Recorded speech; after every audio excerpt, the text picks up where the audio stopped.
wait, what? I'm sorry, what?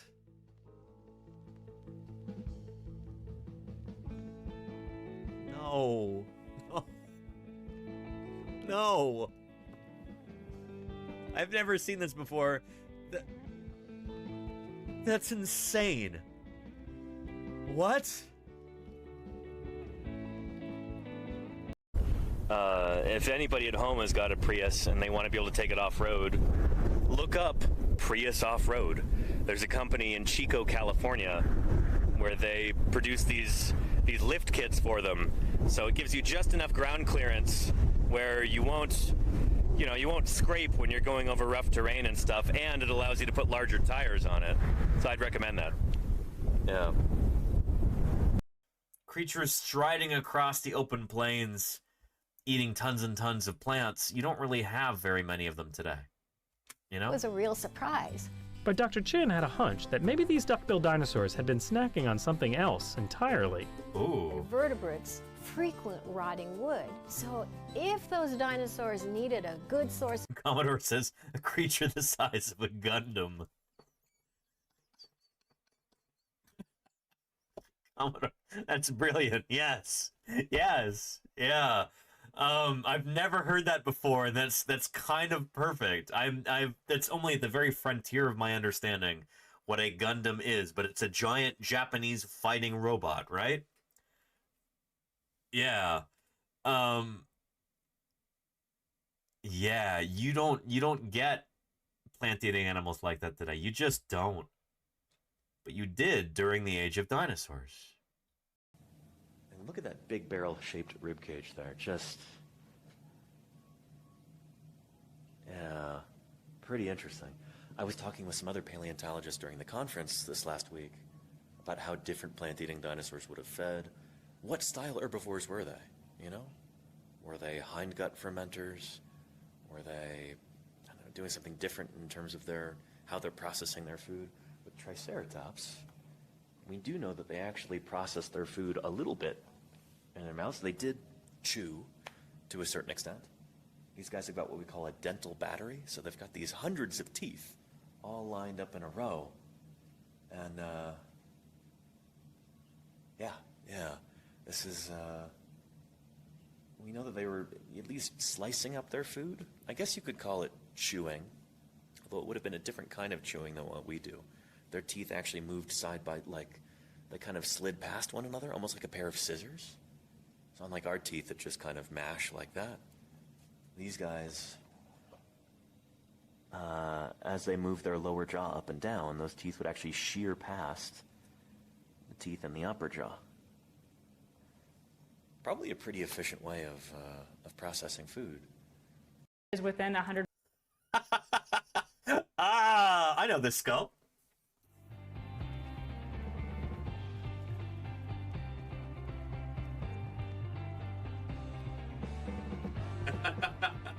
There you go. I need to paint mine a little bit differently so it matches more closely. But yeah, that is it's the same one right there too. That's the Cleveland skull, which is not from Cleveland. It's housed in the Cleveland Museum now, but that is from Carter County, Montana. It's from right near Ekalaka. This is a cast right here, and this is a 3D print. Yeah, they've actually got several. They've got several 3D prints here on display. Side, and you get a first-hand.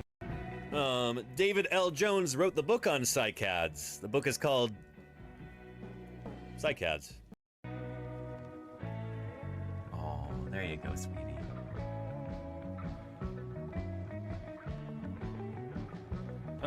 Don't take the. She's running away with the fur that I. Don't eat that. Hey. Can't play with it. I think she senses a threat. She's like, this is not of this world. Be gentle. Good, Nico.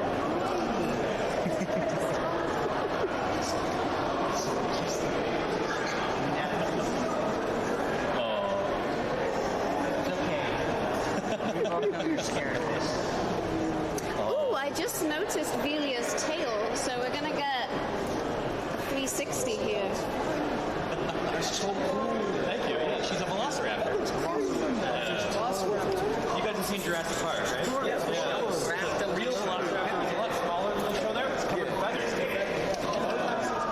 A lot of them do, yeah. Especially the ones that birds are related to. So, yeah. You're more scared of it than you've seen, I promise.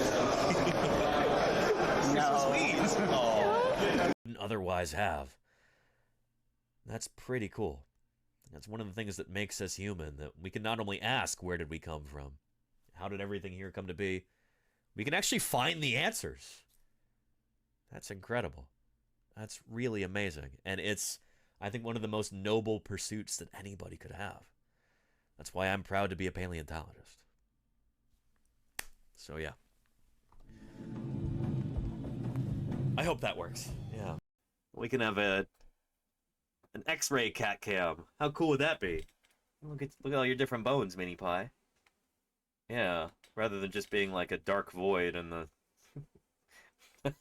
covering up the frame. Would you like that? Yeah. Maybe X-ray cat? Yeah, it's just a little radiation. A little radiation never hurt anybody. That's not true. It's not true. Oh, yeah. Yeah. Got a lot of history. She hasn't done the biggest stuff, though. Okay. Ready? One. Forget what her. Nice. Nicely done. All right. Scared the crap out of me. I didn't know that was going on right now. Holy cow. Did you guys see the flip? Animals without bones are called invertebrates. Invertebrates are, so much more numerous than vertebrates are. They constitute so many more species. I don't know. Archaeologists, from my understanding at least, tend to dig in like very neat squares, like with right angles and like straight edges. And like, we don't have time for that kind of thing. Like in paleontology, when we're digging up dinosaurs. Like, nobody got time for that. Yeah. Allosaurus. A pretty big animal here. Take a look at that. Look at those jaws. Look at those jaws. Hope somebody's clipping this right now. Look at those jaws right there. Holy cow. How cool is that? To biologists and paleontologists, this creature was a very old and Wait, hang on a second. Biologists here, and this is what a paleontologist looks like? Really? Do I look like that, chat?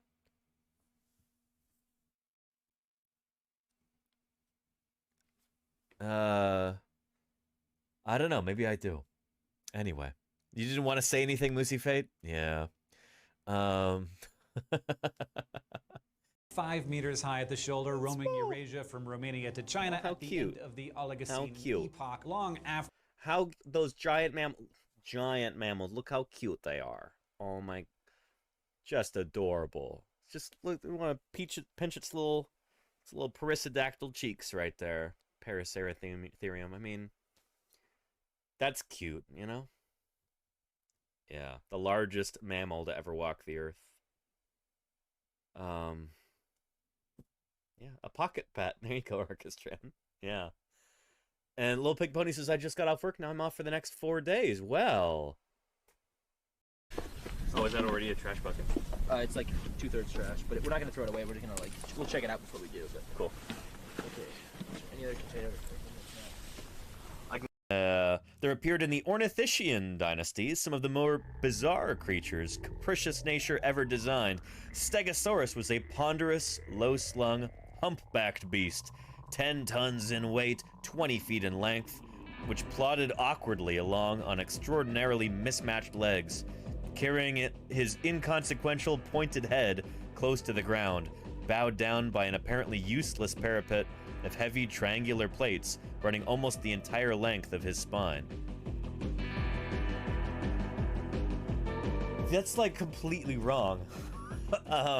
Shoot. Where do I even start? Murph, thank you for those 10 gift subs.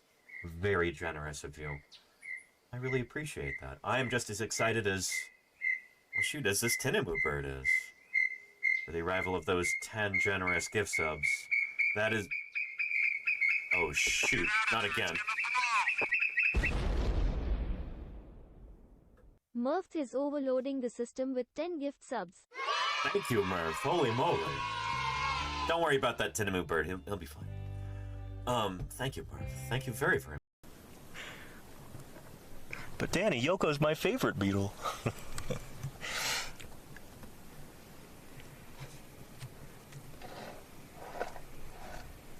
There you go. So yeah, there you have it.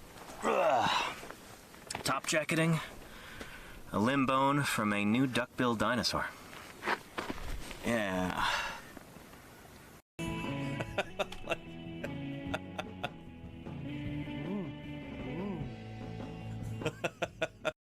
Let's face it, gull ID is not easy, even for experienced birders. Tell me about it. But don't panic. Gulls are identifiable, and I'm here to help.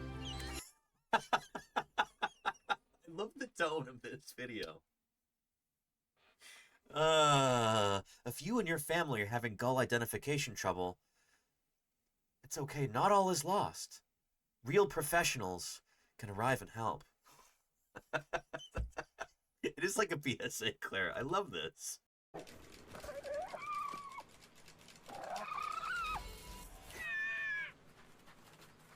Ouch. Whoa, little baby Triceratops! My goodness, I've never seen these before. These are brand new. Oh man, they're so tiny.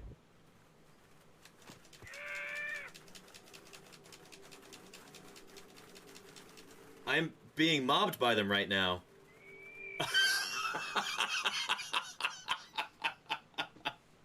First dinosaurs would have looked kind of like little Eoraptor. You know, like you see right there. And so basically dinosaurs start right here. Everything that evolves from the ancestor of all the dinosaurs is a dinosaur by definition. So all of these creatures here, you can trace them all back to that right there. So that's why crocodiles are not dinosaurs. That's why plesiosaurs are not dinosaurs. You know, that's why critters like, you know, like Dimetrodon, like Dimetrodon right here are not dinosaurs. Because dinosaurs start right there. You know, this is called like the crown group definition of a clade. It's everything that evolved from that ancestor is one of its descendants. So all of these guys are descendants from the ancestral dinosaur. From right here. This is on the mammal part of the family tree. So anyway, as these animals evolve and they get closer and closer to mammals, these bones here in the back of the jaw get shunted further and further back until they become part of the inner ear.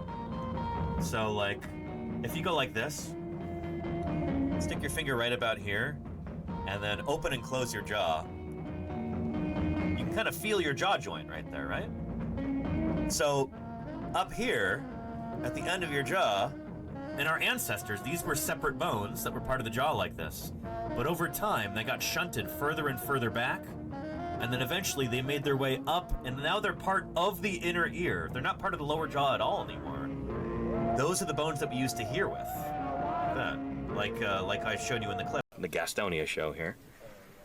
And, yeah. Here we've got our Gastonia analog alert. Showing some gratitude for those gift subs. There we go. Here. One more time. Or maybe one more time after that. There you go. There is our Gastonia. Good stuff. Here's a step-by-step guide to becoming a fossil. Step 1, die. Once you are... Yeah, not during my stream, please. Make sure you've lived a nice full life before you do that.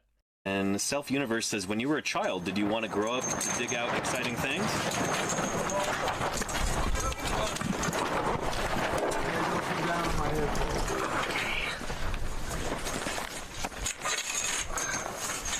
Thanks for helping me out there, Danny. Oh, yeah.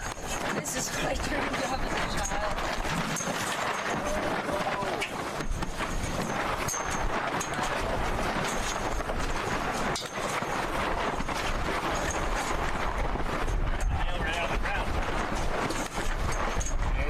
Let you run around a little bit.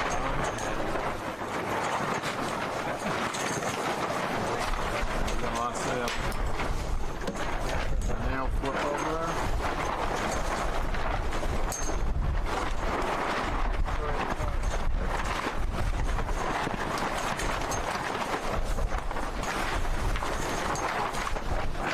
Get some energy in ya. Dear Professor Danny, thank you for the insightful stream discussions and analysis on birds. When I took drawing and painting classes, my teachers mentioned tail of birds and the keel of the sternum, which helps with flight. If I hadn't learned about these topics throughout your streams, I would not have understood what they were referring to. So thank you. So, everybody loves sauropods. Until they have to dig them up, because they get truly large. Your ankylosaurs should not look like pill bugs. Yeah. Premaxillary bones. There's two of them paired like that. You see that symphysis between them right there? So this is right here at the front of the snout. Not a single one of these is a dinosaur. Not any one of these is a dinosaur. These are all different kinds of ancient marine reptiles. Jerry, I'm sorry, none of these are dinosaurs. None of them. That's not a turtle, it's a tortoise. It's a kind of turtle, you know? What are you talking about? Shoot, I don't bite, and this doesn't either. It's an herbivore. So yeah, I'm just gonna grab the mic like that. Chat, there's very important parts of likely a brand new dinosaur in this white blob right here. That's like a good feeling. I love that feeling, like when Let's go, boys. Yeah. That was weak. Come on, man. Come on, man. That was weak. Go, man. Hit me. Yeah, let's go.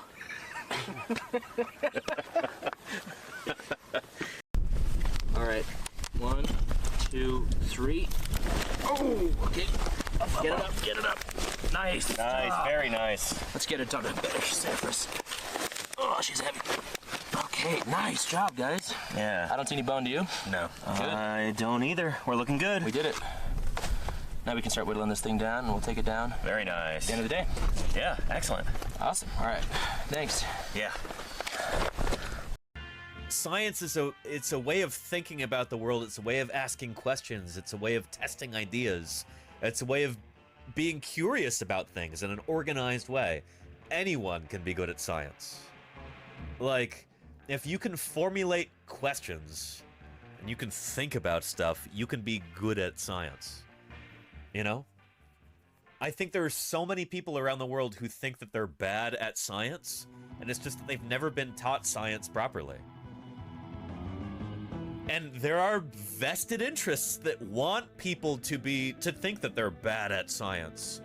They want people to misunderstand these concepts and stuff, and we'll talk about that. That's what this clip is leading up to. 50 or 60 days we were out in the field this summer, and hey, how's it going? Yeah. Sorry, I'm interrupting. Oh, you're fine. Yeah, come on in. You're in the museum, and I never get to watch you. And Really? I typed in your chat and said I never get to watch you because I saw you, Becky Said? Yeah, Yes. I'm in the Okay. UK. Yeah. Yeah. My moderator absolutely loves you, and he's on like the mountain time, so he gets to watch you. Awesome. So could I have a photo with you? Absolutely. Yeah. Hey, cool. Nice to meet you. Thank you. Good to meet you too. Is this your stream? Are you live now? We are. Yeah. He's yeah. probably watching right now. Oh, really? I wanna Very, see. very cool. He's probably watching. Can we get a shout out for Becky Saif as well? Yes, there we Yeah. go. Yeah. Thank you. He'll be so like he'll be happy and he'll be jealous. I know.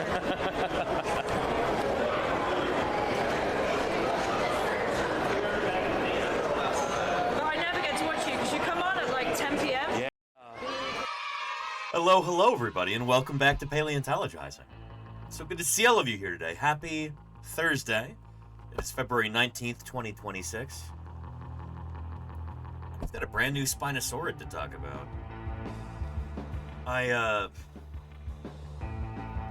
We heard from Jim Kirkland, from Papa Jim, in the chat yesterday that Sereno's new spinosaurid might be dropping today, and I was checking the news this morning to see if we should incorporate some spinosaurid stuff into the stream background. And it wasn't until after I got all this set up that the news finally broke. So that's why there's no spinosaurids in the background right now. But anyway, I don't even have access to the paper yet because it's in a paywall journal. It's in Science. We'll probably be talking more about this on Monday, but we can delve in a little bit today. We'll also be talking about the what's happening around Dinosaur Valley State Park in Texas. This proposed AI data center thing that kind of threatens the Paluxy River and the surrounding community with all kinds of pollution and just a bad thing all around. And we'll be doing Thursday Birds Day as well, so I'm glad you're here, everyone. If it's anyone's very first time here on Paleontologizing, allow me to introduce myself real quick. My name is Danny Anduza. I'm a dinosaur paleontologist, and I'm here on Twitch trying to do some good old-fashioned science outreach. As a paleontologist, I study fossils. Fossils are the preserved remains of ancient living things, everything from bacteria to baleen whales, from ferns to frogs.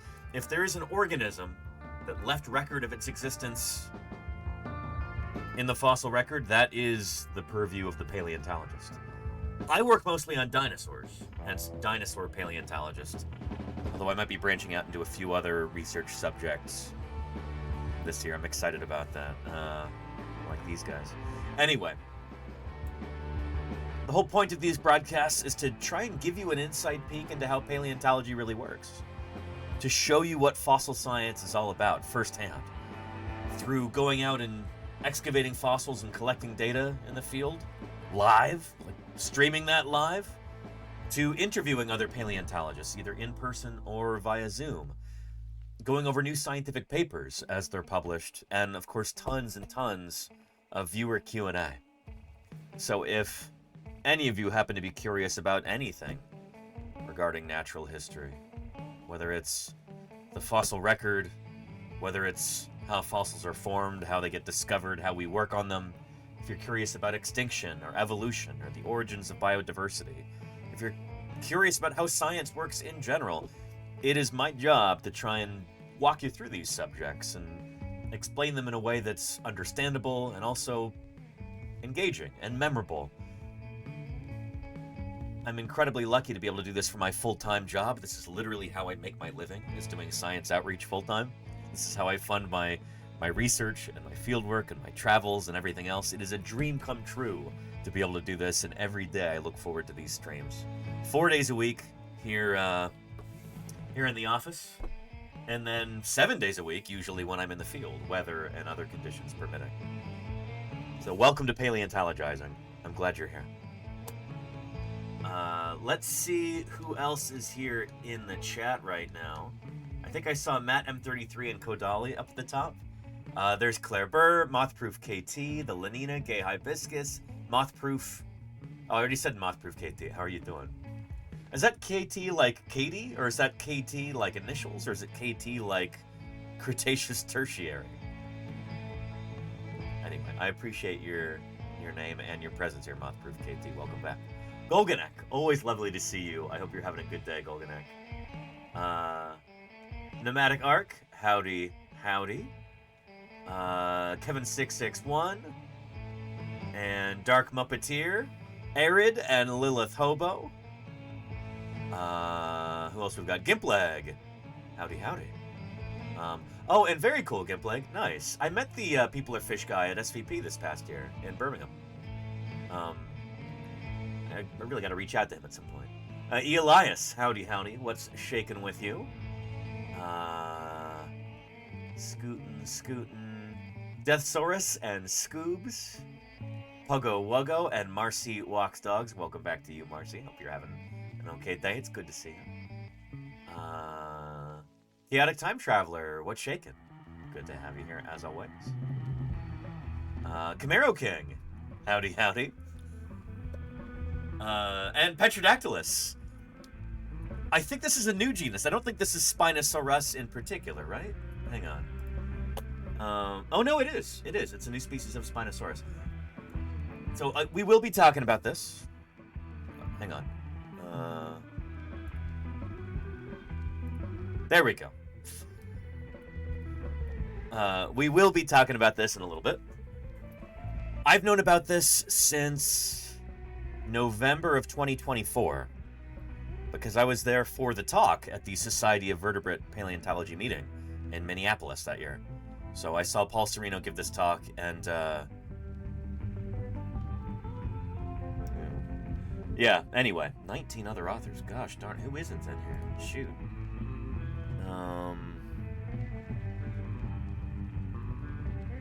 Yeah, okay. Anywho, in the talk, Paul didn't mention whether it was going to be just a new species or a new genus in species. It turns out it's just a new species. So, interesting. This will hopefully help to clear up some of the significant confusion around Spinosaurids. But anyway, we'll get to that. But this is something that I've wanted to talk about for over a year. Haven't had an opportunity to yet because it was all under embargo, hadn't been published yet. Awesome that it finally has been. Camaro King says, when are you scheduled to go back into the field? It looks like the latest I'll be going back into the field is the beginning of June. I hope to get out there sooner, and with any luck, I will be out in Florida at the end of May to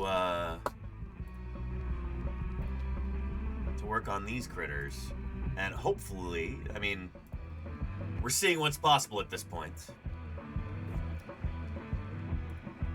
But with any luck, we might get to do some field work around these critters, and I might even get to live stream it at the end of May in Florida. This is Dermachelys coriacea, the world's largest living turtle, the leatherback. Absolutely astonishing animal, and I'm making inroads into getting involved with their research and conservation, and very excited about that. So the first field week we do this year might revolve around these critters. Or I might go back out to St. George and do some fossil field work there. We'll see. But anyway, either way, we've got a bunch of field work this year, and I'm very excited about it. And Gay Hibiscus says, weird how crowds don't swarm around me when I go swim. Well, are you... to be fair, this is one of the world's most unique and astonishing creatures, the leatherback turtle.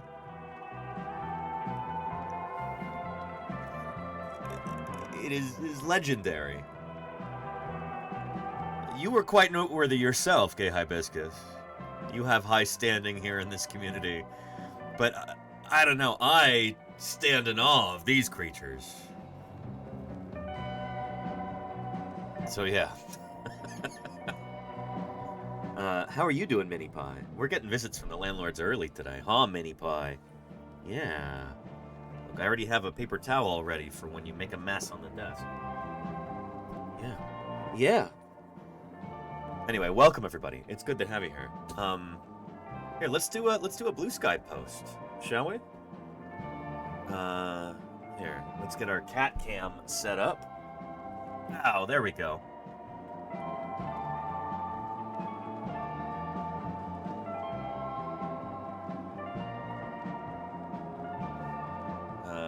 Control print screen. There we go. Let's see if that's any good.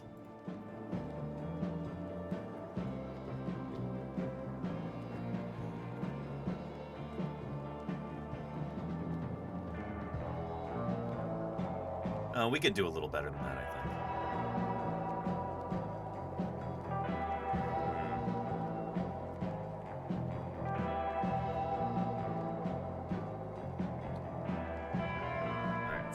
better.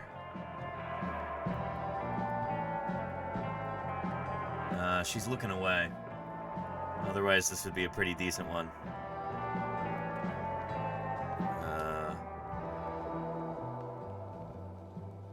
We didn't come here to fight with monsters. We came here to find fossils. Thank you, Meow9, for the follow. Welcome to Paleontologizing. It's good to have you here.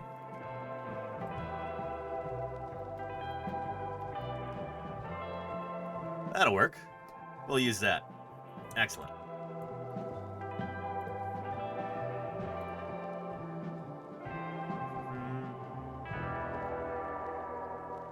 Oh, wait, no, but we got the red line around. Ah, shoot.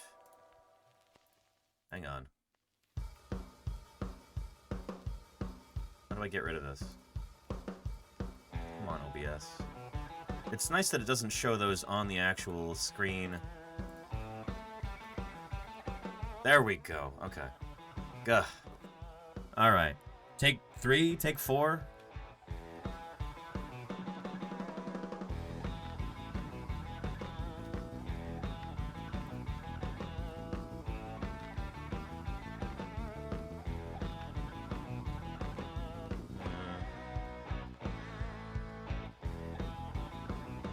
We could do better than that too. Don't worry, Mini Pie. Your payment is coming up soon. I promise. Ah.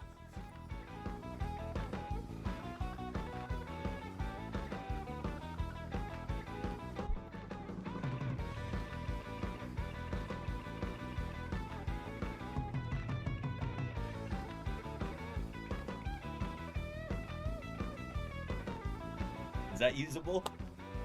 It should not be this much work. Shoot, what happened? What, did a hotkey get pushed or something? What's going on with this? Why is there a grid over it?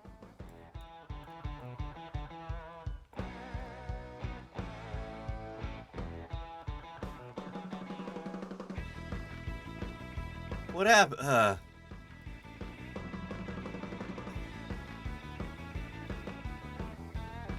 Alright. Gonna take all day.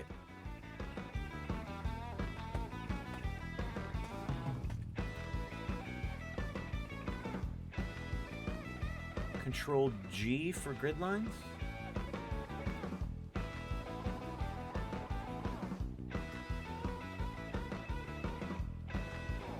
Okay, good. Alright, let's try this again, shall we?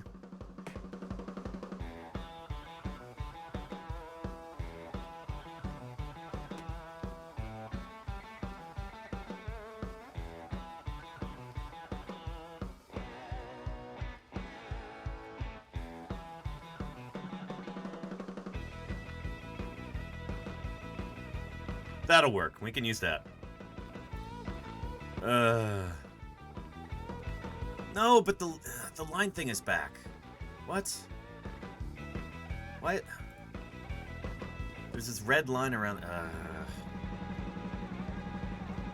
Alright, it's only in this scene, I guess. Alright, there we go. Hey, look at that, Mini Pie.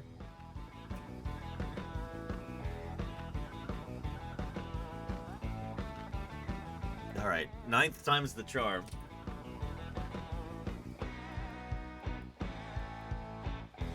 Finally. Alright, we can use that.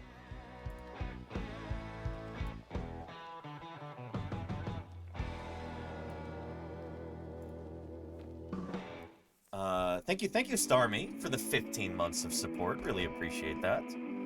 Thank you, thank you.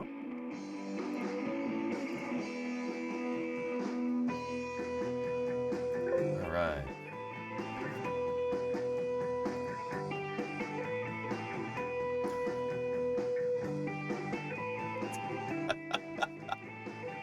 Oh, Mini Pie. Incorrigible.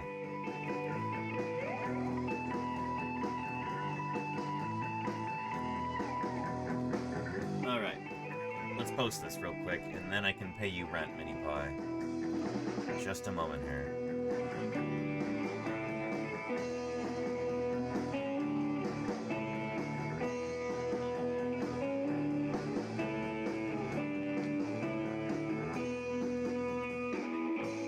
brand new Spinosaurid to discuss today. This is... what's the critter's name? Again,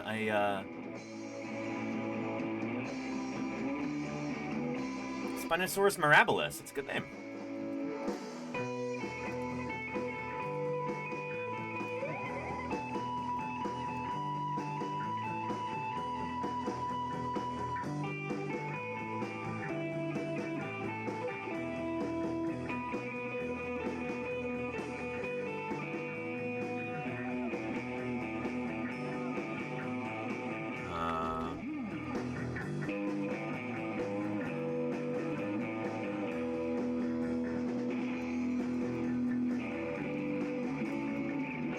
Join the discussion at twitch.tv/paleontologizing. There we go.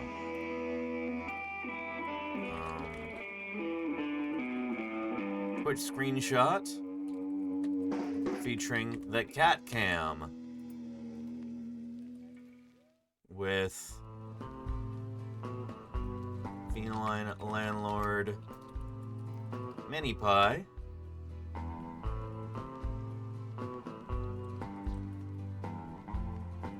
Stealing the show. I'm next to her, and there's various paleontological ephemera and miscellanea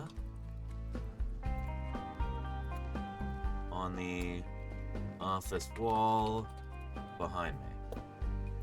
There we go. Paleontologizing, no typos detected. Let's post it. Hold on to your butts. There we go. Sorry that took so long, everybody. But Lady Elaine, yeah, Spinosaur in the title. We are going to get to that in just a little bit. Yeah. There we go. There's a link to that post if anybody would like to engage with it. Good stuff. And Petrodactylus says, like the Deinonychus skull. Thank you. Yeah. Nowadays, Deinonychus' skull should probably look a little bit different from this, but this is kind of the classic one. This is the Ostrom-derived one from the 70s.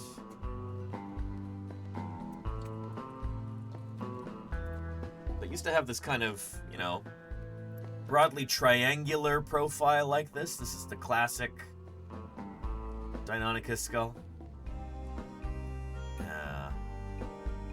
Or like this. Nowadays, by kind of using other members of this family to sort of fill in the gaps, I think the general consensus is that it should look a bit more like this. Yeah, a bit more like that. I don't know if it's taking what we know from like Utahraptor and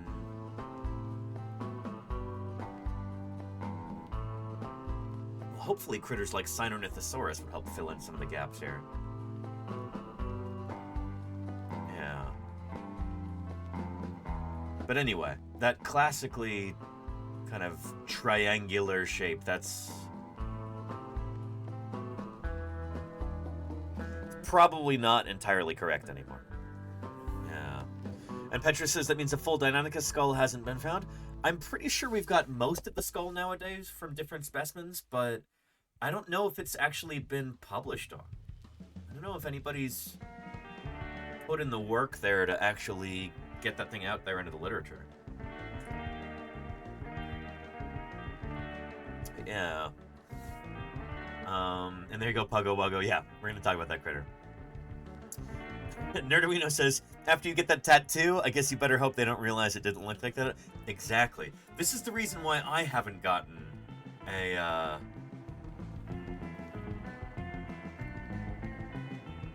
like a dinosaur tattoo like this, because sometimes with, you know, with new discoveries,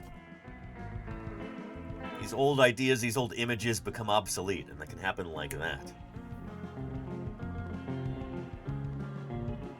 I did actually have I put down a deposit to get a tattoo in February of 2020.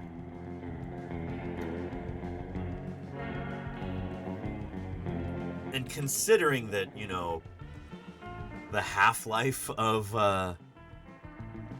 dinosaur imagery can be very short, vertebrate paleontology imagery in general, I decided I wanted to do something that was kind of obsolete to start with, and have that be kind of the point. So, here, let's see if I can find you a clip here to help describe this. This isn't a dinosaur, it is an ancient marine reptile.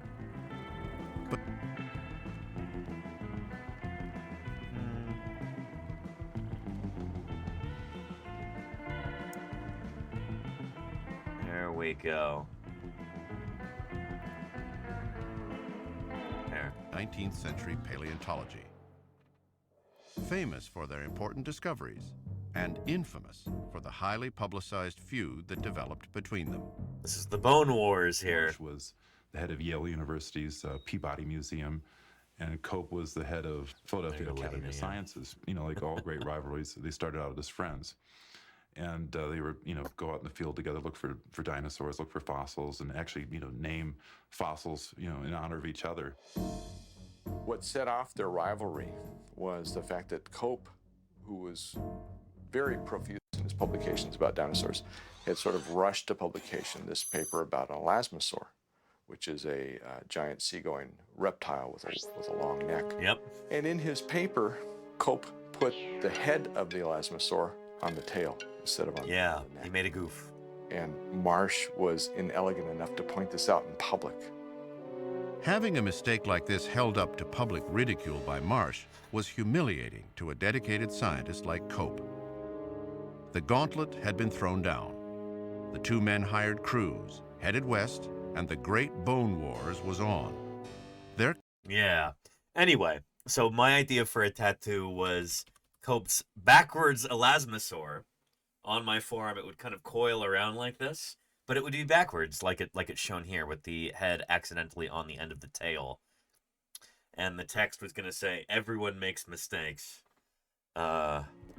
I'd found an artist for this. I talked it over with him. I'd put down a deposit, and it was like, I think I had an appointment for mid-March.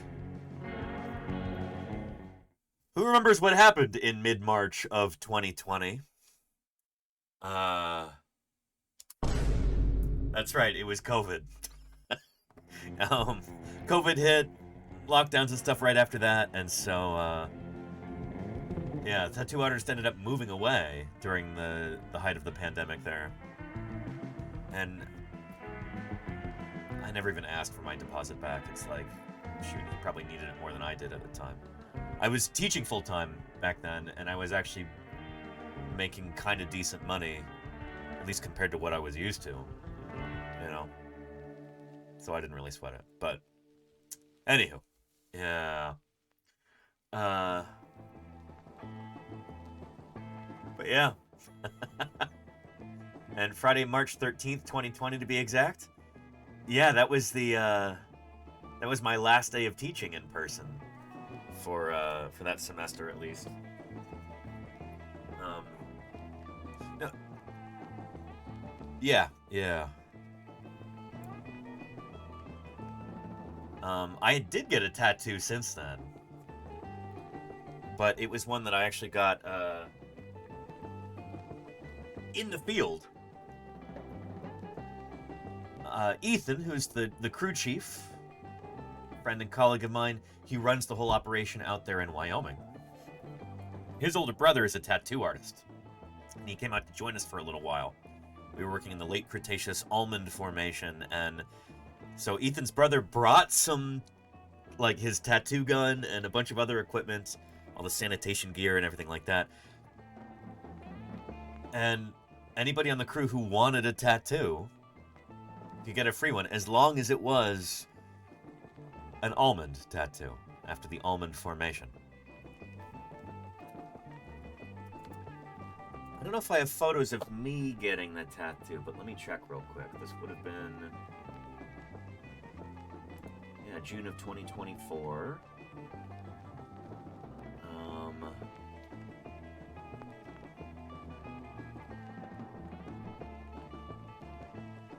No, since when I was getting my tattoo, I don't think I passed my camera to anybody to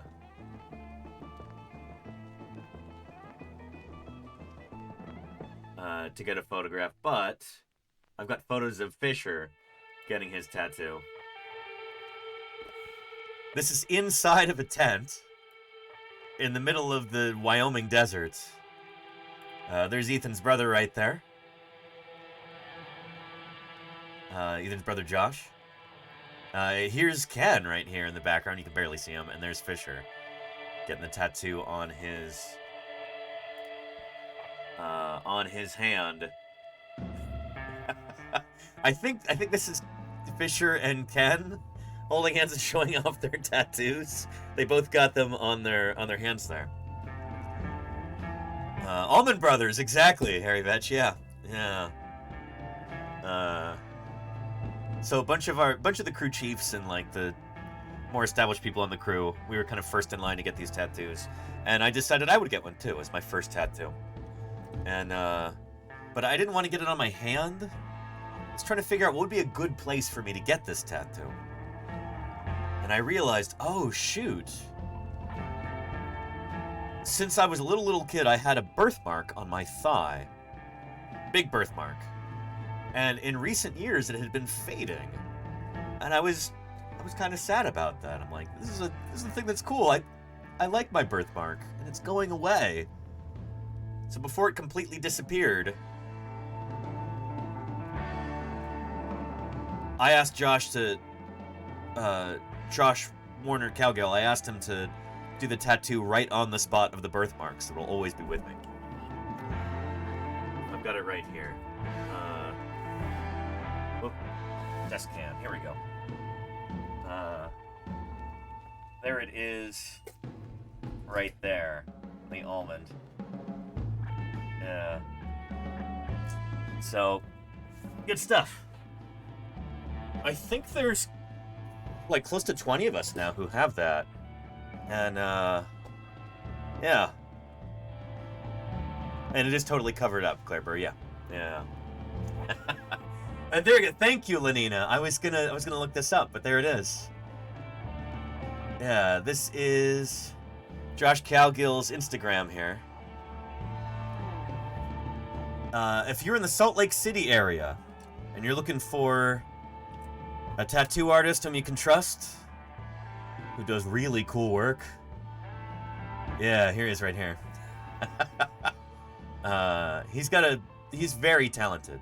Oh shoot, a dromaeosaur. That looks like Microraptor there. Holy cow, that is cool. Oh man, that is awesome. Oh man, yeah. Anyway, if you're in Salt Lake City or can get yourself to Salt Lake City,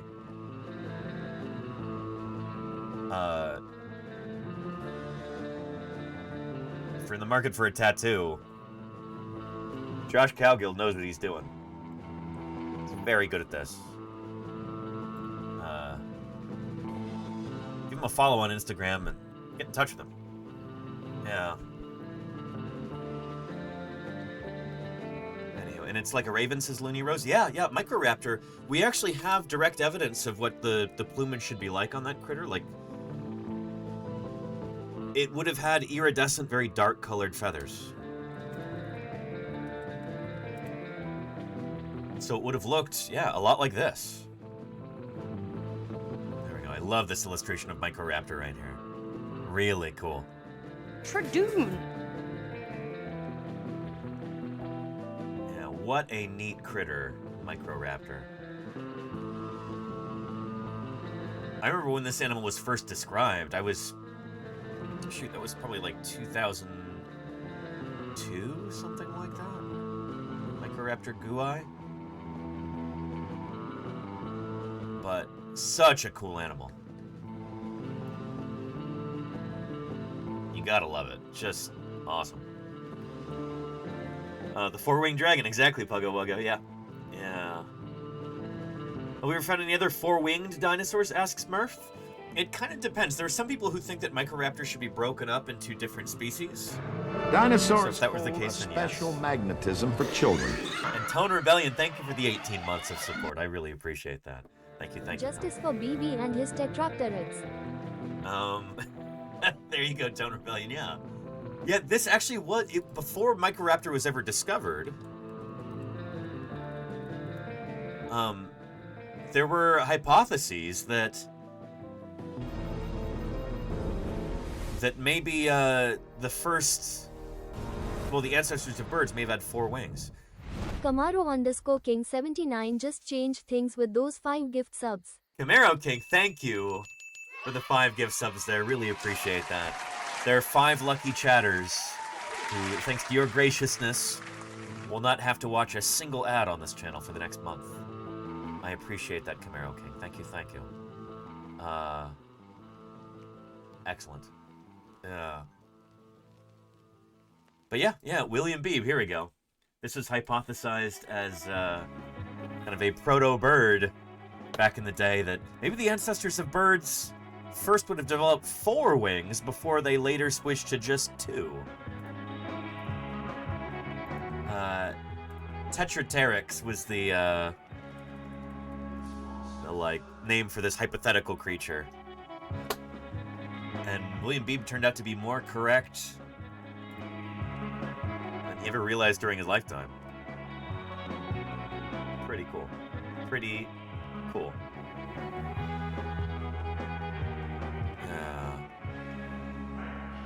Yeah. Anyway, Camaro King, thank you again for your generosity there. I really appreciate it. That reminds me of where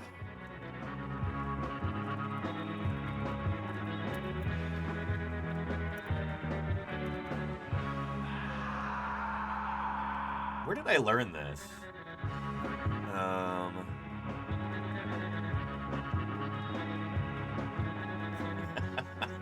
Camaro King, you're named after the Chevrolet Camaro, right?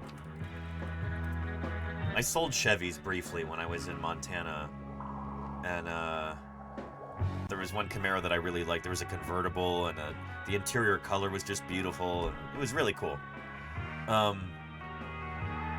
But while I was working there at the dealership, I ended up doing some reading about the history of some of these different cars.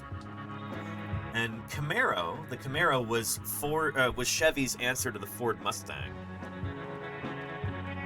which had been like a bestseller up until that point, and Chevy didn't really have anything to compete with it.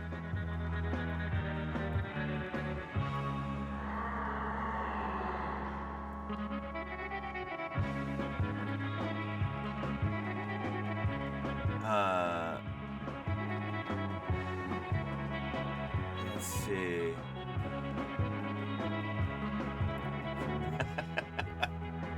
So they came up with this name Camaro, which I think that was just kind of invented out of whole cloth. Mustang is, you know, a Mustang is like a feral horse here in North America.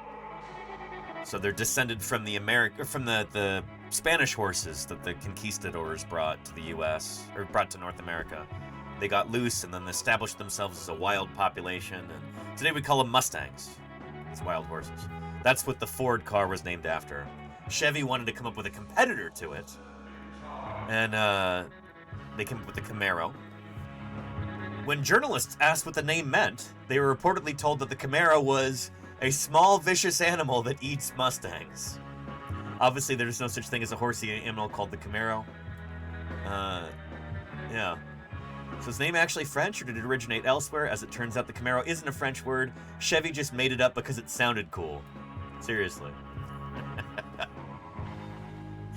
But I like that. Like, sir, Camaro, what does that mean? It's like, it's a vicious animal that eats horses. But yeah. Anywho. Good stuff. I always thought that was funny. No relation to Camarasaurus, by the way.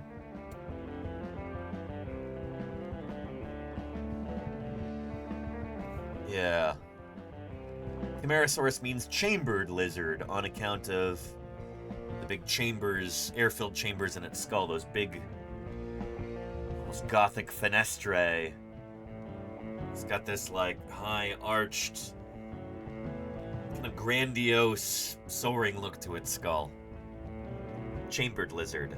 After or they may have even been chambers in the vertebrae where it got its name. I'm not entirely sure. But, not related to the Chevy Camaro. Anywho.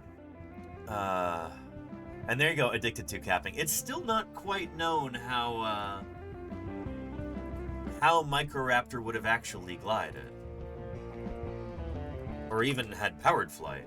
It's, this is one of these things that's...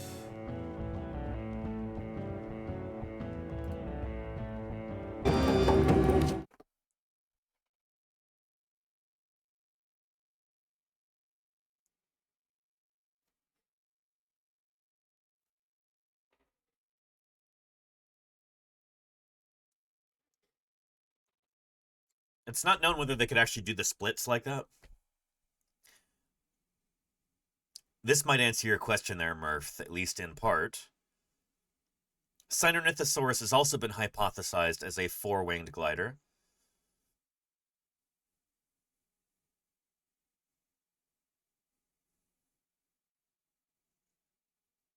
Yeah.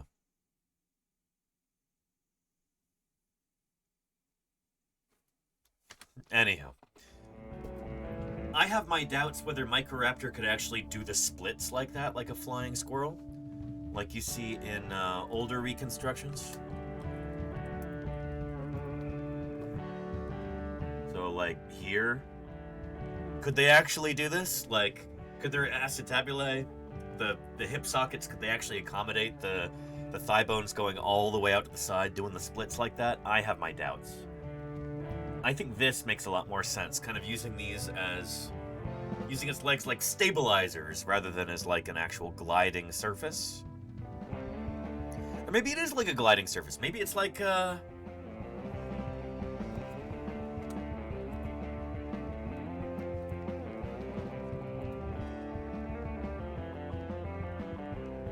maybe it's like an X-Wing, you know? I don't know. I'm not an aeronautical engineer. I'm not a physicist. Like, I don't know if this kind of configuration actually works well for gliding or anything.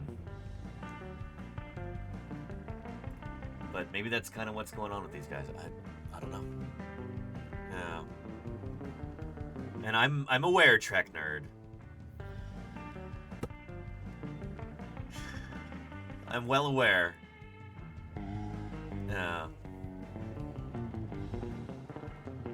Anyhow. Trek Nerd says officially the Mustang was named after the P-38 Mustang. P-38 was the Lightning. That's the Lockheed P-38 Lightning. Long distance fighter.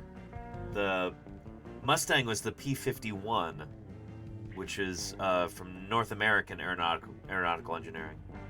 The North American P-51 Mustang, which is a big flop to start with until they put the... It started off with like an Allison engine, which was way underpowered, and later when they switched to the now famous Merlin engine, that's when that plane really became a world beater, and it's still renowned to this day, the P-51 Mustang. Anyway. Oops, I meant P-51. There you go, Trek Nerd. Yeah. Anyhow.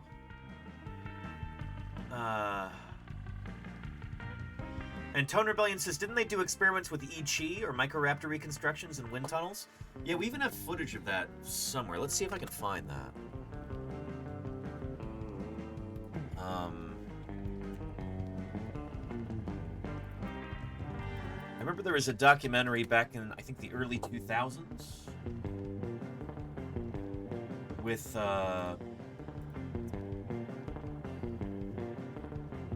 Larry Martin before he died back in 2013. I don't know if I'll be able to find that quickly enough, but here are... Yeah, here's a different one. This is from Live Science.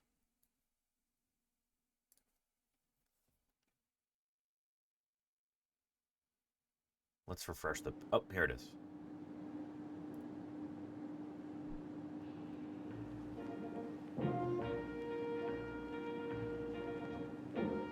Alright, we're getting a slow zoom in.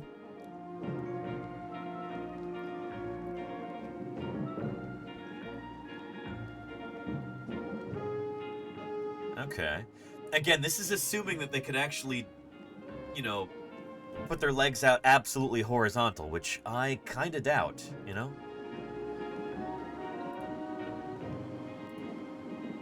Interesting.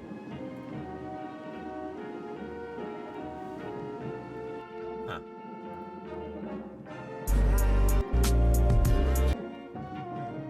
Here's the same video with obnoxious music put over the top.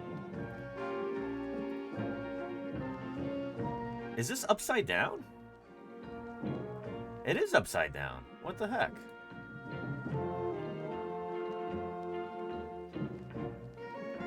Huh. Anyway, here's a link.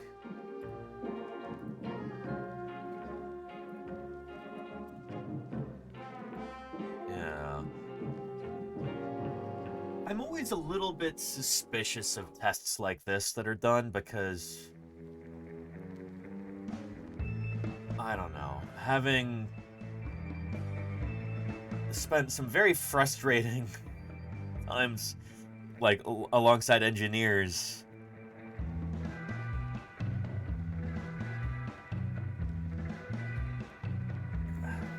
I don't know. I once got into a big argument with an engineering postdoc at Montana State about how he didn't believe in sauropod dinosaurs because he's like, they're just too big, and you know, engineering tells us that animals can't be that big, you know, so I don't think they're real. Like, what are you talking about? We have their fossils, we have their footprints, we know for a fact that these animals really existed, and he's like, no, I just don't buy it, you know. Engineering principles just say that that's impossible. Like, if they do say that that's impossible, then they're incorrect. But I suspect that he was just misunderstanding or was misinformed about what the principles actually say. But anyway, this kind of, like, there's this incredible kind of smugness that I've encountered from engineers and physicists, too, in the past, and it's just... You're supposed to be following the empirical evidence where it leads. Not saying, oh, well, we have this axiom and it must be true by virtue of us saying it, and so anything that contradicts it must, by definition, be false. That's not science. That's not how the world works. It's an incredibly naive perspective. Like, have a little bit of humility. Admit that, hey, maybe there's some things that I don't understand fully. You know? There are more things in heaven and earth, Horatio, than are dreamt of in your engineering textbooks. You know? Sorry. Tangent here. But, yeah. Yeah. And there you go, Cali Kong, yeah. Oh, and thank you, Golganek. Well. It seems people are really raring to talk about this spinosaur. We will do that in a few minutes.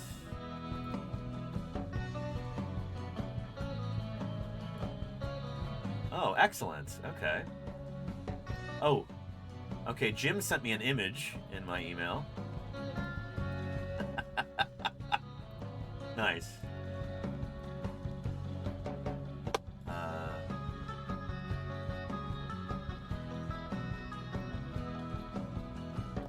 Paul Sereno and the Spinosaur with that giant head crest. How cool is that? Let me check my other accounts here.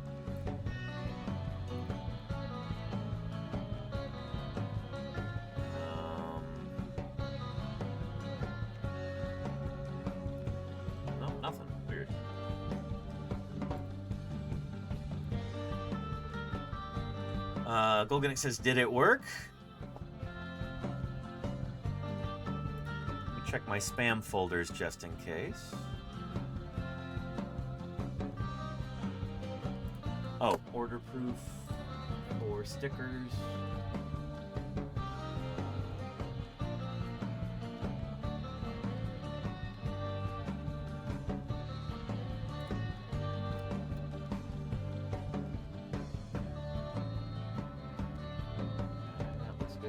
Sorry, I had to order some stickers earlier today.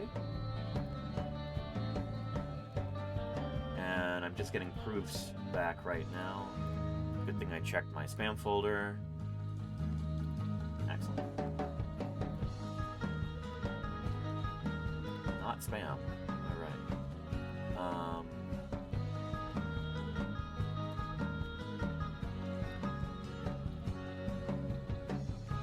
There we go. I got a Golganek. It went to my spam.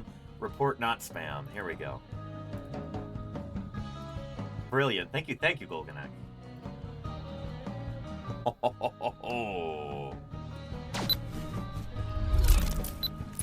Access granted. Nice. Yeah. We will get to this in a little bit. Thank you, Golganek. There's a reason you've got that VIP badge there. Oh, good. But, yeah.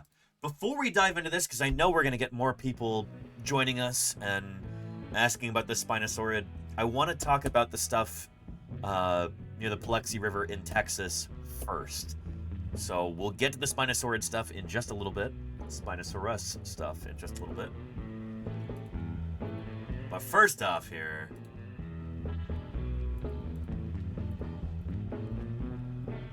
let's talk about this.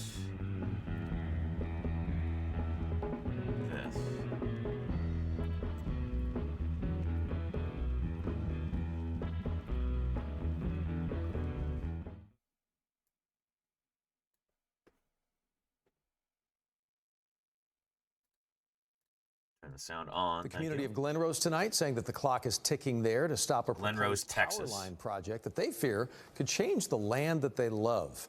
We first brought you this story as questions started coming out about a potential route near Dinosaur Valley State Park. Tonight, our Amelia Magavro was there, and emotions, they ran pretty high. I have goosebumps by the number of people that are in this room. On a Tuesday Good for them, night in Glen Rose, residents gathering shoulder to shoulder, united by concern for Dinosaur Valley State Park. A park that draws visitors and tourism dollars from across Texas. We have a pioneer spirit in our community, and we cannot let this be overrun by them. The packed rally follows months of discussion and debate surrounding Oncore's Dinosaur Longshore project. So this whole thing is, I think it's largely due to, you know, a bunch of these like AI fad companies trying to build gigantic polluting AI data centers in this area. They figure, well, the land is really cheap out there in Texas, and, you know, the people don't care. They'll let us just trash this place, so, you know, we might as well just build these things that nobody wants anywhere else. We might as well build them right here in Texas, right next to Dinosaur Valley State Park, which is a really important fossil site. We've talked about it many times here on this channel before. So we can get a bit more into the background on Dinosaur Valley State Park in a little bit, but first, our inciting incident here. A proposal to build high-voltage transmission lines stretching more than 200 miles across Texas from Somervell County west to Howard County. Encore says the project is designed to meet the state's growing demand for reliable power. 3 possible routes are under consideration, including one that would run just south of the park. And for landowners like Greg Marsh, and so there is the Paluxy River right there, including one that would run just south of the park. And you can actually see dinosaur tracks there in the river. So, again, this is a famous fossil site. We've known about this since, like, the 1920s or earlier. It is famous, you know? Here, I can find you a book that talks about this. Where's that travel guide?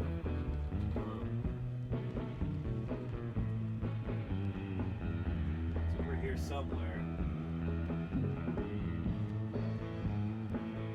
So many books. There it is. Oh, it'll be in this one too.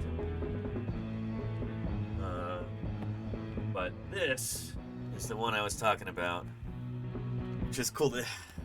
I know so many of the people featured in this book. There's Luis Giappe right there, whom I spent some time with in Utah last summer.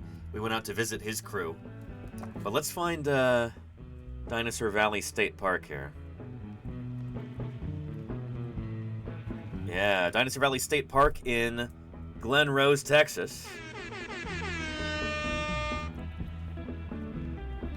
So we've got a wealth of dinosaur tracks that are exposed by the Paluxy River. So they're actually in the riverbed. Back in the, what was it, 1930s, I believe?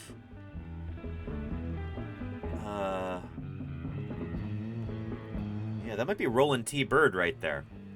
But he helped to excavate some of these tracks and actually bring them back to New York City before they could be eroded. This is such a cool place out there in Texas. This wonderful link with the Mesozoic past. Incredibly cool. And it's in this place, too, that there's the controversial potential evidence of an attack of a big Acrocanthosaurus-like theropod on a sauropod dinosaur like Pleurocoelus. That's there at this place. Really, really cool.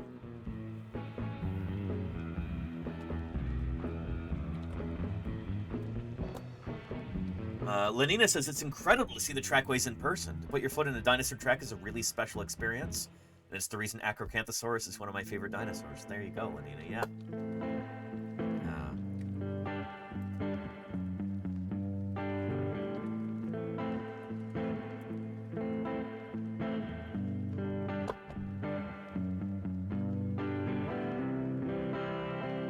There we go. There's a whole documentary about it from 1999.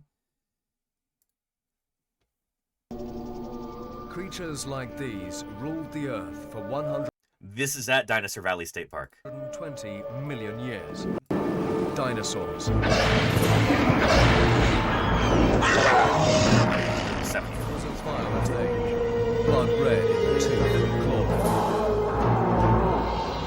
I don't know why the subtitles aren't working. Dinosaurs there we go. Fought remains a mystery.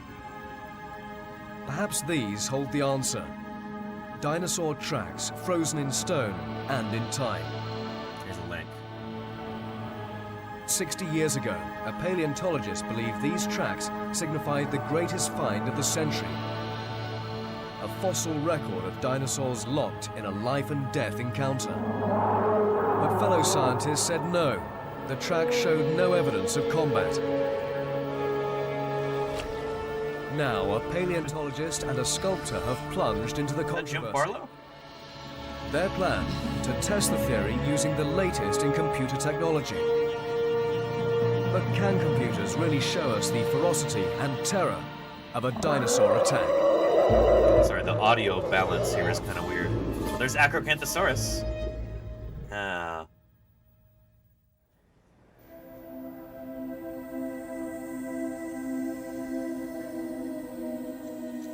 It's painstaking work.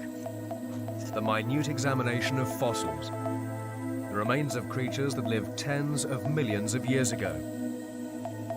This is modern paleontology. Or it was in Yet 1999. work like this tells us precious little about how dinosaurs actually lived. That's not a dinosaur, that was a We know they had teeth. mammoth there. But how did they use them?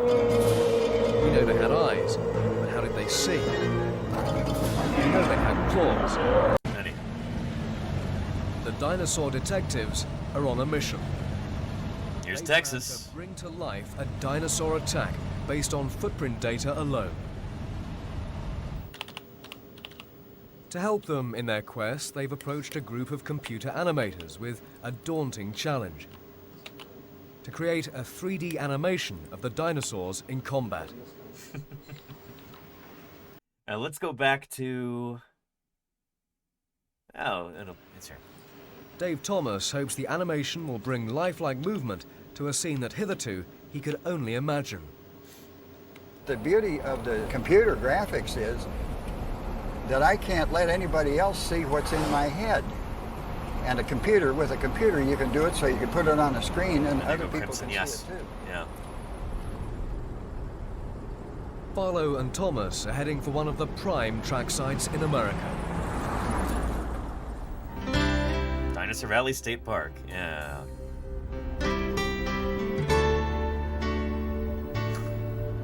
The state park at Glen Rose, Texas is a well-known beauty spot. Tourists come here from all over America. But the winding river valley, I haven't been yet, but I'd like to go Glen Rose, hold a deep secret, which until relatively recently had lain hidden for over 100 million years. It's a dinosaur. Back then, in what geologists call the early Cretaceous period, Glen Rose was a very different place. And tourists, if they'd existed, have had to run for their lives. Look, that eye, it just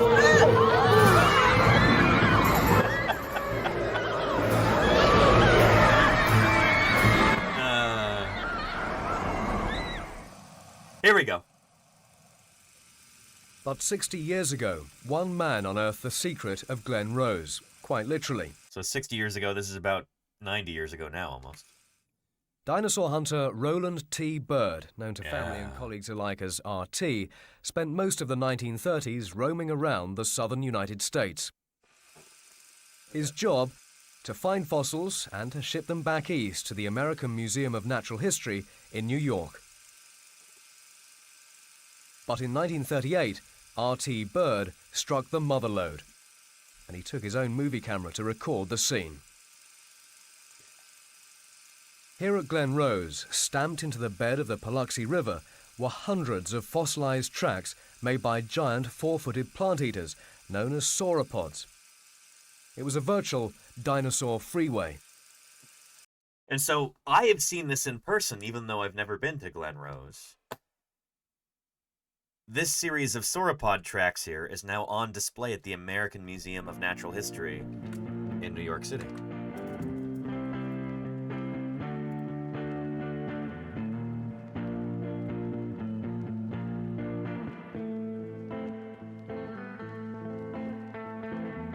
There we go. So they set this up under their big Apatosaurus skeleton here. That's it right there. It's pretty cool, actually. There we go. Yeah. How neat is that?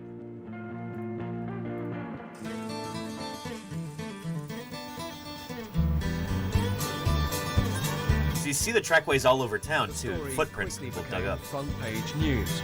The little town of Glen Rose changed overnight, as a long-time resident remembers. Jeannie Mack. Everybody went out there to see what was going on. You know, it was curious. It was a big thing to dig up those dinosaur tracks. I thought the river had washed them out, made tracks. Well, all through here, they were trails, and I don't know whether they're still there or not, for I haven't been down there. But there used to be long trails all through the riverbed, and you always wondered what they were. And I remember seeing the dinosaur tracks, but I never give it a thought about an animal making them. I just thought the river washed them. Jeannie Mack now runs the town museum. Yeah, the audio editing is all wrong. At the time, a little girl met the dinosaur hunter from New York, Roland T. Bird.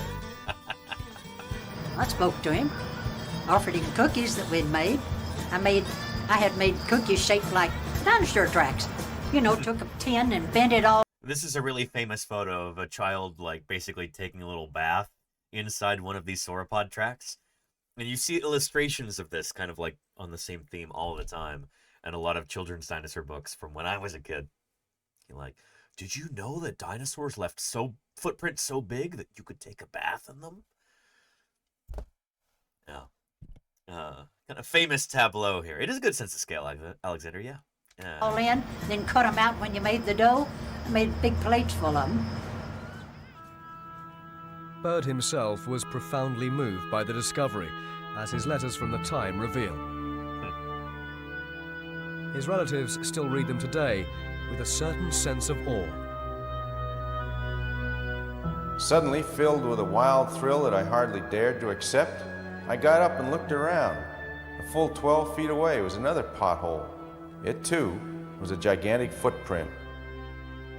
There come rare moments in the lives of all of us when we see things we do not actually believe.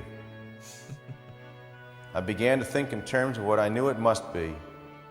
Could only be, in fact, a giant sauropod.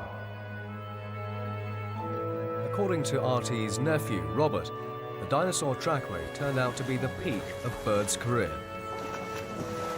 His response was almost immediate excitement because he recognized that the Brontosaurus or the Brontosaurus type track had not been found to date. He was specifically looking for odd tracks, not the run-of-the-mill, and from that moment, he developed ideas, he excavated more, he was trying to get more interest in it, he wrote articles about it eventually. His reactions were, it was exciting. And he lived on excitement, I think. And there we go. Yeah. Bird shipped the bulk of the trackway here to the American Museum of Natural History in New York, where it's still on display. His connection with Glen Rose might have ended there, but one day he took another look at the footprints, and what he found astonished him. Off to one side was a smaller set of prints in a convergent relationship to the main trackway. Another dinosaur, a predator, was stalking the main herd, and from the course the footprints took, Bird reasoned, the loner had singled out a target. Until Bird's discovery, paleontologists believed dinosaurs fought each other face to face, slugging it out like heavyweight boxers. But Bird's scenario was different. His dinosaurs looked more like modern predators, hunting big game on the plains of Africa.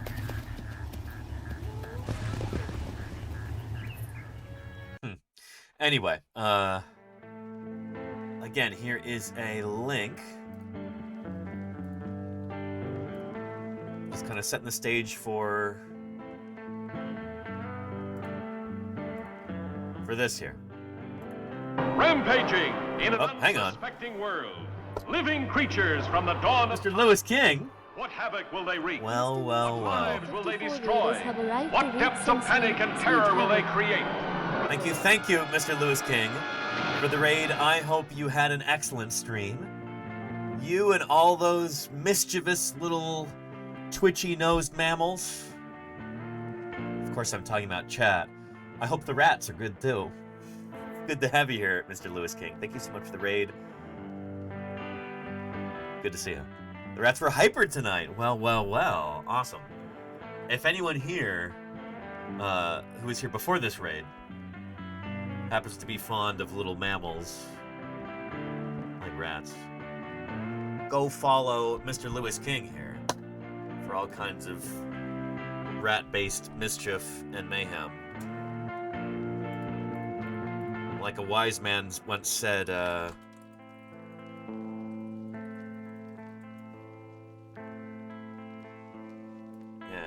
here. And so, as the rat's milk is returned to the sewers, the circle of life is complete. Fat Tony, do you have any comment? I don't get it. Everyone loves rats, but they don't want to drink the rat's milk?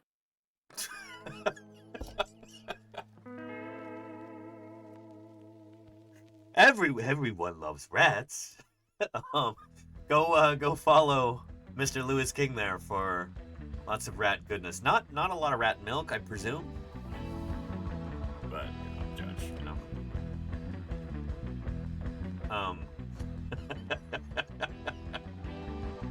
again, I hope you had a wonderful stream. If anybody's new here, here's me and what we're all about here on this channel.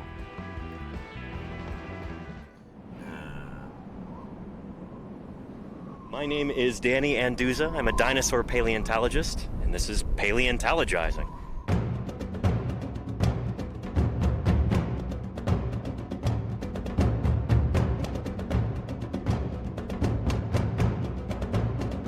Science isn't just test tubes and beakers and white lab coats. What we're doing out here is science too. We're testing hypotheses by excavating these fossils.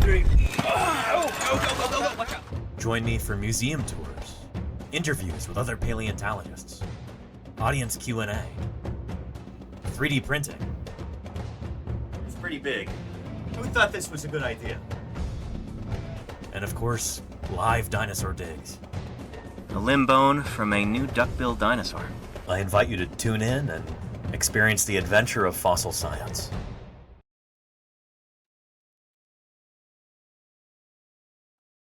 All right. Sorry about that. I was just getting the 3D printer running again.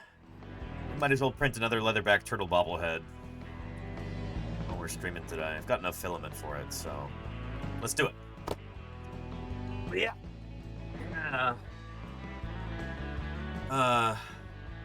Kelly Kong says, I wish I could be a laborer on a site. I love hauling rocks.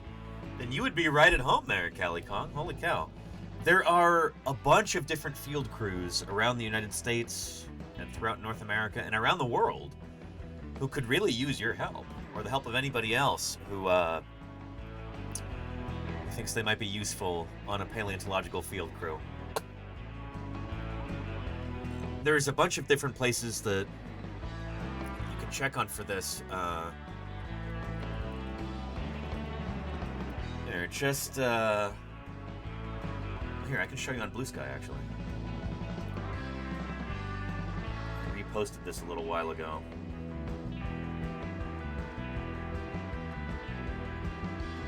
But my old crew chief, Denver Fowler, is currently looking for volunteers in Montana. This is just one of the programs that you could potentially become part of if you want to pursue this sort of thing. But volunteer on a dinosaur dig. So Denver says at the Badlands Dinosaur Museum, we run one of the only free dinosaur digs in the USA. We work public land, and the fossils go in our public museum forever. It's hard work, but we find some cool things. If this sounds good to you, we're taking applications. Link in comments. Oh, there we go.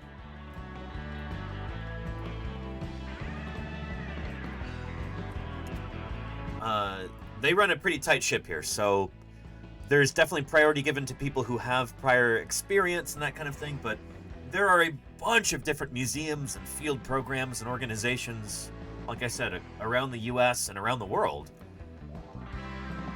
who could definitely use the help of some volunteers. So yeah.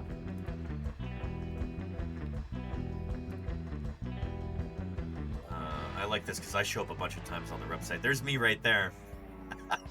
This is 2015. This is a fossil site that I discovered.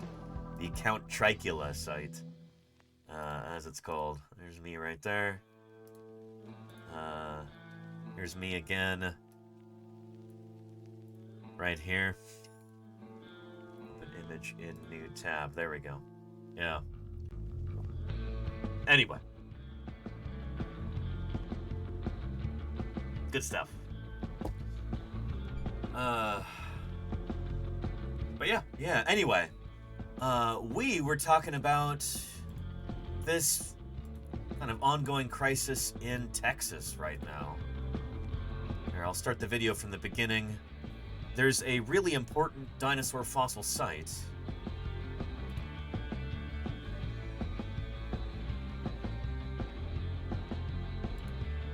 Which was first kind of brought to prominence by this guy. I spoke to him, offered him cookies that we'd made. I had made cookies shaped like dinosaur tracks. You know, took a tin and bent it all in, then cut them out when you made the dough. I made big plates full of them. Bird himself was profoundly moved by the discovery, as his letters from the time reveal. His relatives still read them today with a certain sense of awe. So, again, really important fossil trackway here. Fossil track site in Glen Rouse. The trackway itself has long gone, shipped off to museums by dinosaur hunter R.T. Bird. but dozens of individual prints still remain. This your first time here at the park? Yeah, I've studied it for years, but just in pictures and maps and things. Well, you can see there are a lot of really pretty theropod prints. Gorgeous. Like, look at that one For right there. Farlow and Thomas, these holes in the ground. And Kelly Kong says it's always Montana, lol. No, I mean, there's field crews in Wyoming, in the Dakotas, in Kansas and Nebraska, and Texas, in New Mexico. There's paleontological field crews kind of all over the American West. And even on the East Coast, there's a few places now. There's a place called Dinosaur Park in Maryland where they're doing some really cool work. So if you're on the East Coast, that's kind of your hotspot right now for dinosaur field work. There's a bunch of places up in Canada. Yeah. It's one of those things where, you know, if you know what you're looking for, you can find it. You know? Reveal much about the animals that made them. Right. Here's a nice left in the same animal. He's walking kind of pigeon-toed. Mm-hmm. This is a particularly nice footprint. It's got a nice three-toed shape. And you can get some idea of how soft and gooey the mud was when the beast went through, because you can see in several places when the toes were picked up, the mud kind of collapsed, roofing over the toe mark a little bit, making these kind of little toe tunnels like you see there. And the toe will sometimes extend quite a distance ahead. From looking at three-toed footprints like this, you can tell quite a bit about the animals that made the prints. You can get some idea of how they carried their weight as they were walking on their feet. You can get some idea of their gait from looking at the sequence of footprints one after another. For example, in bipedal dinosaurs, they moved in a manner so that they put one foot right in front of the other. They were a very narrow, efficient, striding kind of gait. And you can make some inferences about how fast they might have been going from the size of the footprint and the spacing between the footprints. Because when you think about it, if the animal is just walking slowly, no particular hurry, it's going to put the feet fairly close together. Whereas if it's running, it's apt to put the feet farther apart. Yeah, longer stride. Footprints like this look an awful lot like footprints of big birds. And in fact, the first Anglo settlers in this area who found these things thought these were turkey tracks, but you can tell from the size. A big turkey. This would have been poultry on a scale that Colonel Sanders would have found ravishing to contemplate. Oh, that is Anyway, really special stuff that they've got out there along the Glen Rose and I think Biloxi rivers in Texas. Here's why we're talking about this right now. This is why this is currently crisis. The community of Glen Rose tonight saying that the clock is ticking there to stop a proposed power line project that they fear could change the land that they love. We first brought you this story as questions started coming out about a potential route near Dinosaur Valley State Park. Tonight, our Amelia McGavro was there, and emotions, they ran pretty high. I have goosebumps by the number of people that are in this room. On a Tuesday night in Glen Rose, residents gathered shoulder to shoulder, united by concern for Dinosaur Valley State Park. Yep. A park that draws Beautiful visitors place. and tourism dollars from across Texas. We have a pioneer spirit in our community, and we cannot let this be overrun by them. The packed rally follows months of discussion and debate surrounding Encore's Dinosaur Longshore project, a proposal to build high-voltage transmission lines stretching more than 200 miles across Texas from Somervell County west to Howard County. Encore says the project is designed to meet the state's growing demand for reliable power. 3 possible routes. Hang on. Demon Prince says, well, if there were bear-sized beavers, who's to say giant turkeys were not possible?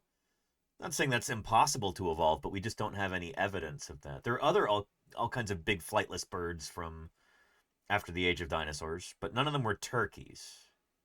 You know?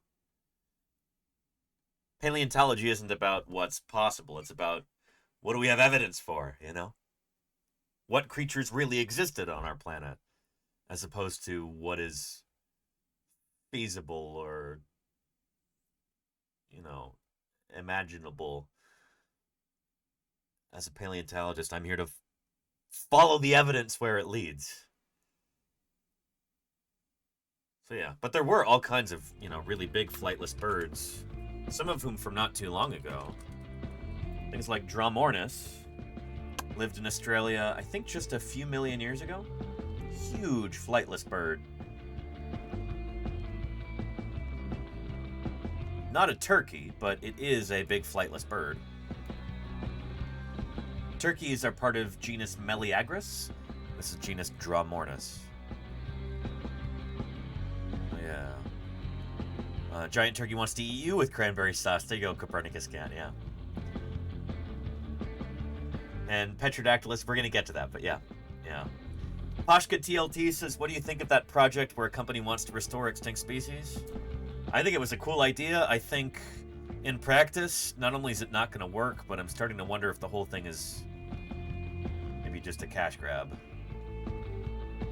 We could talk about that another time, but it's the sort of thing that, like, if I get into that now, it will derail the entire stream, and we have a bunch of other stuff to talk about right now, so we're going to stay on target here. Yeah. And Murph says, do you think the prevalence of terrestrial birds after the KPG was due to open niches? You bet, Murph, yeah.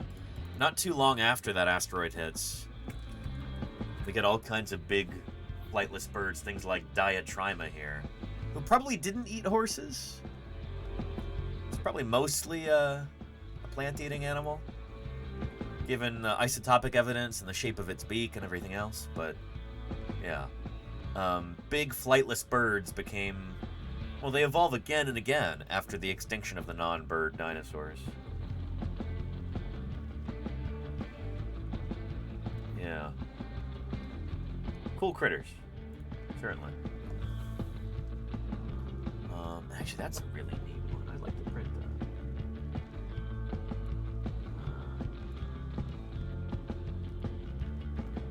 Cool in their background. Let's see.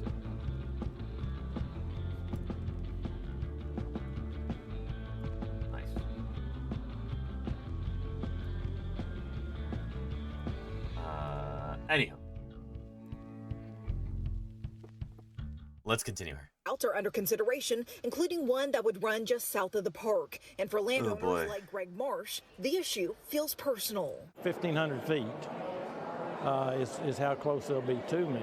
Marsh says if Encore ultimately selects the A3 route, the power lines could cross near his ranch, land that provides habitat for a federally protected and endangered bird, the golden-cheeked warbler. We've done a lot of habitat work to keep them coming back to us. Encore says state regulators will... So this is the really frustrating thing, is that, like, here you have private landowners, you know, proud Texans, who, you know, maybe they're not...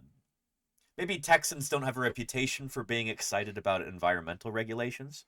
But here's a landowner, he's like, we've worked really, really hard to keep our private land as suitable habitat for these endangered species. We've done our part. And now these private companies are going to come in and just bulldoze a bunch of this land and start these giant construction projects and stuff. And not only is that really bad for the endangered species, it's also really unfair to the landowners who've done their part to preserve these ecosystems, you know?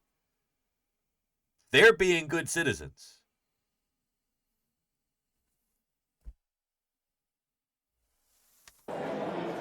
To keep them coming back to us. Encore says state regulators will ultimately decide which route, if any, moves forward. But in a statement, the company tells us it recognizes the cultural, educational, and ecological importance of Dinosaur Valley State Park and says it must present a geographically diverse set of routes in its application as part of regulatory requirements, adding that none of the preliminary routes under consideration enter or cross the park. David and Goliath, you talk about the giant, well, that's what we're facing.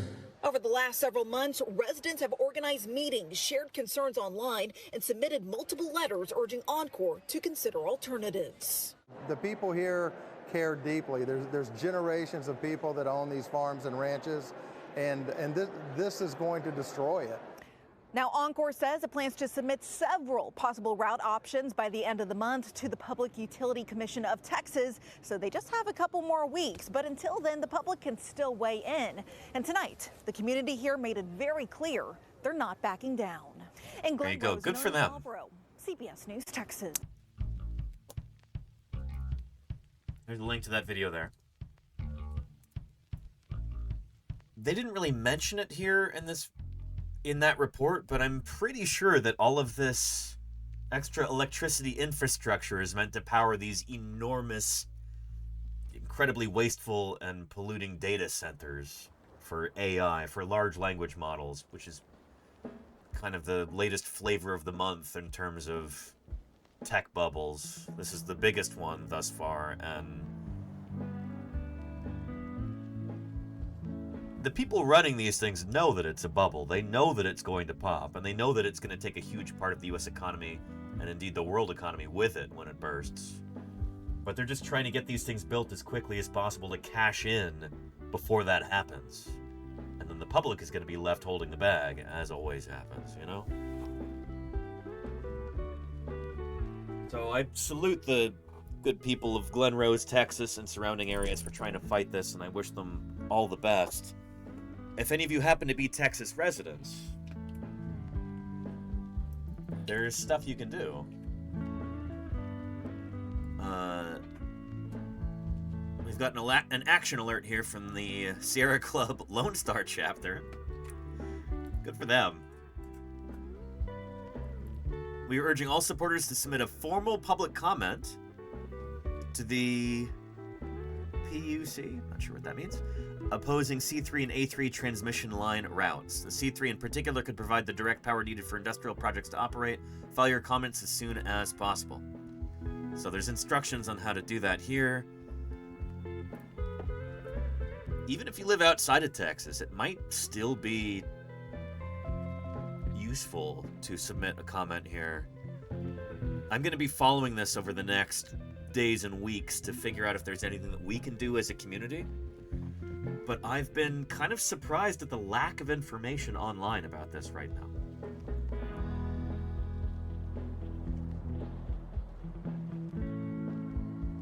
So we'll see. There will be more information to follow.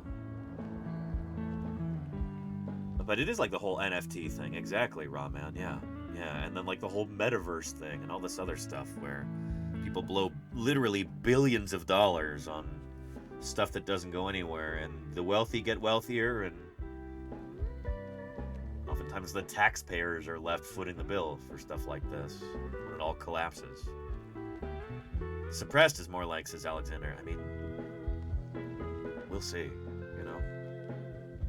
But again, really surprised that I looked this up on Google News. Not a whole lot on it.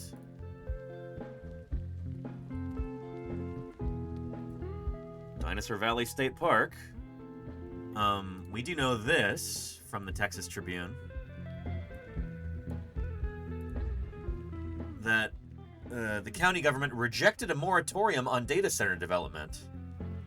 So local people got together and they said, let's try and use our power to keep these giant polluting data centers out of our area. We don't want this in our community. We don't want all the extra pollutants in the air. We don't want our energy bills to go up. All of this stuff. And the people in charge said, oh, we don't really care what you think as people who live here. You know, we're trying to suck up to these huge wealthy companies, you know? What are you doing over there, Mini Pie? Hey. Hey. Did I not give her treats earlier? Did she? Hey, come here. Come over here. Look. Come here. What's this over here?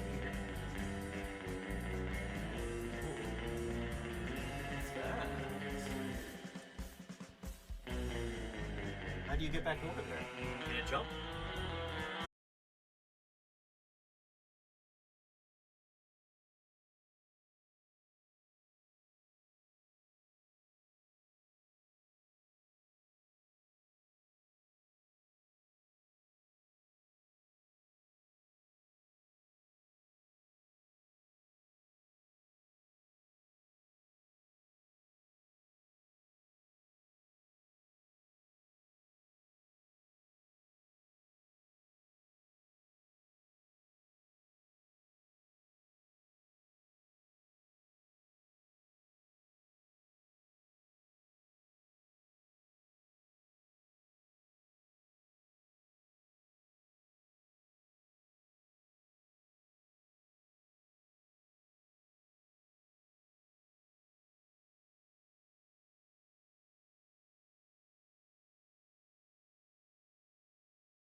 Zitron.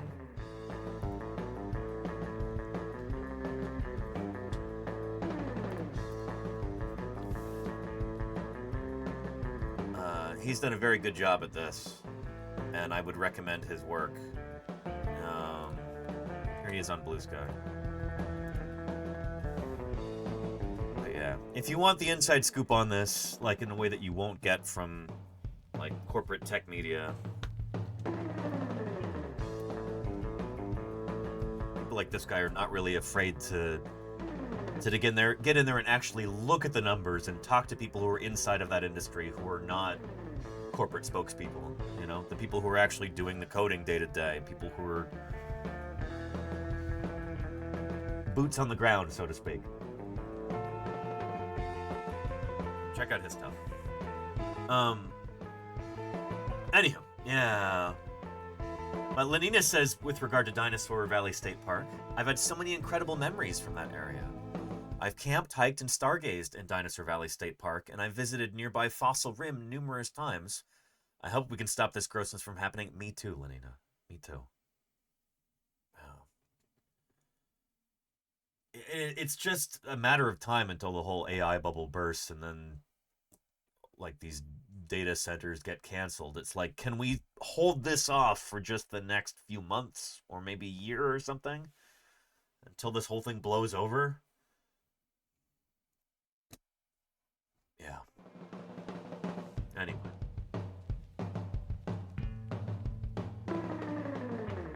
Yeah. True Duck Lover says, silly question, what's a dinosaur or animal fact that everyone likes? Oh man, I've got so many, True Duck Lover. Your name. You're named after a dinosaur, by the way. Birds themselves are dinosaurs. So,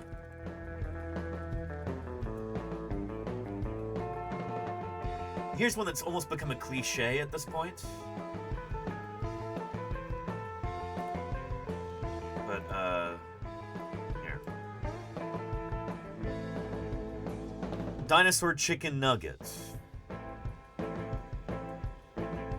These are processed and congealed chicken flesh, shaped into superficial dinosaur silhouettes, you know? So they're meant to look like a dinosaur, but they are literally made of dinosaurs. A chicken is a kind of bird. Birds are dinosaurs. So this is dinosaur material that's been shaped into a dinosaur shape. So yeah. So yeah, literally, chicken nuggets are dinosaur nuggets. It's true. True Duck Lover. Another one that's almost become a cliche at this point is, there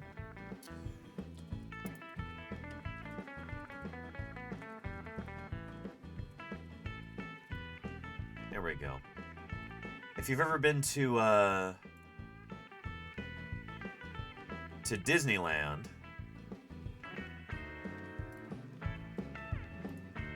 or if you've ever seen anything like that, so on the Disneyland Railroad, there's this famous tableau. There's a Stegosaurus fighting a Tyrannosaurus. This is kind of the crescendo, the climax of this this journey through prehistoric time, as they say.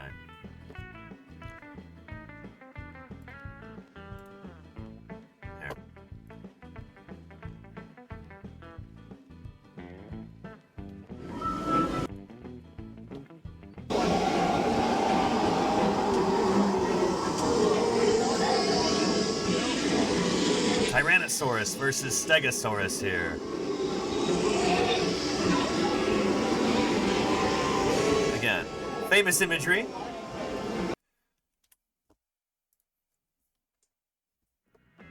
There is more time separating these two animals than there is separating T-Rex from us. So, again, to reiterate, Stegosaurus is further in time from T-Rex than T-Rex is from us. We are closer in time to Tyrannosaurus than Tyrannosaurus is to Stegosaurus. Stegosaurus is from the end of the Jurassic period. They died out probably about 145 million years ago. Tyrannosaurus died out only 66 million years ago. So again, T-Rex is closer in time to you and me and Twitch.tv than it is to Stegosaurus. Gives you a sense for how long the age of dinosaurs was and how it wasn't that long ago in the grand scheme of things. We're going to look at our geological time scale here. We're here in these black pixels at the very top of the Cenozoic era. So this is the present day, 0 million years ago, in the Holocene epoch, which is so short it doesn't even really show up here. It's above the Pleistocene. Dinosaurs, including T-Rex, died out at the end of the Maastrichtian stage of the Upper Cretaceous period, 66 million years ago. At the end of the Cretaceous. Whereas Stegosaurus is from the end of the Jurassic, died out about 145 million years ago. So again, we are closer in time to T-Rex than T-Rex is to Stegosaurus. Any longtime viewers here are going, oh yeah, of course, we know this, you know? It's a cliche at this point. But a lot of people, you know, will be interested to learn that for the first time.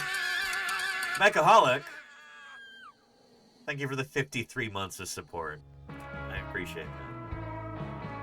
Thanks for keeping me here online for 53 months. Mechaholic, I really appreciate it. And True Duck Lover, thanks for the follow. It's a dinosaur, and this is a dinosaur too. That first one wasn't a dinosaur, actually. Here, another fun fact. That critter, Dimetrodon, is not a dinosaur. Not a dinosaur at all. This critter lived long before the dinosaurs.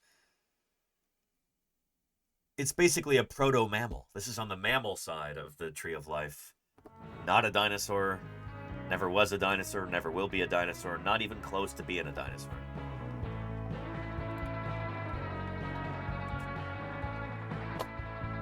Back when I was still trying to do TikTok videos, I did a little one about this. I am just getting ready to carve up this pumpkin. I thought everybody's going to be expecting me to do a dinosaur, so I'm going to buck expectations a little bit and do something that is distinctly not a dinosaur and make it be about not being a dinosaur. Who can tell me what that is? Dimetrodon, there you go. Yeah, Dimetrodon. This critter is more closely related to you and me than it is to any dinosaur, which is pretty cool to think about. These are very, very charismatic animals. You see them in all kinds of assorted plastic dinosaurs boxes and stuff. But they're not dinosaurs. These predate the dinosaurs by, what, probably a solid 60 million years. Let's go ahead and get started with pumpkin carving. First thing that I've got to do for this is carve out the top. Unfortunately, I don't have any anesthetic for our pumpkin friend here. It's time for your lobotomy. There we go. Look at that. Pulling out all the guts right here.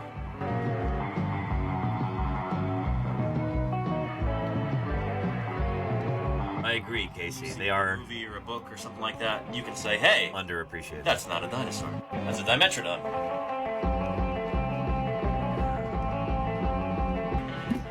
Check it out. Ah, that looks so much better now. Ha! Very nice. Very nice. Our, not a dinosaur, Dimetrodon. Let me turn off all the lights. We can do another pumpkin this year. Check that out. Oh, man. That is pretty cool. I like that a lot. I'm pretty happy with this.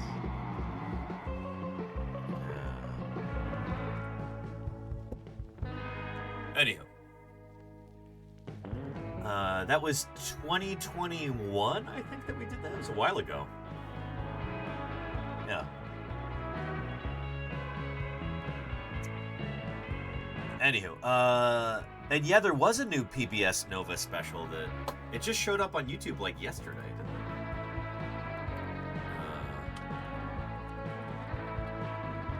it? Mammal Origins. Yeah, nice. I'll share this with the chat.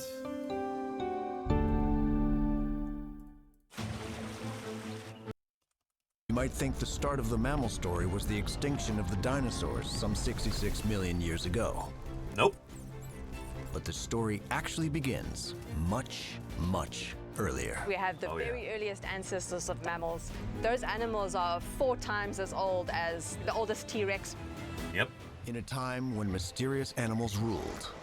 They look very different from anything alive Steve today. Brusatte.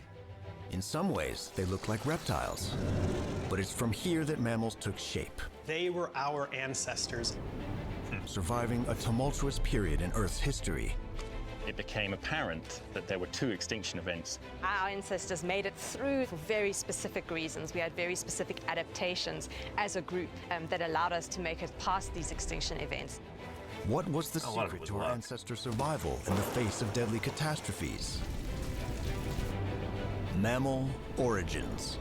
Right now on Nova. Dinocephalian there. Cool stuff. Anyway, I would recommend this. Having not watched the whole thing yet, what I have seen is really good. There's a link for it for you there in the chat. Yeah. And yeah, Gorgonopsians are super cool. Petrodactylus. Gorgons is what they're called for short sometimes. But Gorgonopsians.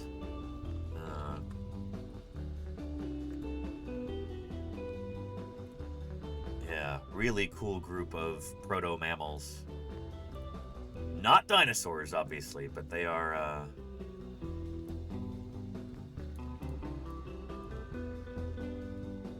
they're proto-mammals. Cool critters. And some of them have got really formidable skulls. Super cool looking. Like, yeah, look at that. This is Smilosaurus, who, again, not a dinosaur, but a Gorgonopsian. Look at those canines there, just bonkers. So cool. And it's not available in your country? I'm sorry to hear that, Sushi Cat. Yeah. PBS is taxpayer funded here in the US, so maybe it has something to do with that, but you could try a VPN, maybe, if you have access to that.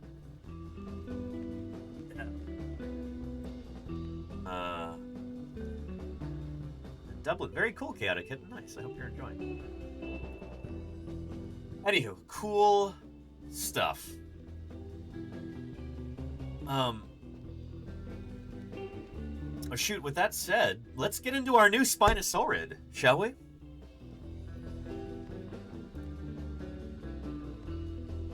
There's a brand new video that just popped up here.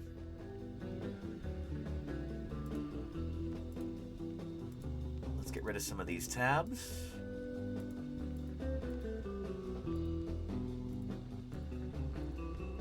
There we go, cleaning things up. Beautiful. We're going to be talking about this animal. Spinosaurus mirabilis. Interesting that they've named it as a new species of Spinosaurus, a new species within the genus Spinosaurus.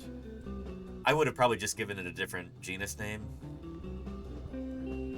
We could talk about why in a little bit, but cool stuff here. Let's dive into it right now. Oh, let's play the fossil news video sting first.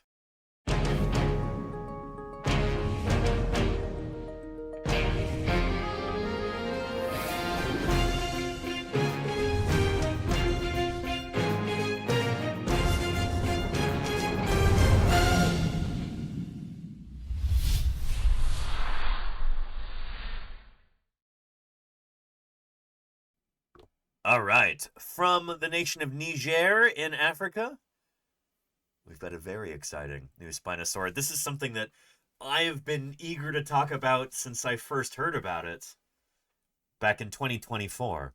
In October of that year, I was attending the Society of Vertebrate Paleontology meeting, listening to talks and attending poster sessions and presenting my own research too. And Paul Sereno gave a talk about this critter then. And I've been eagerly awaiting its publication ever since. Here we go.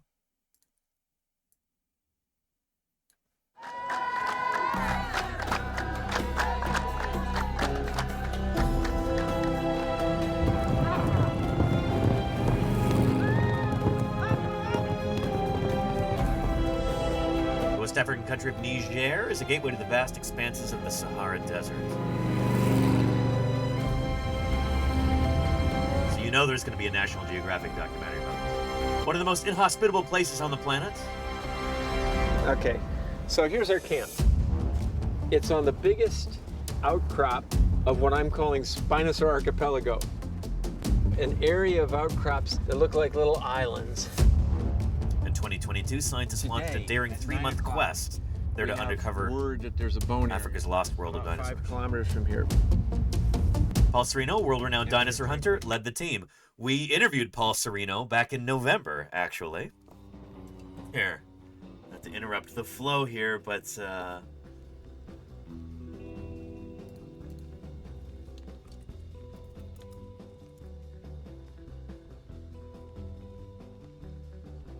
in between. We have nails. They're flat. They don't go under the edge. We have a soft pad.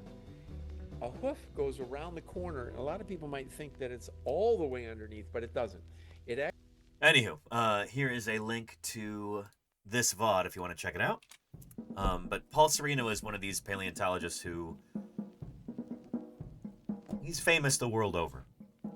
We were looking at this book earlier, and Paul Sereno's all over the place in this. If you read National Geographic magazine at any point in the 1990s, you're probably familiar with Paul Sereno. Where's the Paul Sereno picture? I know we've got some in here. There we go. There's Paul Sereno right there. With Carcharodontosaurus. Yeah.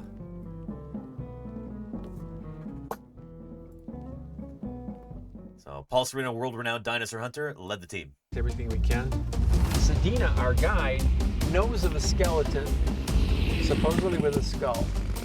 We don't know if it's here, some 50 miles away, or if it's even further. Tomorrow, we want to follow that lead. We have to find that locality.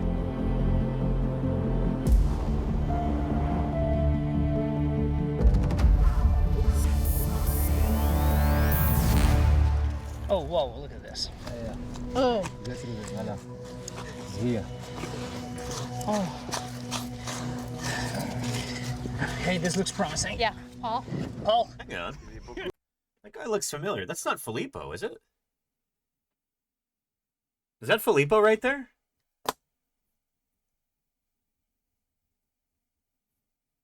A very similar nose. Is that dinosaur paleontologist and Twitch streamer Filippo Bertoso, aka Dyson Dinosaur? That might be Filippo right there. Hey, this looks promising. Yeah, Paul? Paul? Paul? You're not gonna believe it. What? What is it? The premix of our Spinosaur. Really? In place, yes. Gregory says amazing how they captured all this in real time. I think they had like a National Geographic film crew with them. So you'd have 1, 2, 3. So that's a very diagnostic part of the dinosaur. So that's golden. That's really beautiful. That's gorgeous. Okay, so there I see there's a bone over there. We should watch on what we're walking on. There's more bone behind you. Yeah. I mean, it's got to be scattered all over the place. We should. Yeah, this is a Spinosaur. Great. Okay, fabulous. First big discovery here. Yeah. All right. I need a picture of this. We have one. Me estoy colando en la foto, poner a P de Paco. Yeah. Cannot believe it. The gravity of this, you have to understand. I mean, it's really the first time that Spinosaurus skull material has been found in over a century.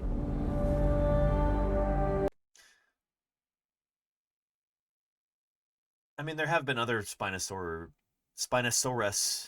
skull elements found since then, but this is probably the best material. It's the most fragile, impossible thing to find you often only get their teeth. You're very, very lucky to get a jaw. You find an articulated skeleton and a skull. That's huge. And that's sort of, that is the ultimate jackpot.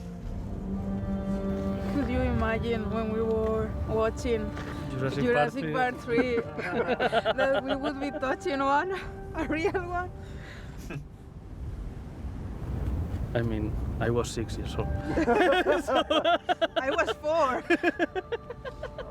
I was screaming, I'm terrified by this animal.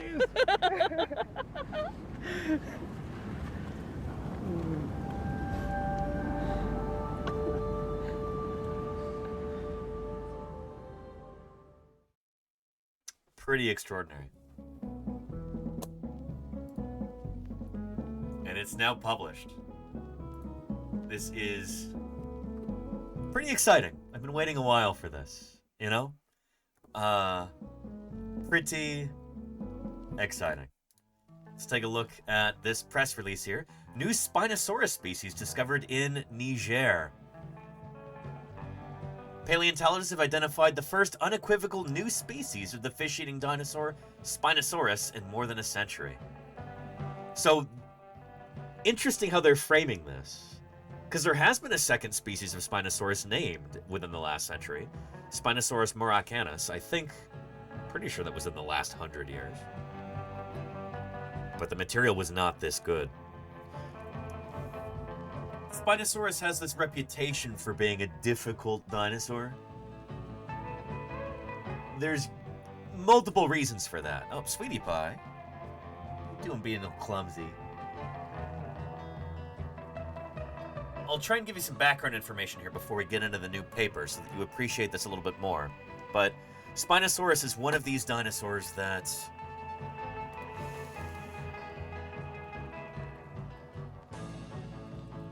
it has almost a legendary kind of reputation.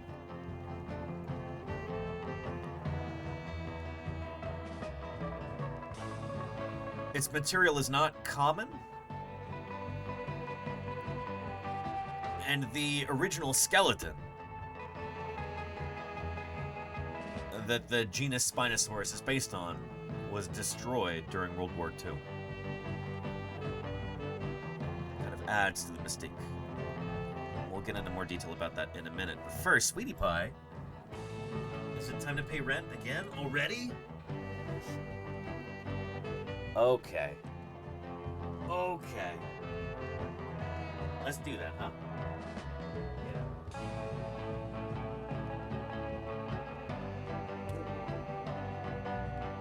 What's in there? Look at all that. What riches. You can eat those? No? What are you doing? Is that not good enough for you?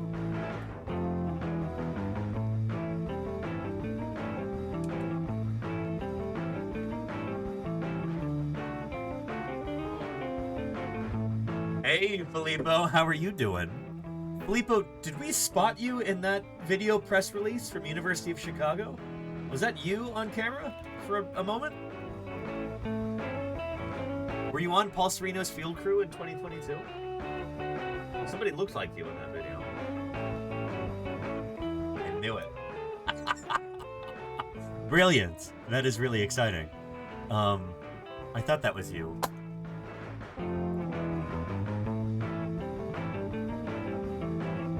Chat, back me up here. I was like, you know, that looks a lot like Filippo. Right here? Is that you there, Filippo? Yeah. Brilliant.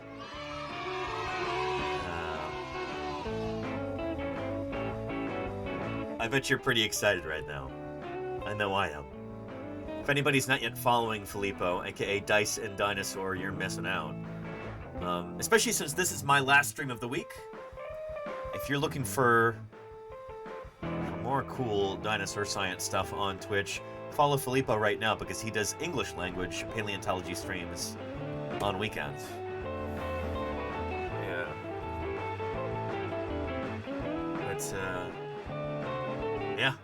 We dropped the bomb today? Yeah. I've been waiting for this. I saw Paul Sereno's talk back in 2024 at SVP Minneapolis, and I've been eagerly awaiting the publication ever since then. Very exciting. This makes the end of a semester of fire. Cariocecus, how long? The Hadrosaur mating paper, the Spinosaurus, and now even a postdoc fellowship in Portugal. Well, well, well, Filippo. Very exciting. Congrats. Holy cow. That's really exciting, Filippo. Congratulations. Splendid. Really glad to hear that. That makes me smile. Oh, man. It's a big deal. It's a big deal. Well done. I was about to explain to the chat why Spinosaurus has this kind of near mythical status.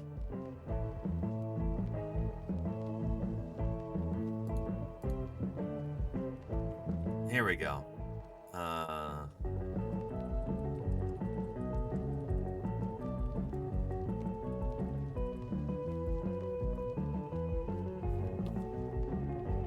Spinosaurus. Spinosaurus was always one of my favorite dinosaurs growing up, but I really didn't know anything about the guy who had discovered it until I was in graduate school. German paleontologist Ernst Stromer discovered the massive carnivore Spinosaurus, along with 3 more species of Egyptian dinosaur in the early part of the 20th century. As with most of Stromer's finds from the African continent, all fossil evidence of Spinosaurus was destroyed in a World War II bombing. Yep. I've known about Stromer's dinosaurs since I was probably 10, 11 years old. You know that voice, chat.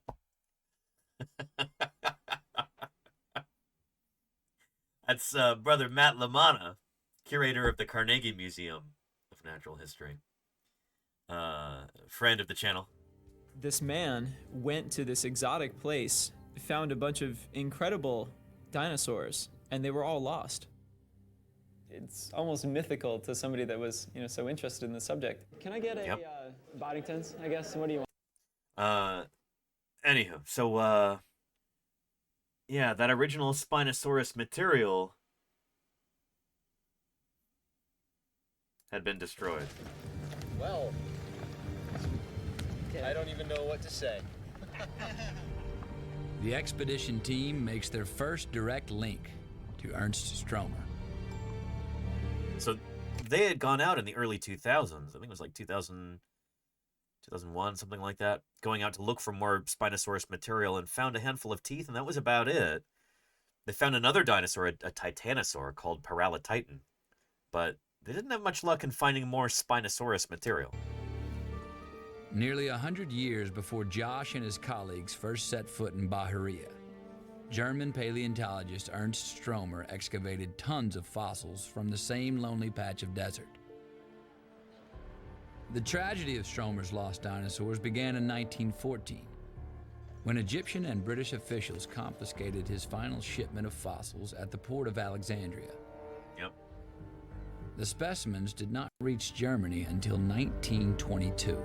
Shoot. When it finally got to Germany, apparently it was in fairly sad shape. Apparently it had been unpacked and repacked, and that's of course always a prescription for disaster, particularly at a time when people were not very good yet about preserving fossils.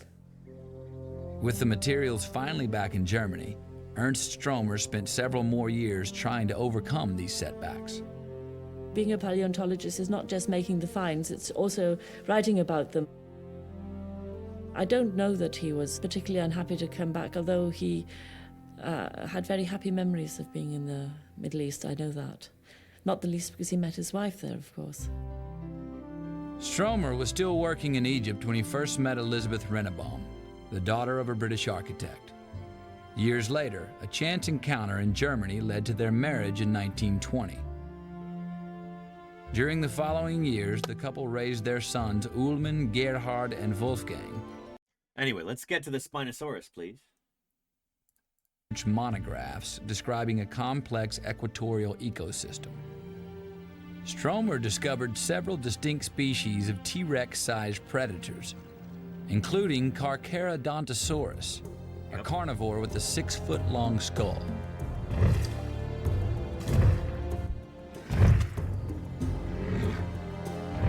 Carcharodontosaurus. The name means shark-toothed lizard, and this is a dinosaur that was sort of the equivalent of a shark on land. It would have basically walked up to a sauropod dinosaur and probably taken a big chunk out of it and just sort of waited for it to die.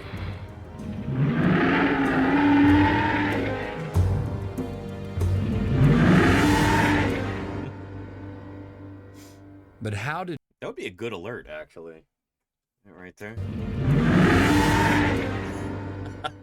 I should grab that. But how did meat eaters like Carcharodontosaurus survive in a desert? And, well, it wasn't a desert back at the time.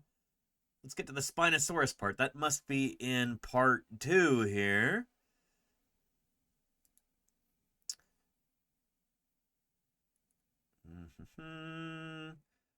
Scrubbing through here. It's cool to see young Matt LaManna here.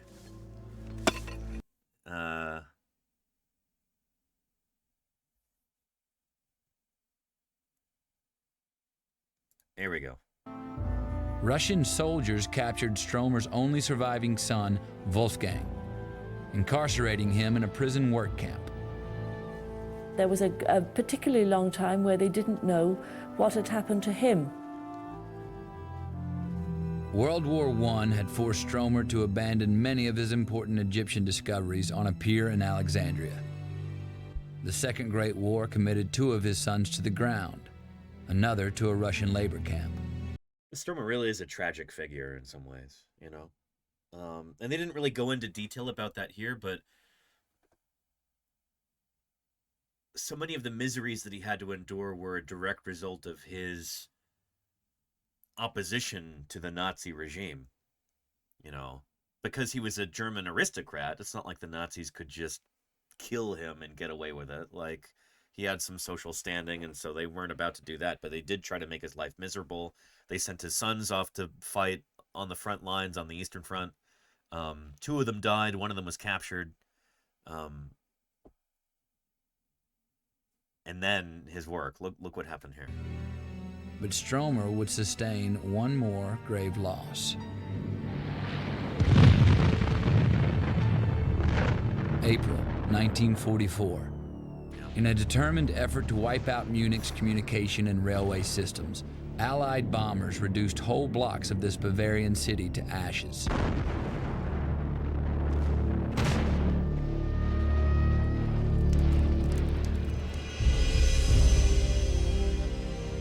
When the smoke cleared, the Munich Museum of Paleontology, located near Nazi Party headquarters, had also been devastated.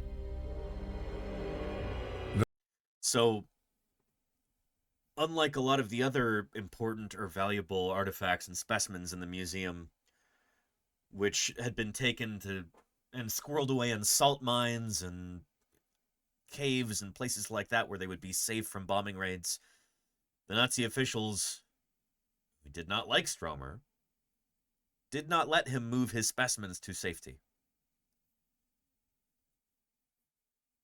They knew that there was a high risk that they would be destroyed, and they were fine with that. And that's exactly what happened. Virtually all of Ernst Stromer's fossil finds from Egypt were destroyed.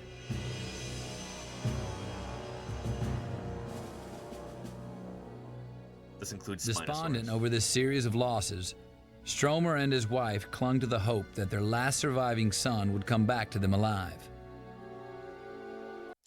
Anywho,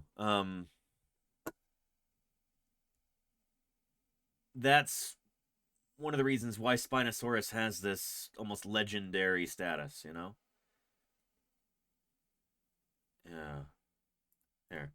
While Jason begins his exacting work, Josh, Matt, and Ken set out to discover more about the man who inspired their mission. The journey takes them to Munich's Museum of Paleontology. God, they were ugly spuds, weren't they? This guy bugs me so much. So, upon rewatch, I watched this documentary a ton of times when I was a kid. My my grandpa and grandma, they VHS taped it for me, and I like wore out that VHS tape. I watched it so often, you know, as like a 9-10-year-old kid. Maybe I was 11 at the time. Anyway, since then, having watched it since then, one of the people who was featured in this always kind of got on my nerves. And then I realized, oh, shoot. It's that same guy who was, like, driven out of paleontology for all kinds of sexual harassment and misconduct and all kinds of stuff like that. That's Joshua B. Smith, who's featured here in this documentary. And he's so obnoxious. Munich's Museum of Paleontology. God, they were ugly spuds, weren't they? We had a twofold mission in coming to Munich. Partially, we wanted to learn more about, well, who is this guy Stromer? What makes him tick?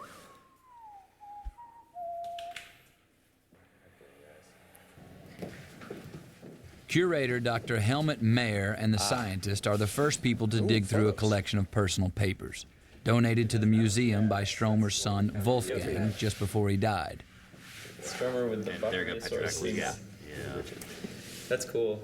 The items include more than 100 never-before-seen glass slides, taken by Stromer and his colleagues during their expeditions to Egypt. Oh, look at this. Oh, beauty. Libby great, fine, baby. Oh, man, please have some of your dinosaurs. Please have some. Look at that. Yeah, please have. Holy cow. Figure, but it's, I wish. That's a photo, dude. This is a photograph. Oh, man. Excuse me. Nobody knows these exist. Nobody knows these Matt. exist. It's really Oh my awesome. God. I know, I see. Oh, man. There's Spinosaurus there. He had it mounted. There's your He did? He had it mounted. Yeah. I realized, ooh, this is Spinosaurus in the museum before it was bombed. All of a sudden, we've got a photograph of the bones rather than just Stromer's drawings, so we can get information from the original Spinosaurus that no one has access to. Back in a Philadelphia bar the year before their expedition, Josh and Matt dreamed of finding an associated skeleton of a Spinosaurus. Look at this, Matt. He had it freaking mounted. Now they've discovered the only one in the world. Not in a bed of rock, but in a box of memories. This piece of glass Anyhow. is the closest thing the world has to this animal. Yeah. This moment. Aside from this and a couple of teeth that are currently sitting in my office, there is nothing of this animal known to science. Other than Yeah. figures in his papers. And not. Yep. So anyway, that's why I hope you have a better appreciation now for why this new discovery is special and why it's going to get a ton of attention. There's going to be a ton of headlines. It's a big deal, you know? It's a big deal.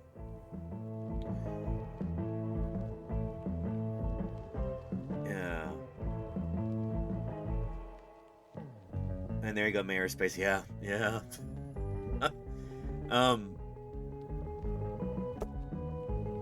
Yeah. So, new Spinosaurus species discovered in Niger in North Africa. Paleontologists have identified the first unequivocal new species of the fish-eating dinosaur Spinosaurus in more than a century. And just beautiful illustration here. And what kind of fish is right there, chat? What might that be? Critter we know and love here on this channel?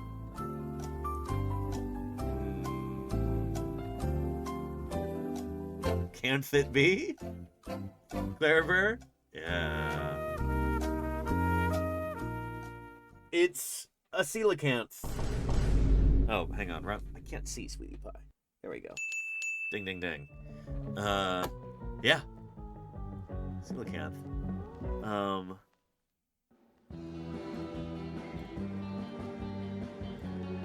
And it might well be Mawsonia, that genus, Dr. Terra. Yeah. Yeah. Named Spinosaurus mirabilis, the new species roamed the Earth during the Cretaceous around 95 million years ago. Dinosaurs' fossils were uncovered in the remote area of Gengrube in Niger, deep in the Central Sahara, by University of Chicago's Professor Paul Serino and his colleagues. The most striking feature of Spinosaurus mirabilis is a massive scimitar-shaped cranial crest unlike anything previously documented in the group. The scimitar-shaped crest of Spinosaurus mirabilis was so large and unexpected that we initially didn't realize it for what it was when we plucked it and some jaw fragments from the desert surface in November 2019, they explained. Returning with a larger team in 2022 and finding 2 additional crests, we realized the novelty of the new species that we had unearthed. Based on the crest surface texture and interior vascular canals, we believe the crest was sheathed in keratin. So this is going to be much like modern critters like, say, helmeted guinea fowl or cassowary.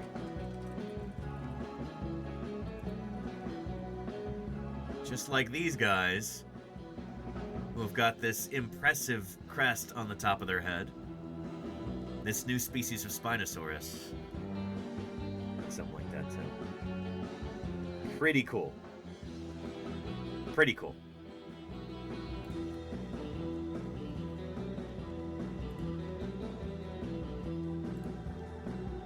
Look at that. And there's a coelacanth.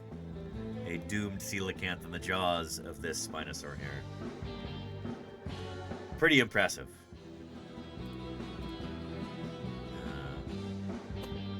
And yeah, Mawsonia, there we go. You're right, Dr. Chow. The discovery of Spinosaurus mirabilis challenges long-standing ideas about where and how Spinosaurid dinosaurs lived. Until now, most Spinosaurid fossils have been found in coastal deposits, prompting speculation that these predators may have been fully aquatic. However, the new fossil locality in Niger is located between 500 and 1,000 kilometers from the nearest ancient marine shoreline. This dinosaur is from inland, not a coastal critter. According to the author, Spinosaurus mirabilis likely lived in a forested inland habitat dissected by rivers. I envision this dinosaur as a kind of hell heron that probably had no problem wading on its sturdy legs into 2 meters of water, but probably spent most of its time stalking shallower traps for the many large fish of the day, Sereno said. The discovery is reported in a paper published today in the journal Science. Unfortunately, given that it is in Science, which is,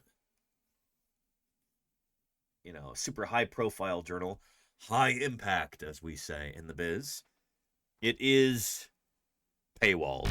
Access denied. But thanks to Golganek, appreciate you, Golganek, I have access to this and we'll be looking at the PDF.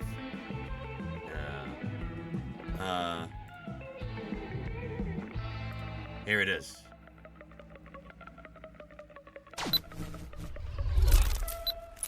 Access granted. So check out that skull reconstruction there. Look at this crazy crest. Pretty impressive. And yeah, there's a helmeted guinea fowl like I was talking about. Draw a comparison with.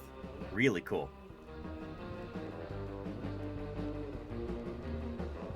So there we go. Like just about every paper in Science that I'm aware of, this one is short. It's crammed full of information, but yeah, short paper. And here's a reconstruction of this animal. I wish they would have made it more clear how much of the skeleton we actually have, and how much is Okay, is it just in blue, is what we have? Is that the idea? It's less than I would have hoped, but... yeah, okay.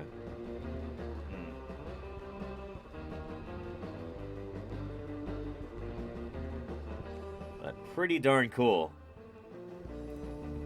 A fair portion of the skull here. They've got the most robust elements, and they've got that important crest there.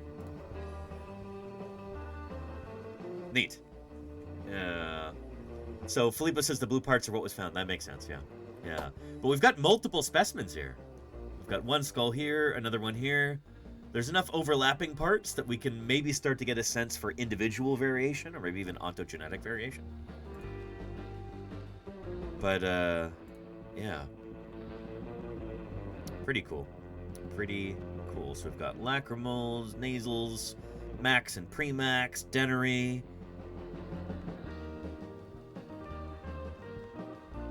Yeah.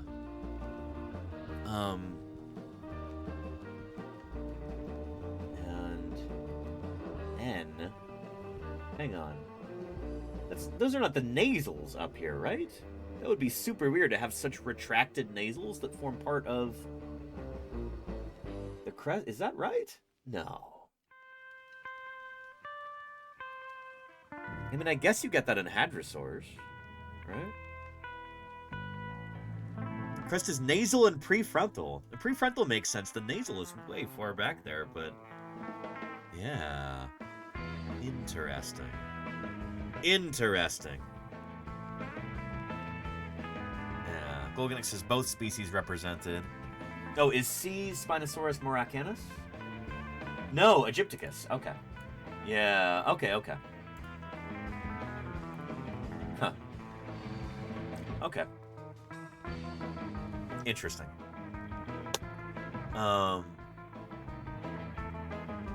Yeah. Very cool. Before we dive into the paper here, I want to take a little bit... Well, no, let's look at the paper first, and then we'll look at some of the press.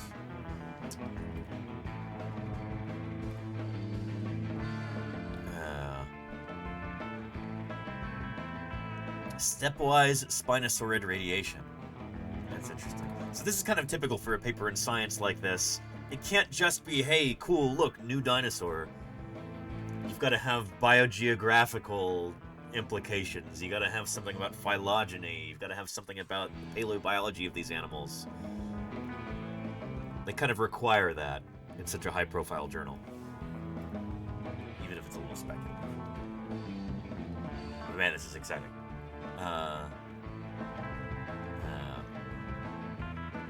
So Spinosaurus mirabilis, new species, is distinguished by the low profile of its snout, a hypertrophied, so embiggened, nasal prefrontal crest, greater spacing of the posterior maxillary teeth.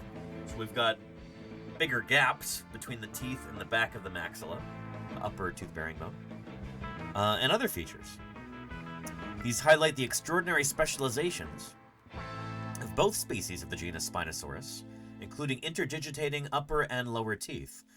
So interesting that they're saying both species of this genus. So I guess Sereno's team... I guess that checks out, huh? They, I guess they don't buy the idea that Spinosaurus moracanus is actually Spinosaurus. They might call it Sigilmosasaurus instead. If I'm remembering my Spinosaurid controversies correctly. But anyway, yeah. Principal component analysis of body proportions places Spinosaurids between semi-aquatic waders, like herons, and aquatic divers like darters, distant from all other predatory dinosaurs. A time-calibrated phylogenetic analysis resolves these evolutionary phases. An initial Jurassic radiation, when their distinctive elongate fish-snaring skull evolved and split into distinctive designs, Baryonychinae and Spinosaurinae. An early Cretaceous circumtethyan diversification. So at the beginning of the Cretaceous, they start to spread out across the Tethys Sea, when both reigned as dominant predators, the Baryonychines and Spinosaurines. And a final early-late Cretaceous phase when Spinosaurines attained maximum body size as shallow water ambush specialists, limited geographically to northern Africa and South America. Makes sense. Very cool. Conclusion: the discovery of a tall-crested Spinosaurus mirabilis in a riparian setting, that's like a riverine setting around rivers, within an inland basin supports a lifestyle interpretation of a wading shoreline predator with visual display as an important aspect of its biology. At the end of the Cenomanian stage, about 95 million years ago, an abrupt eustatic rise in sea level and the attendant climate change brought the Spinosaurid radiation to an end. And it's presumably when these animals go extinct, is at the end of the Cenomanian.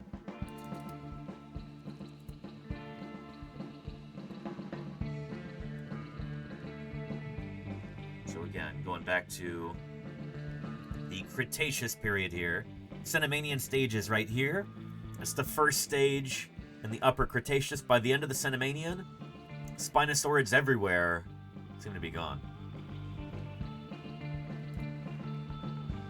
So it's a very short-lived group. They're not around for very long, the Spinosaurids. There are rumored bits and pieces of Spinosaurid that might go back to the Upper Jurassic, potentially. But they've not really been published on yet. As far as I know, the earliest Spinosaurids are still from the Lower Cretaceous. Ichthyovenator might be one of these. I forget who is the oldest at this point. Ichthyovenator from Laos, I think, is pretty early on. But let's check that. I don't know if I'm remembering correctly. 120 to 113 million years ago. That's not as early as I thought.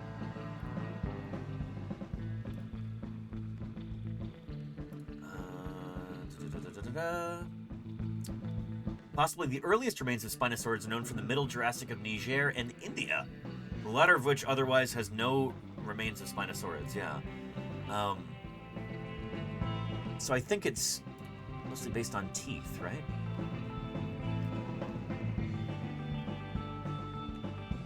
Yeah. Huh. Anyway, this is almost exclusively like an early to very beginning of the Upper Cretaceous kind of clade. So Spinosaurids not around for very long, you know? They might go back as far as the Berriasian or even earlier, but by the start of the Upper Cretaceous, they're already on the wane, and so far we haven't found any from like the Turonian onward. So they're probably extinct by the end of the Cenomanian. Again, this is the time when sea levels really rise. So like when we're looking at let's say the Western Interior Seaway here in North America, when sea levels rise so that the middle of North America gets covered by this seaway, that might be what drives the Spinosaurids into extinction. Potentially. There's other groups like the Ichthyosaurs that also die out around this time. So sea level rise and the attendant climate change that result might be what doomed these animals. There were a lot of shifts happening at the time, but that might have been the most important one.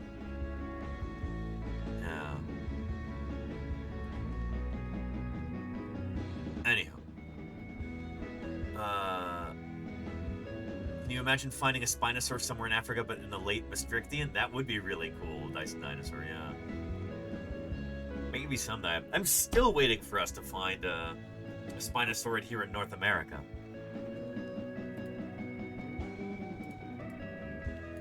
You know? 105 million years ago, 120 million years ago, something like this. If we were to find one, you know, as Jim Kirkland says, Utah, the Natarita Formation might be the place to look.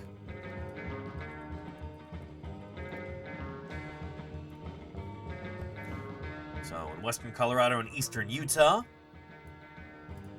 this is a like near shore, deltaic, kind of like coastal environment. It's called, well, equivalent strata are called the Dakota Formation in other states. But, yeah, here in the U.S., right there in eastern Utah, this is above the Cedar Mountain Formation where I've done a bunch of work. It's the right kind of environment, and it's the right time. It's before Spinosaurids seem to go extinct. If we ever find a Spinosaurid in North America, the Natarita Formation would make sense. But given that the teeth from these animals are usually not uncommon, it's surprising that we've not found any. If Spinosaurids did live in this environment, you would think that we would have found their teeth already. But so far, nothing that I'm aware of. There's always a chance that some crocodile teeth, crocodiliform teeth, that have been reported from the Natarita might turn out to be Spinosaur teeth. That's happened before in Europe, where, you know, Oh, I found some crocodile teeth. Like, no, turns out those are Baryonychian teeth. Those are Spinosaur teeth. That's happened before.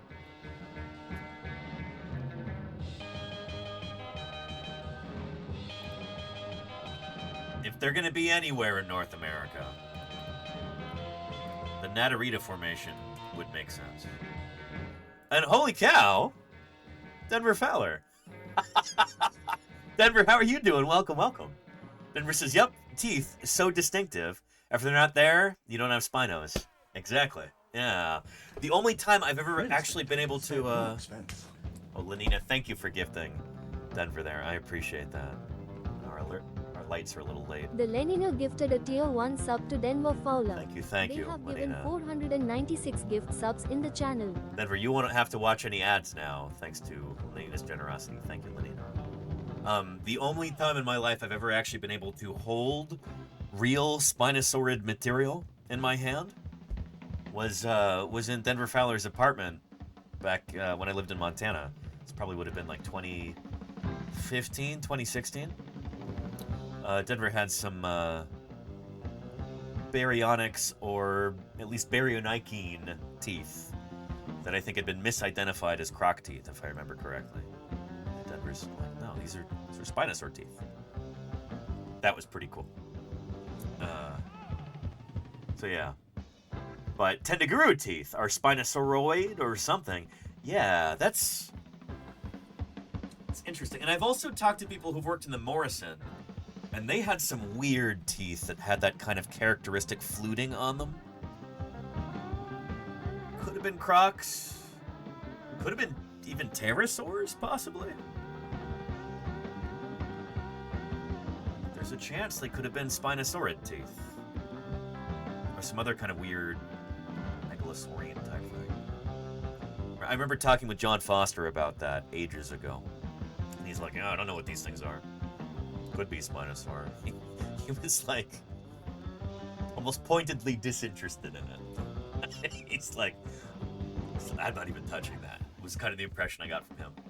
But yeah. And Ceratosaurus premax teeth are fluted. Yeah, yeah. And that's one of the reasons why I've heard other researchers speculate that maybe Ceratosaurus was eating fish.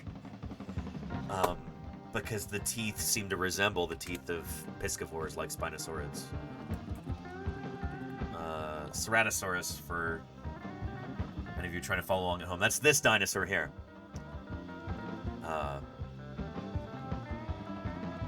From the Morrison Formation. Same time as Stegosaurus and Brachiosaurus and all those guys. North America. Really cool skeletal mount here at the Natural History Museum of Utah.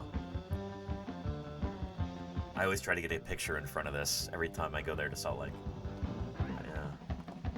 Anywho. Denver says, but the holotype Ceratosaurus skull does not have premax teeth.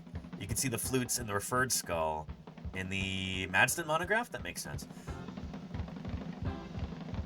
I think I have a 3D print of the Ceratosaurus holotype. There was a somewhat low quality scan that showed up online a while back. I was able to scoop it up before it disappeared. I don't have it painted yet, but let me see if I can find that, because I think you're right. I think it's missing the premax teeth.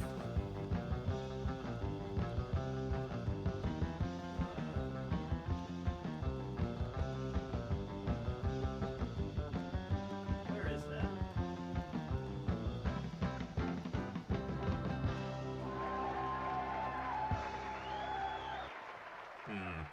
I think it's tucked away right now, but let me see if I can find the files.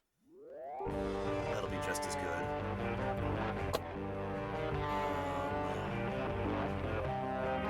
Search the folder.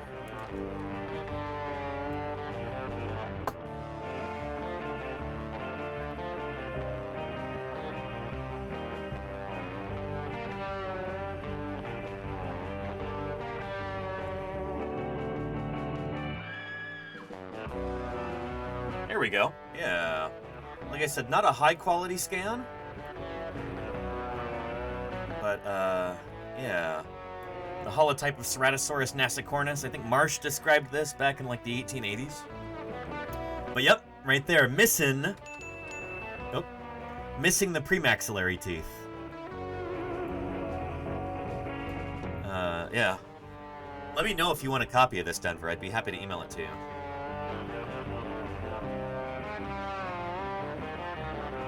But I still have yet to paint it and finish it. Denver says yes, please. All right, cool.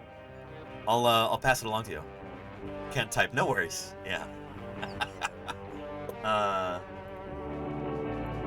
But I've got a decent photo of the original too. Or on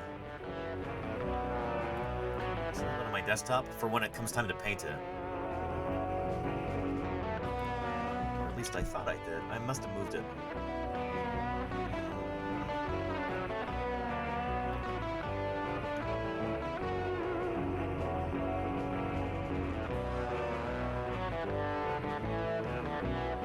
Let's do an image search. It's a USNM specimen.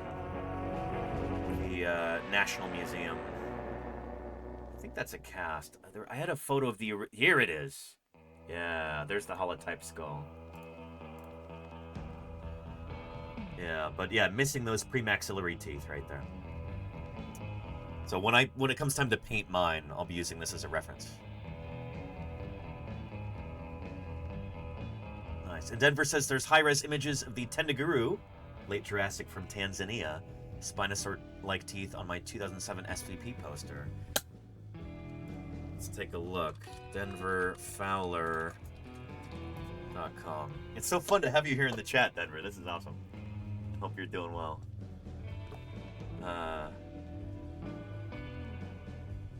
Let's see. Stratigraphy, fieldwork, media.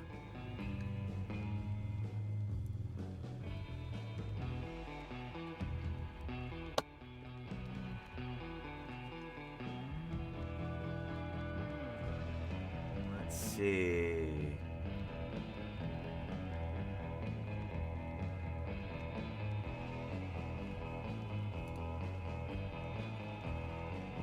There we go. Nice.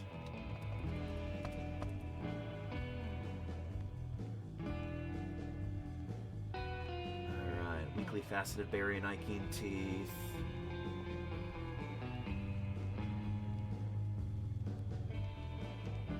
Ceratosaurus. Yeah, there's those, I guess, denary teeth with the fluting on Ceratosaurus. Really interesting. And Machiacosaurus, I just got to see the, I got to see some Machiacosaurus material in person just last week in Denver, Colorado. I was doing a collections visit there. Oh, shoot, who's calling me? Hang on a second. This Hello? quarry has provided scientists with many... Hey, can I call you back later? I'm streaming right now. All right. Sorry. I get grief if I don't pick up the phone when my mom calls, even if there's 260 people watching, so apologies. But yeah, Pat O'Connor was showing me some of the Machiacosaurus material there in the collection at DM&S in Denver, Colorado. That was really cool. And yeah, really weird shape to them, where they kind of have this recurved sort of thing going on. Look, you don't have time to put dinosaurs in your dinosaur movie. And Wayoko13 and a bit to Atlas, thank you for the follows. Welcome, welcome.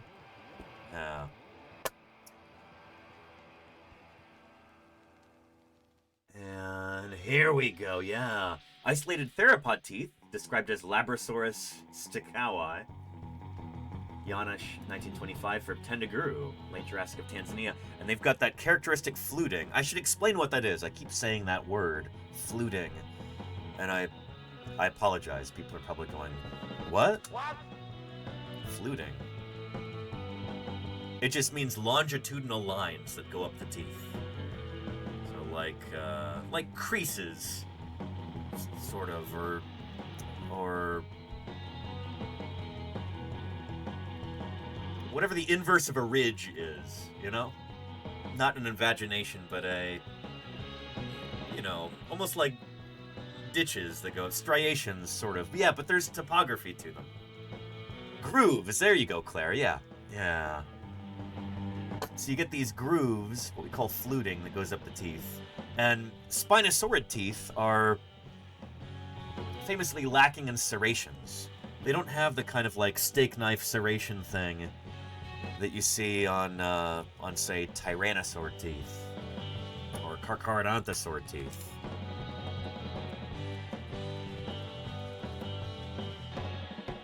You know, you look at these up close and you can see the serrations there.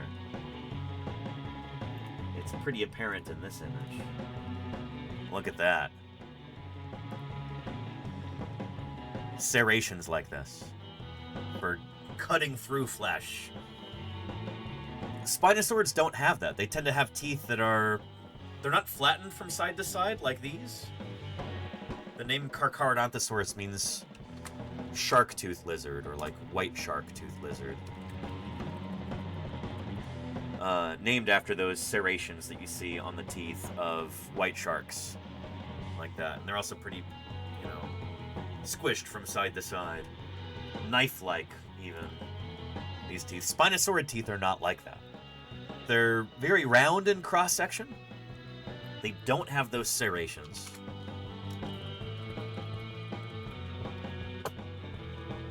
And, or they don't, the serrations are not very pronounced. So they're pretty smooth, but you get that fluting up the side. This might not be a legit one. There's a ton of fake Spinosaurus teeth online and in rock shops and stuff like that. But yeah, you see some of that fluting there. And crocodiliforms do a similar thing with the fluting. It seems to be an adaptation for punching through the scales and kind of holding on to slippery fish as these animals are feeding. The fluting like that seems to be a feeding adaptation for catching slippery prey. So anyway, Denver's worked on this sort of thing before, and knows more about it than I do. Yeah. And Andrew Memerick says, would they have torn their prey's flesh? That's what the serrations are for. If you have an animal like Carcharodontosaurus, who lived at the same time in the same place as Spinosaurus,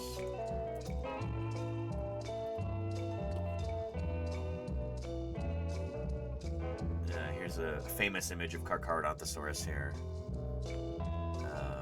telling a Deltadromeus to scram. These guys were terrestrial carnivores. They're, maybe they're feeding on sauropods or on similar critters, but, you know, a more kind of traditional terrestrial big meat-eating dinosaur. And so their teeth evolved for cutting through flesh. That's why they almost kind of resemble steak knives, if you squint your eyes. Spinosaurids are different. So, Spinosaurus, like we have here in this illustration.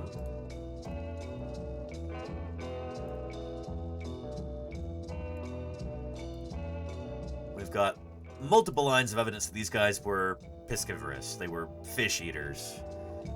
The shape of their teeth indicates that notch, or subrostral indent, whatever you want to call it, there in the jaw, also seems to be an adaptation for catching or holding or manipulating fish. Yeah. Anywho. And Crimson asks, could those fluted teeth threaten other dinosaurs? I mean, the teeth are still sharp. You'd still be able to bite and defend yourself with those teeth, sure. But the fine-scale morphology of the teeth details the lack of serrations, the conical cross-section, the fluting. These seem to be adaptations for holding on to fishes. Does that make sense? Yeah. Anyhow. And Pate B says, that's interesting, Danny. I didn't know much about the teeth before. Well,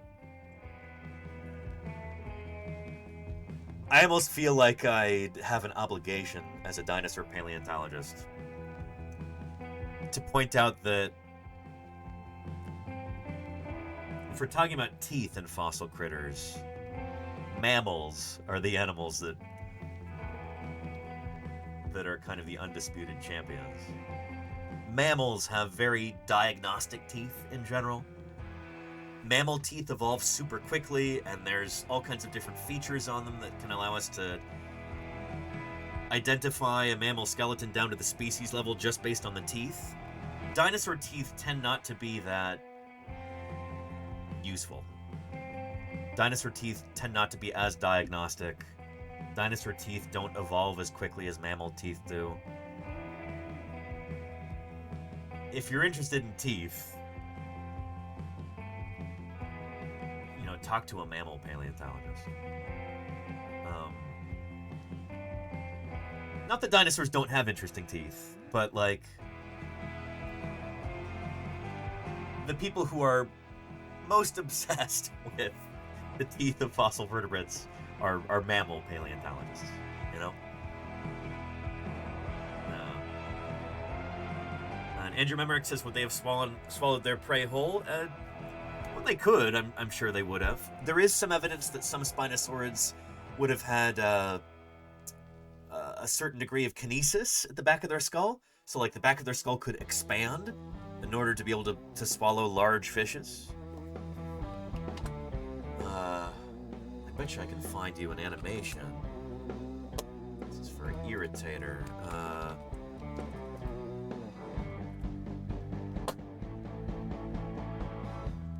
There we go.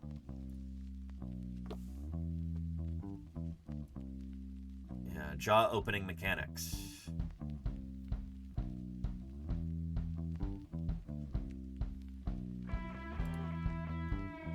yeah, there's the jaw joint there. And so there is some evidence that, and again, this is incomplete. You know, we don't have the dentaries here. This is just the angulars and surangulars hooking up to the quadrates there. But it seems like these guys were adapted for opening their lower jaw really, really wide in order to accommodate big meals.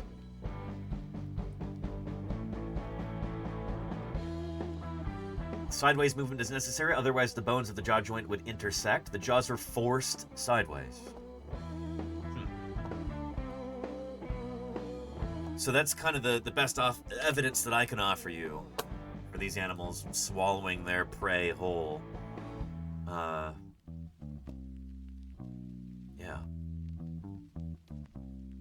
Pretty cool.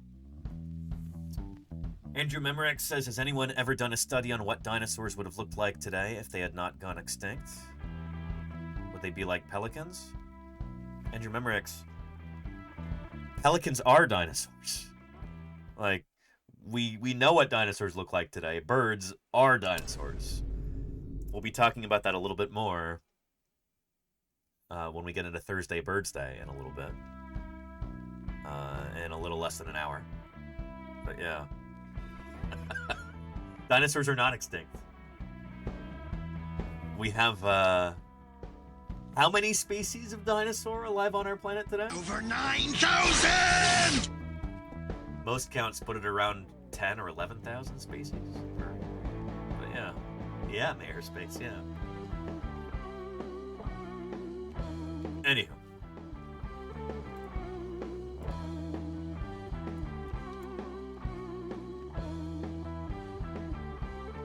So yeah, we do have decent evidence that dinosaurs like irritated. Well, so most likely this would not be possible because there's still that symphysis between the distal dentaries there. So I don't think they're doing this at the front, but it's just the back of their jaw could probably expand. Yeah. Anyhow. But interesting stuff.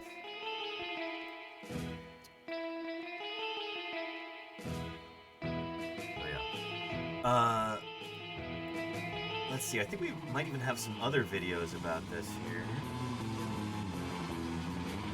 Looks like friend of the channel, Brian Curtis. Astonishing Spinosaurus. It's out. The long-rumored scimitar spine Spinosaurus is now out, and it's been named Spinosaurus mirabilis or mirabilis. I haven't even heard it said out loud yet. I'll be curious to see. Anyway, mirabilis, I think it is. Like Dinodon mirabilis. There's a link to that video if you'd like to watch it. Good stuff. We ought to bring Brian on the stream again at some point. Talk to him about some stuff. But yeah.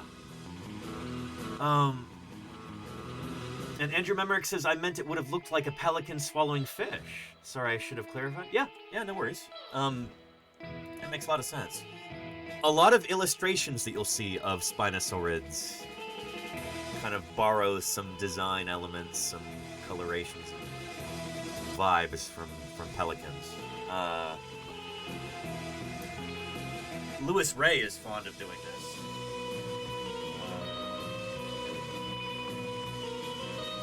This book is almost 20 years old now at this point. 2007, I think. But it holds up surprisingly well. Yeah, 2007. Next year, this book is going to be 20 years old. 2007.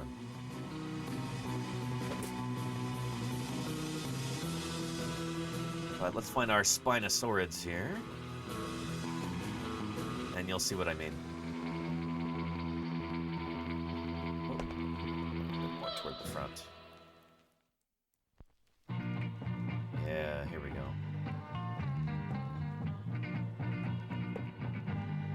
Yeah. Suchomimus, Spinosaurus. Yeah, Lewis Ray really likes to make these guys almost kind of pelican-like in some of his illustrations. Yeah. There we go. This is exactly the one I was looking for. Yeah. There's that diffy circle tail of a coelacanth there. Unmistakable.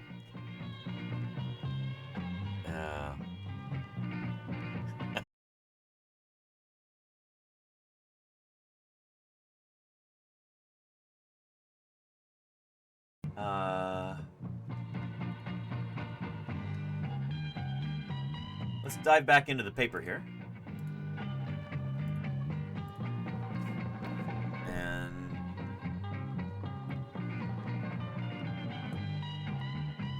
oh, we had a momentary F there? Really? The signal cut out for a second? Let's do a speed test real quick.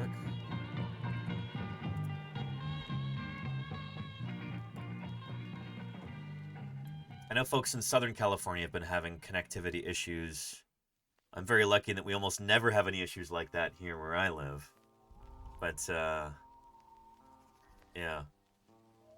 Oh, this is weird. Yeah. Speed test is having some difficulty here.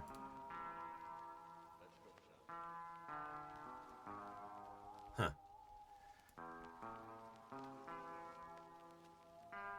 When we came back. Okay. Yeah, and, here, if you're looking for a link to the paper, you can find it through this press release here. It is in the journal Science, which unfortunately is paywalled. But there is the actual paper. Here's a link to that.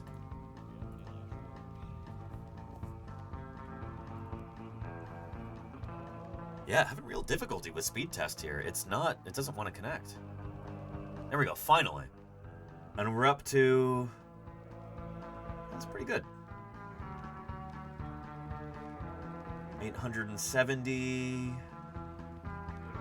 860 megabits per second. That's pretty good. I'm supposed to get gig speed here.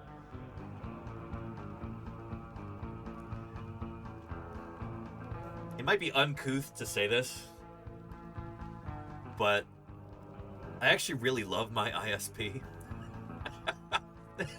It's a rare sentiment here in the US.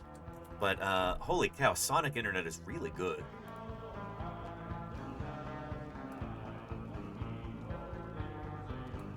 Yeah.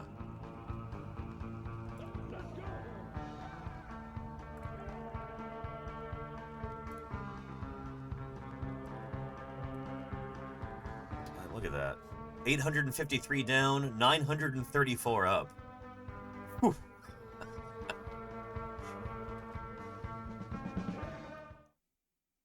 I feel like I'm bragging here, gloating, but you know, one of the many perks of living in the beautiful sunny San Francisco Bay Area.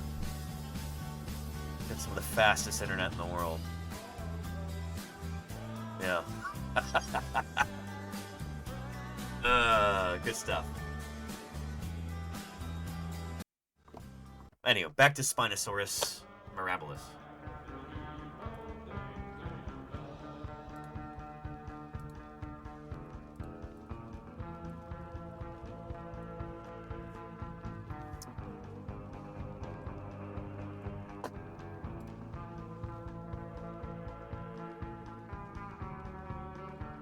So this is the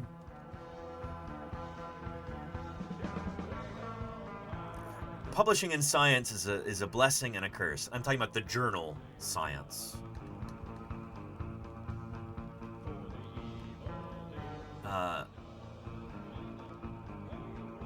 The papers are so short, and they always leave you wanting more, you know?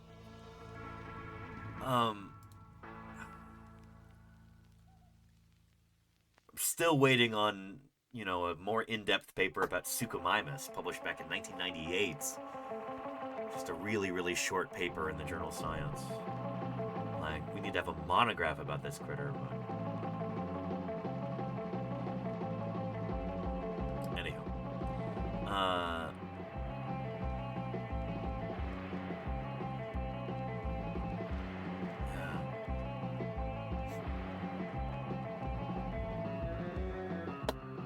So I guess highlighted in this light blue are the parts we have of the new specimen. So a couple of caudal vertebrae, chunk of femur, better part of a tibia, or at least a chunk of tibia. One pedal digit, some dorsal vertebrae, parts of the neural spines, some cervical vertebrae fragments, and then a tantalizing bit of the skull. I'm guessing they probably have more material that is still being excavated or prepared. I know they had multiple specimens of this animal. I remember that from the talk. I think they wanted to just get this out there first, and then later, hopefully, they'll do some follow-up papers, hopefully in a different journal, so we can actually have a longer paper with more information.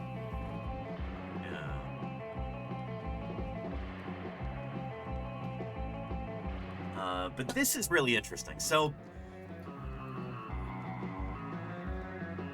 if you know anything at all about the recent controversies surrounding spinosaurs, you know that there's been a big debate over what these animals are doing ecologically. Nizar Ibrahim and his team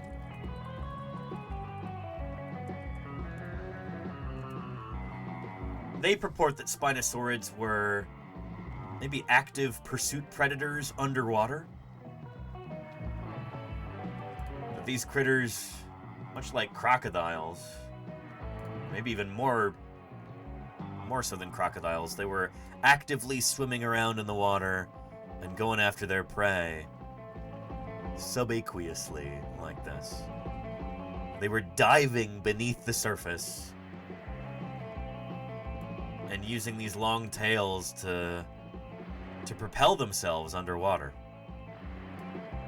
And then they had webbed feet that, you know, they're... Maybe even they would have been, you know, going out into the ocean in pursuit of prey.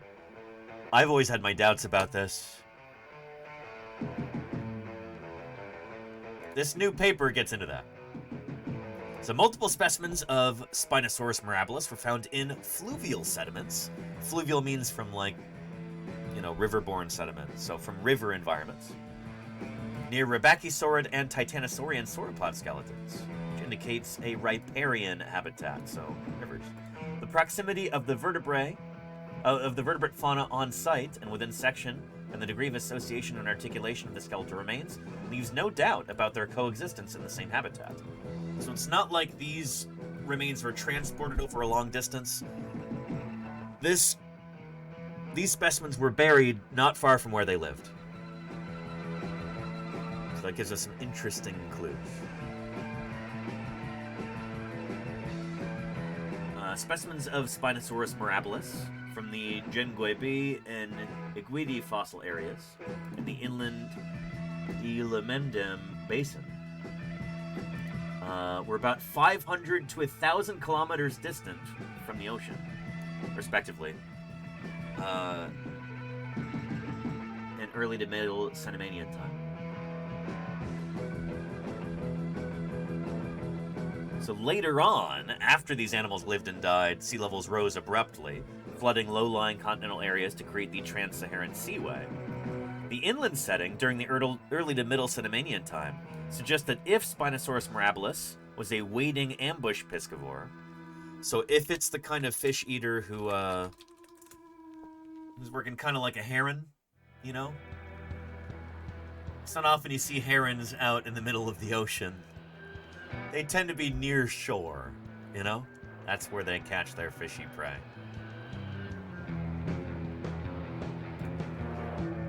So that suggests that Spinosaurus mirabilis was also a wading ambush piscivore, like a heron.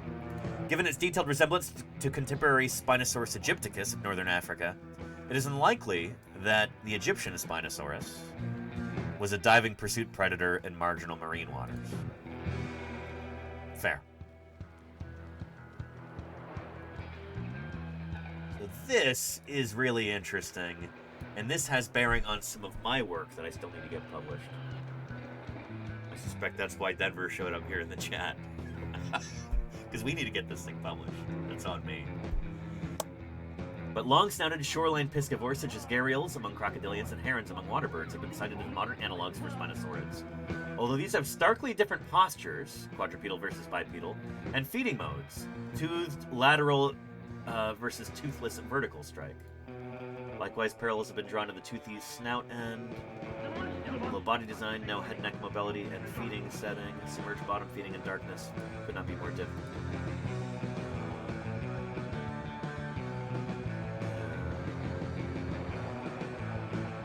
Principal component analysis, so they did PCA on this. Interesting. Okay. Cool. Yeah, and Spinosaurids are kind of way over here in left field, so to speak. So different from all of these other fish eaters. Very interesting. Unsurprising, I think. It's kind of one of those no-duh moments. Yeah. And Denver says, I still think Danny's research on this, the SVP abstract, is the best take on this subject. Thank you, Denver. Shoot, we need to get this published, like ASAP.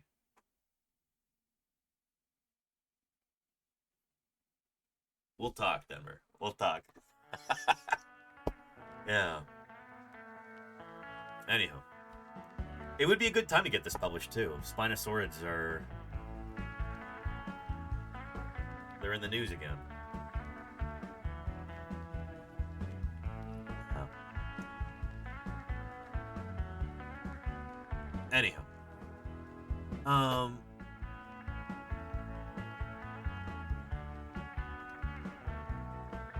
They're all the rage nowadays. Exactly, Mayor Space. Yeah. And yeah, Zushi Cat, this is... started this project back in 2012, I think?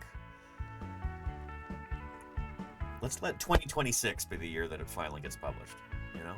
I gotta make that happen.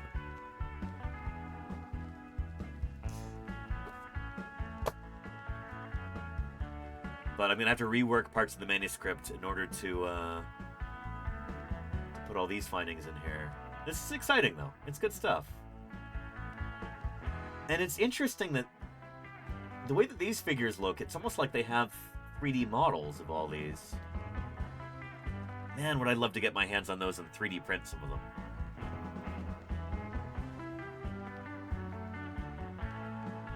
Yeah.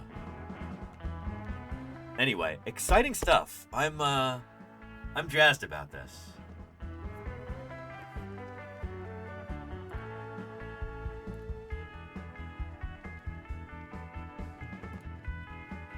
Again, here is a link to this press piece here. If you want to read more about that, let's see what else is popping up in the press.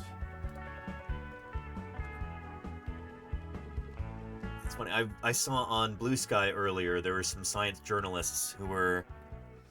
This was yesterday morning, complaining about this, going like, "Oh, does it make me a bad science journalist if there's a certain scientific subject I just don't care about?"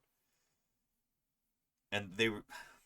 I thought they were probably talking about this, and it turns out that they were.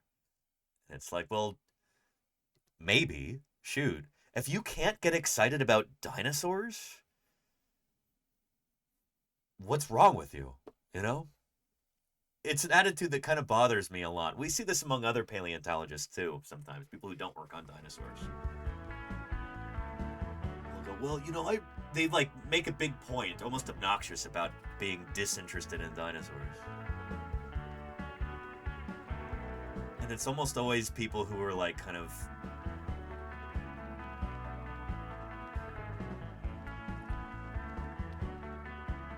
jaded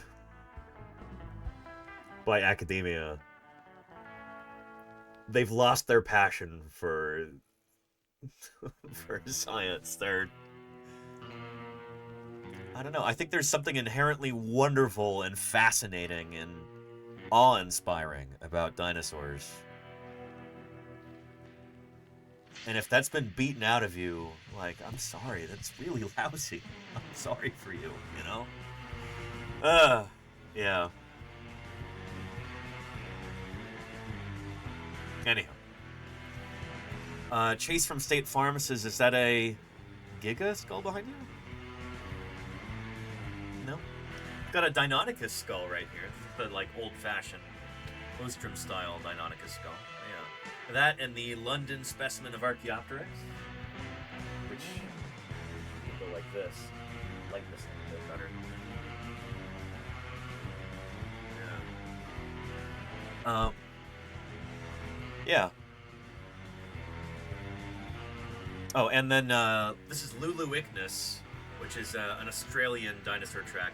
We were talking about the Glen Rose dinosaur tracks earlier today, so we got some dinosaur footprint stuff. These are just some of the questions that people ask about dinosaurs. Chase from State Farm, thanks for the follow. Welcome, welcome.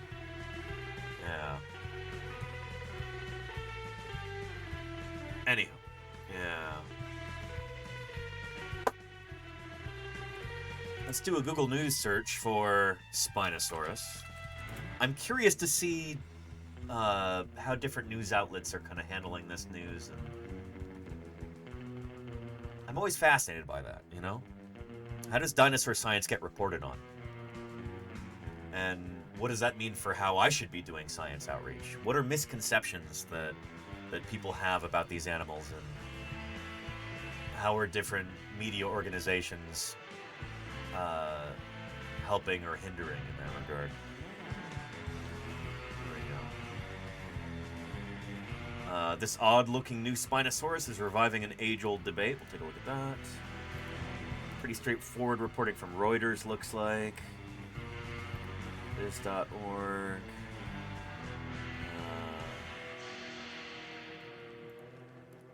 Popular Science. Discover Magazine. University of Chicago News. That's going to be... they'll probably have the embedded video in there, too.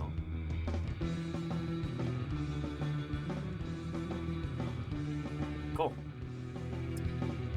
But yeah, holy cow, lots and lots of press here.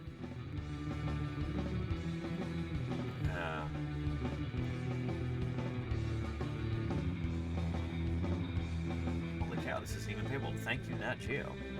This odd-looking new Spinosaurus is reviving an age-old debate. Could Spinosaurus swim? I mean, most, if not all, dinosaurs could probably swim.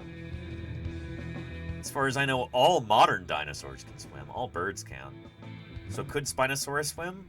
Of course. We have no reason to think it couldn't swim, but the question is, was it adapted for an aquatic lifestyle? Was it an obligate swimmer, you know? I think not. But yeah. Do kiwis swim? I bet you they do, Claire.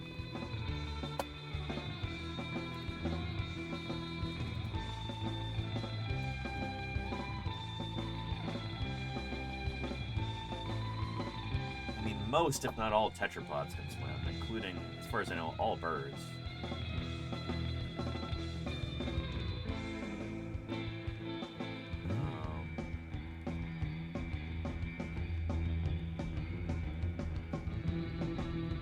Chickens certainly can swim. Here's a video of a chicken doing just that.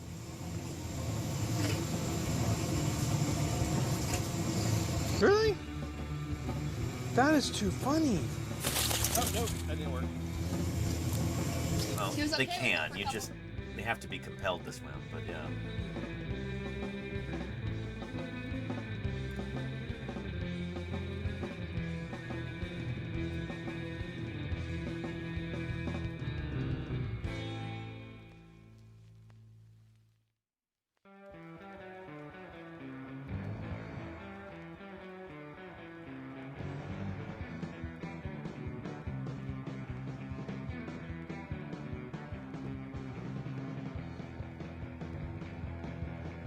Yeah, it looks like they're actually pretty comfortable in water. Yeah. Anyway, we could go more in depth with this, but I don't want to get too hung up on this one thing. Anyway, birds, by virtue of their respiratory system, which kind of invades much of their skeleton, they've got all these air sacs and hollows and pneumatic spaces throughout their skeleton that make them very lightweight, very, very, whatever the antonym for dense is. They're not dense. They're not. They have very low mass per volume, I'll put it that way. Buoyant, sure, yeah. But yeah, most birds will float really well. And you know, they've got those powerful legs. They can kick and swim with those. Yeah. Floaty. Thank you, Neverwinter. Yeah. I believe floaty is the technical term. Thank you. So anyway. Could Spinosaurus swim? Yeah, why not? A new fossil with scimitar-like head crest provides new evidence for the unsettled question. Yeah. Here, we can read this like a story. Cool. Under the central Saharan sun, paleontologist Daniel Vidal spotted a mysterious bone poking out of the ground during an excavation in Niger. It looked like a dinosaur vertebra at first, but upon further inspection, researchers realized the bone was a curved sword-like crest that would have been attached to the skull on one of paleontologists' most oddball dinosaurs, the sail-backed predator Spinosaurus. It was amazing, recalls Vidal, at the University of Chicago. It was like a unicorn. You know that they would put that in there, you know? If you as a scientist say something like this, there's like a 100% chance that it shows up in the article afterward. You could have a 5-hour interview with National Geographic or the BBC or Reuters or the AP or whatever, but if you say something like that, they will latch onto that and run with it. We talked about this with Susie Maidmont and Richard Butler back in Utah last September.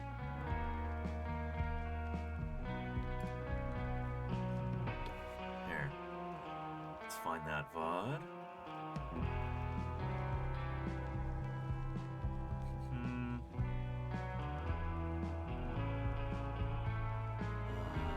I think it's here.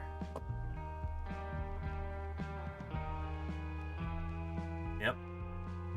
Actually, my daughter sent me a picture yesterday from her Earth magazine. It's like a kids magazine with Mom named that. Yeah. So it has, and it's brilliant. We got in the Guinness Book of World Records for having the oldest ankylosaur, which is kind of a random one, but.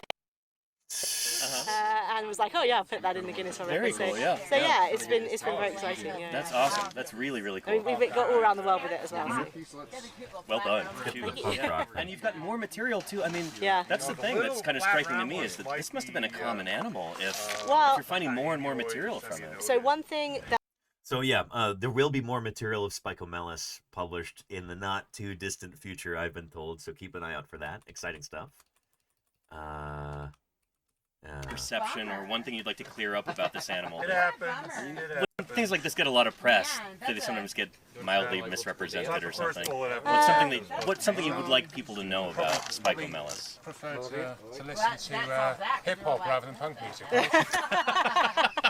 Oh yeah, so it got there was a lot of headlines about that it's a punk rock dinosaur, and that was actually. It was not our nickname for it at all. The producer of the BBC News programme said, "Can we get one of you two on camera, well, me and Rich on camera, saying this?" And so they actually came up with it, and then they made it look like we said it. And yeah, anyway, Rich had volunteered, so he had to say it. So luckily, I got away with it. Sheepishly on camera. Yeah, it's a punk rock dinosaur. Punk rock dinosaur. It's cool. Of course, we're talking about Spicomelis here. For those of you who are not familiar with this animal, given that it's all spiky, the punk rock dinosaur. Okay. But when you're talking to the press, like, they will latch onto a soundbite like that. And I suspect that's what happened here, too. It was amazing, recalls Daniel Vidal. It was like a unicorn. I do wonder whether these were his words or whether this was kind of being fed to him by whoever was interviewing him, but it's clear they latched onto that quote, you know? Yeah. Yeah. Back in 2022, when Daniel Vidal stumbled upon the strange bone, he was part of a team led by National Geographic explorer Paul Sereno, paleontologist also at Chicago, excavating a remote fossil site called Janguebe. Now the researchers report the crest belongs to an entirely new species, Spinosaurus mirabilis, that roamed the area's ancient river system some 95 million years ago in the late Cretaceous. They published their discovery Thursday in Science. The new species adds to a heated debate over how these puzzling and popular dinosaurs lived and hunted in water.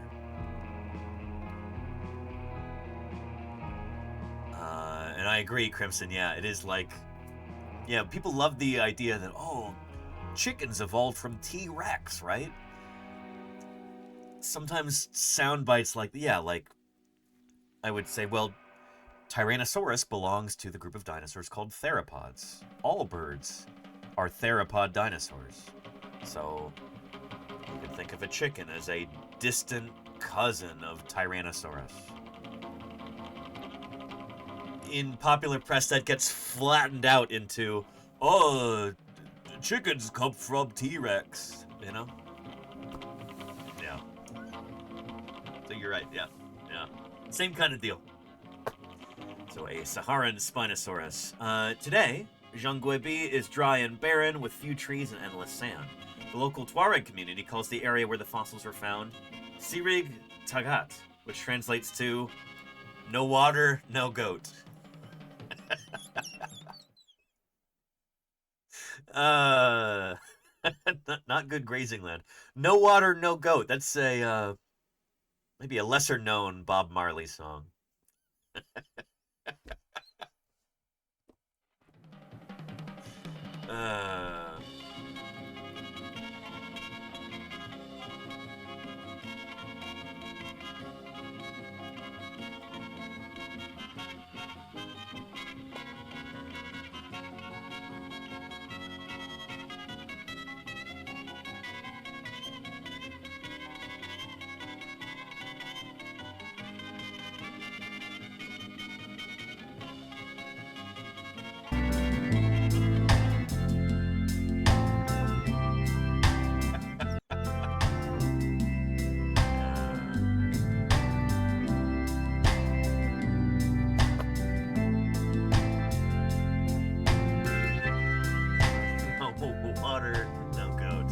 Serena was drawn to the Sahara because of a report by a French geologist, Hugh Favre, in the 1950s of a dinosaur tooth he found in Niger and wanted to search for similar sites.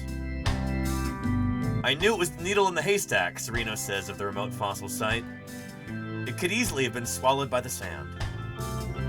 Led by a local guide named Abdul Nasser, riding on a moped across the desert, Sereno and Vidal first scouted the site in 2019 and found a Spinosaurus jawbone, along with a handful of other fossils. After returning in 2022, they ultimately identified bones from 3 Spinosaurus mirabilis individuals, along with another predatory dinosaur named Carcharodontosaurus, 2 long-necked sauropods, crocs turtles, and a freshwater fish species that reached 12 feet long. That's got to be Mawsonia, that big old coelacanth. Finding so many partial skeletons from that period in Africa is rare, so the site alone is something to get really, really excited about, says Matt LaMotta. His brother Matt there, friend of the channel, who is also a National Geographic explorer and paleontologist at the Carnegie Museum. He was not involved in the paper, but Matt also works on Gondwanan dinosaurs, so he's a good person to quote here.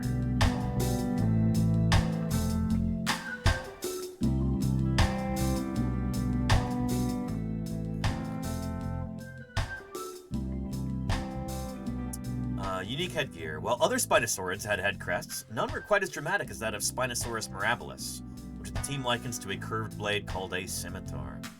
Covered in a sheath of keratin, it may have protruded even higher than the team's skull reconstruction suggests, creating a striking silhouette with the animal's spiny back sail.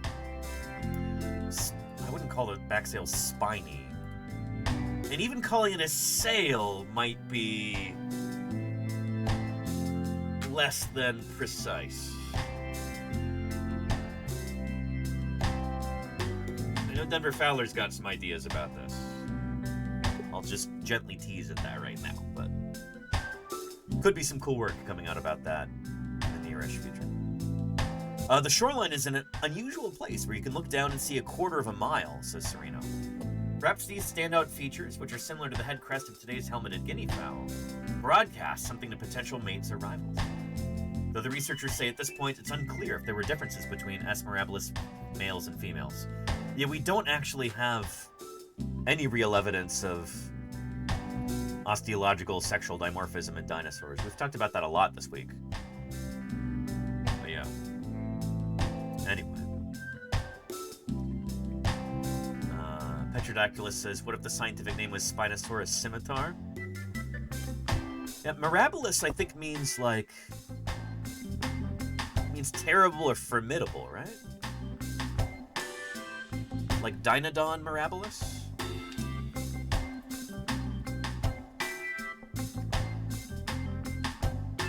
Am I remembering this correctly?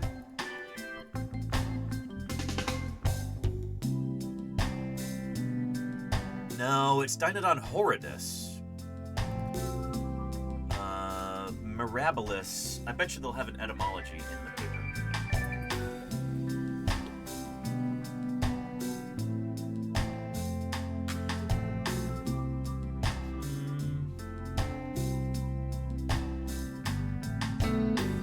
You're required to, right? Yeah. Speaking of name Mirabilis, oh, it means astonishing in Latin. Astonishing.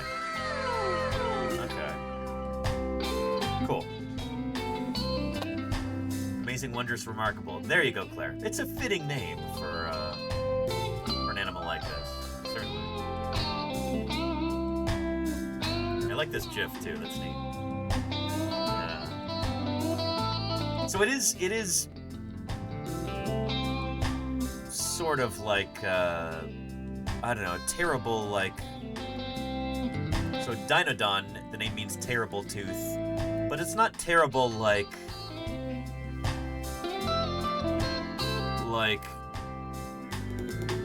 evil or terrible like low quality. It's terrible like awe-inspiring.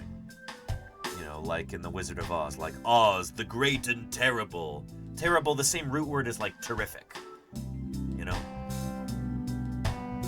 Exactly, Charlie's Dragon, yeah. Yeah.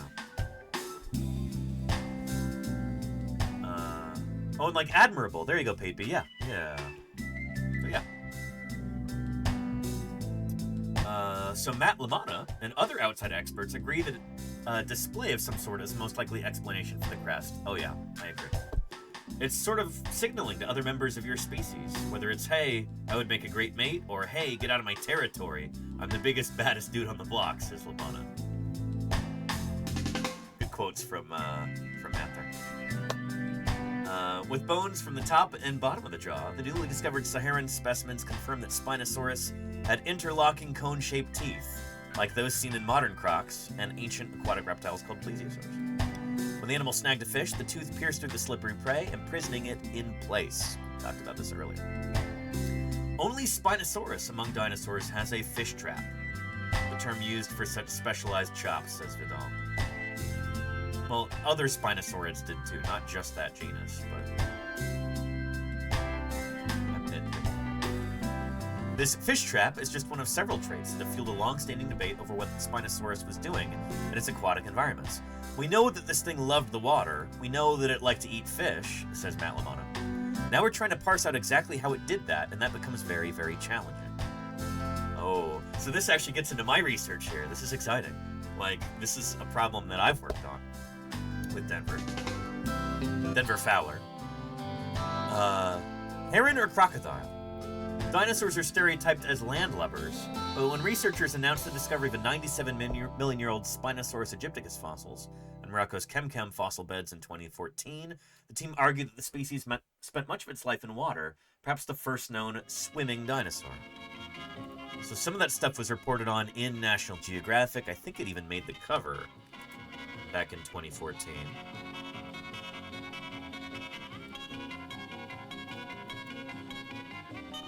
There we go.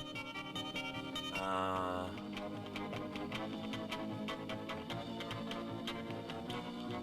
guess that's here. Although, is this from 2014 or is this a different one? Yeah. I might even have that here.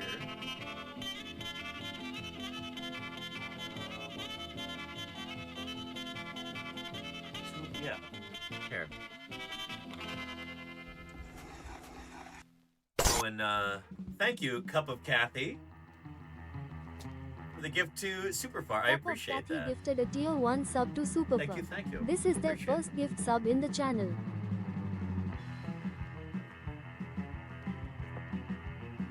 Bingo. There we go. So National Geographic is certainly no stranger to this whole thing with Spinosaurus.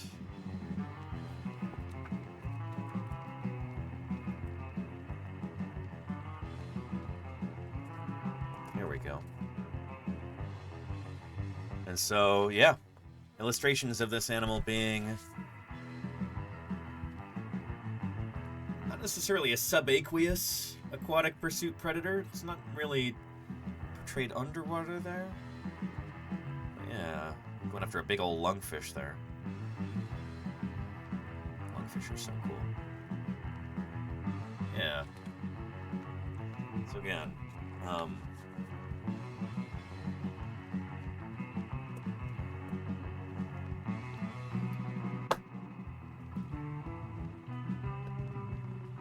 Nat Geo's been making a big deal out of Spinosaurus for years and years. So this is nothing new here.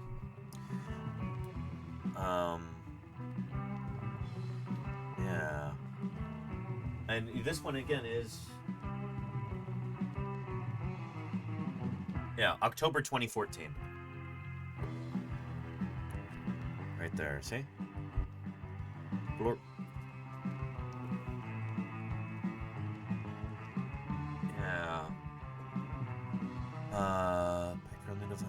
Oh, I think you're thinking of lungfish there, Claire. Bowfin are different. Bowfin are ray-finned fish. But lobe-finned fish like... Here. Is it Lepidosiren? Have the... Yeah, those noodly pectoral fins. Yeah, so this is a South African lungfish. And then, oh goodness, what's the African lungfish genus? Its name is slipping my mind. I want to say it starts with a P. Yeah, Protopterus.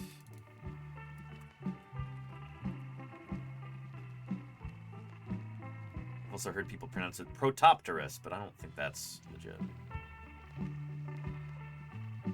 Yeah. But yeah, bowfin are ray-finned fish. Genus Amia. And they've got your proper fin rays and everything. Like other actinopterygian fish do. Yeah. Yeah. Bowfin also go back to the age of dinosaurs, but they are ray-finned fish, unlike lungfish who are sarcopterygians, like us. Yeah, there's the bowfin. Their closest living relatives are gar. So again, these are actinopterygians, which are ray-finned fishes. So most of the fish that people think about when they think of fish are ray-finned fishes. Or maybe if you're thinking of sharks or rays, those are cartilaginous fishes. But the other really speciose group is the Sarcopterygii, the lobe-finned fishes, and this includes you and me. We are lobe-finned fishes. All amphibians and reptiles and mammals are a kind of lobe-finned fish. Tetrapods are a kind of lobe-finned fish. Anyway, our lungfish are right over here. So lungfish are actually more closely related to mammals and reptiles and amphibians than they are to the ray-finned fishes. So South American lungfish, there's Lepidosiren there. And then there's those African lungfish, Protopterus. Yeah. Anyway, brief phylogenetic tangent here. Let's get back to our article. So this I'm particularly interested in because this is a paper that I need to get published soon. Dinosaurs are stereotyped as landlubbers, but when researchers announced the discovery of Spinosaurus aegypticus in Morocco's Kem fossil beds in 2014, the team argued that the species spent much of its life in water, perhaps the first known swimming dinosaur. The idea is controversial, and part of the difficulty lies in Spinosaurus' odd combination of features. On top of the teeth, it had a long snout, short legs for a theropod dinosaur, and a 6-foot sail on its back, if it was a sail. Dense bones and a long tail capped with a fan of spines that resemble a fin or paddle. Stretching nearly 50 feet long, it also surpassed Tyrannosaurus in length. We obviously have an animal that had all these very peculiar adaptations, and many of them make no sense whatsoever, says Nisar Ibrahim, who led the 2014 Spinosaurus study. Researchers have interpreted this confusing blend of features in different ways, debating whether the animal was predisposed to swim, dive, or wade, and whether it ambushed, chased, or scavenged prey. While some researchers think of Spinosaurus like an ancient Nile crocodile, submerged and lying in wait for prey, others think it hunted more like a monstrous version of a heron, wading along riverbanks and plunging its head below the surface to snag a snack. The whole heron thing, I think, is a bit overblown, but we'll talk about that when I get that paper closer to publication.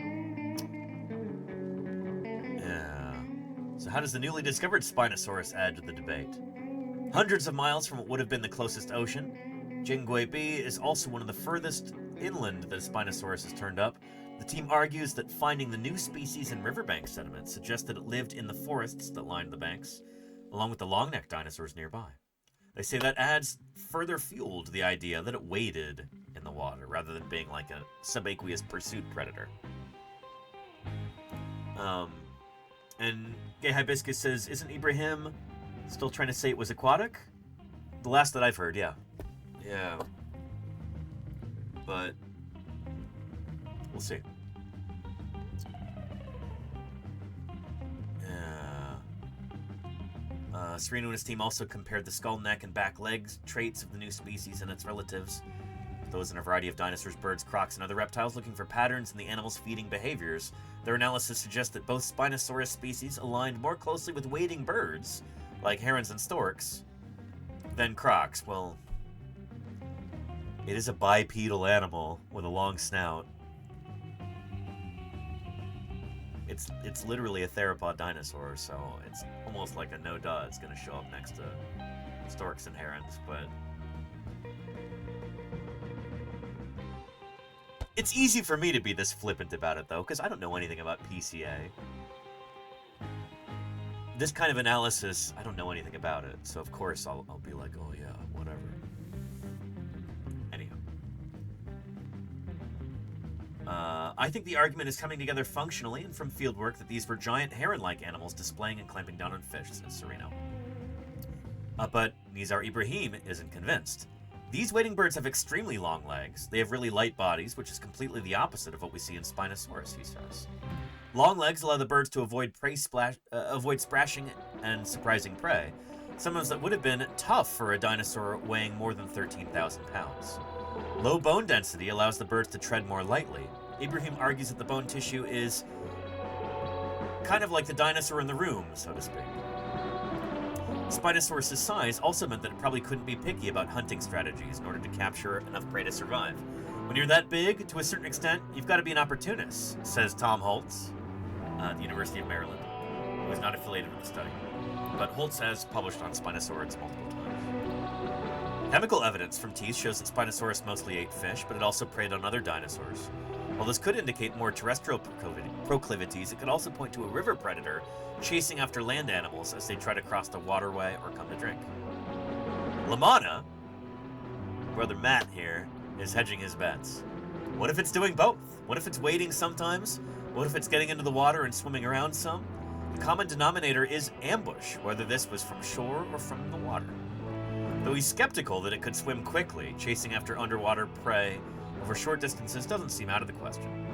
I don't think anyone really believes Spinosaurus was the dinosaur answer to a dolphin or a tuna, says Lamanna. I certainly don't. Whether Spinosaurus is a heron from hell or a river monster, only more bones can decide. Until paleontologists find a more complete skeleton from snout to tail, ideally belonging into a single individual, I think we're going to continue to be surprised by the details of Spinosaurus, says Holtz. I think it's a safe bet.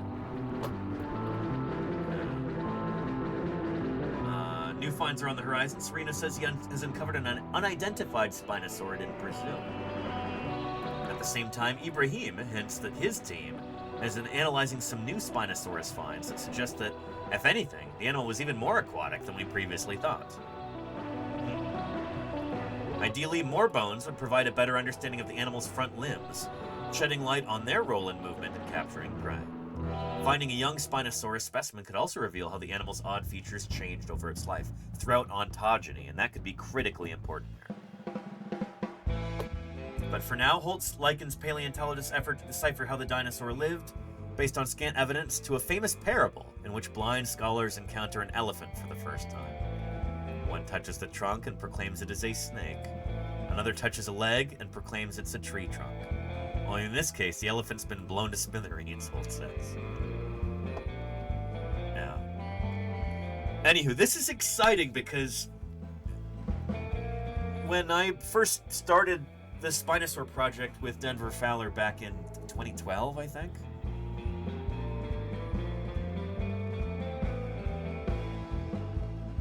we had some suspicions about what Spinosaurids were doing. And then more and more and more new papers come out, more specimens are being discovered, and these hunches, these ideas that we had way back in 2012 still hold up. With each bit of new evidence that's come to light, it seems like our ideas have been vindicated or validated more and more. So we really got to get this thing published soon. Again, I want 2026 to be the year when I finally get this thing out there, so yeah. Maybe that means I should fly back out to North Dakota and hang out with Denver and Liz for a little while and just work on this in person. It'd be nice to go visit the museum again. I don't know. We'll see. Can also do this remotely too. But yeah, exciting stuff. Here is a link to this piece in National Geographic.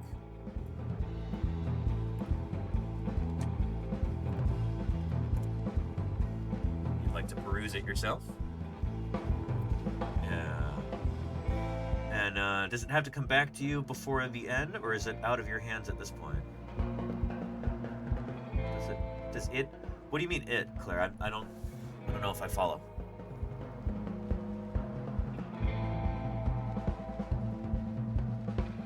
The paper. Does the paper have to come back to you before the end? I don't know what you mean, Claire. Could you rephrase? I haven't submitted for publication yet, if that's what you're asking. It's still in, like, the draft stages. But yeah.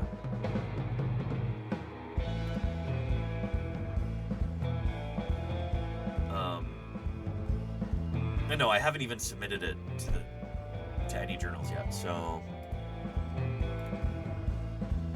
I'm excited to do that, though. I want to get this thing done. The illustrations are really the biggest thing.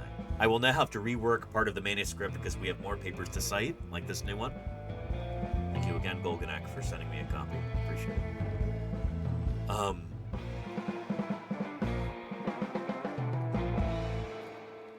But I think this might be a phenomenal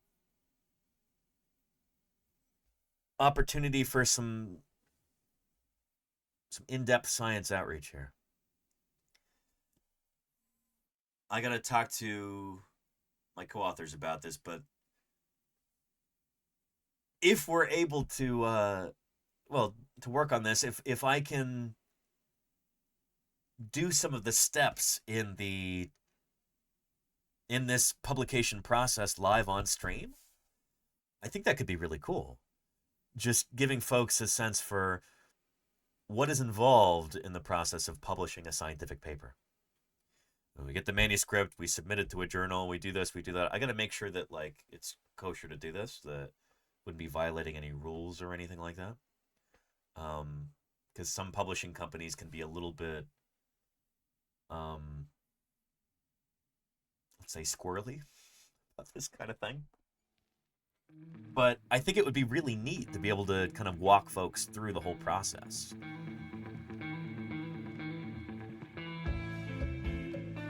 Hopefully I could help demystify the whole publishing ordeal for people watching. I think that would be neat. And I have been doing the illustrations myself, Petrodactylus, yeah.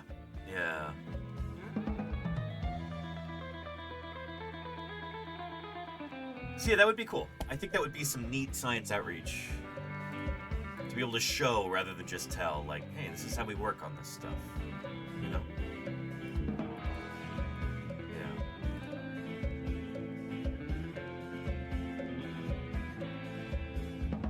And Little Pig Pony, you're supposed to only submit a paper to one journal at a time. I do know folks who have done that to multiple. Like, they'll send the same paper. You're not supposed to do this, but they send it to Nature and to Science and to PLOS One and to PNAS and to Proceedings B, and then, like, say Nature or Science Bites, they send emails to the editors of the other journals being like, oh, sorry, hey, forget it. But you're not supposed to do that. That's considered like a waste of everyone's time. But I do know people who have done that. High-profile researchers who really should know better. Not going to name names. But yeah. And Udo Gia says, do you have any journals in mind that you'd like it to go to? PLOS One or PeerJ would be my top choices, I think. I prefer to publish open access whenever possible. And this is one of those things where it costs money to do that, but we can make that work, you know? I could run a fundraiser right here on Twitch, and we could raise enough money to be able to cover the open access fee. so that there's no paywall for anybody. And I could do that in a way that I think everybody would be happy about. Like, say I do a merch drop, you know? One of my illustrations that I'm submitting for the paper, I can modify that into a t-shirt design, and then could take orders for t-shirts and then print them live on stream.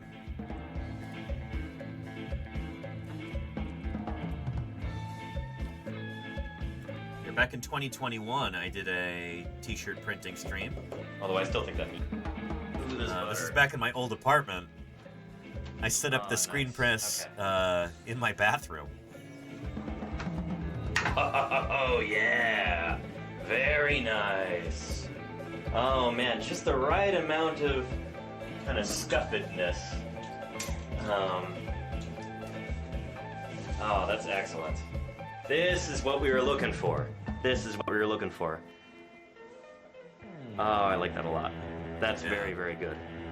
So anyway, we could do this, but with, well, there actually is a spinosaur there. There's baryonyx right there in the middle. Yeah, this would be pretty simple. I could just do more paleontologizing shirts. I already have the screens burned for this. So yeah, you know, there are certain advantages that we have here on Twitch that we could exploit. Put it that way. Yeah. Yeah, and you and me both, baby. Yeah. You'd be down for that? I think it'd be a cool endeavor. And Neverwinter says, here's a question. Why does publication take so long? Even in 2026, when everything is done at the speed of light, scientific publication takes years? Why? Peer review is a big part of it.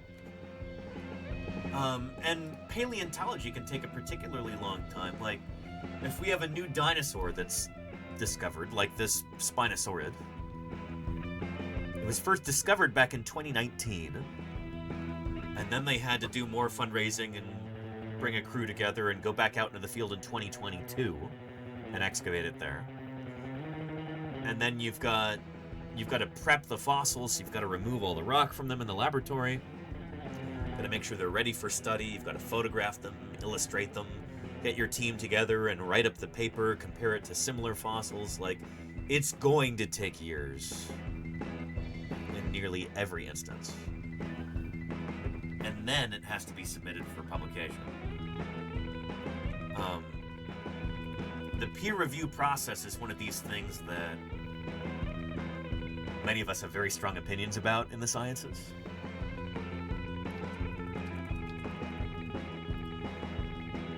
But it's seen as something that's very important. Here we go. Here's a little video about this. The peer review process.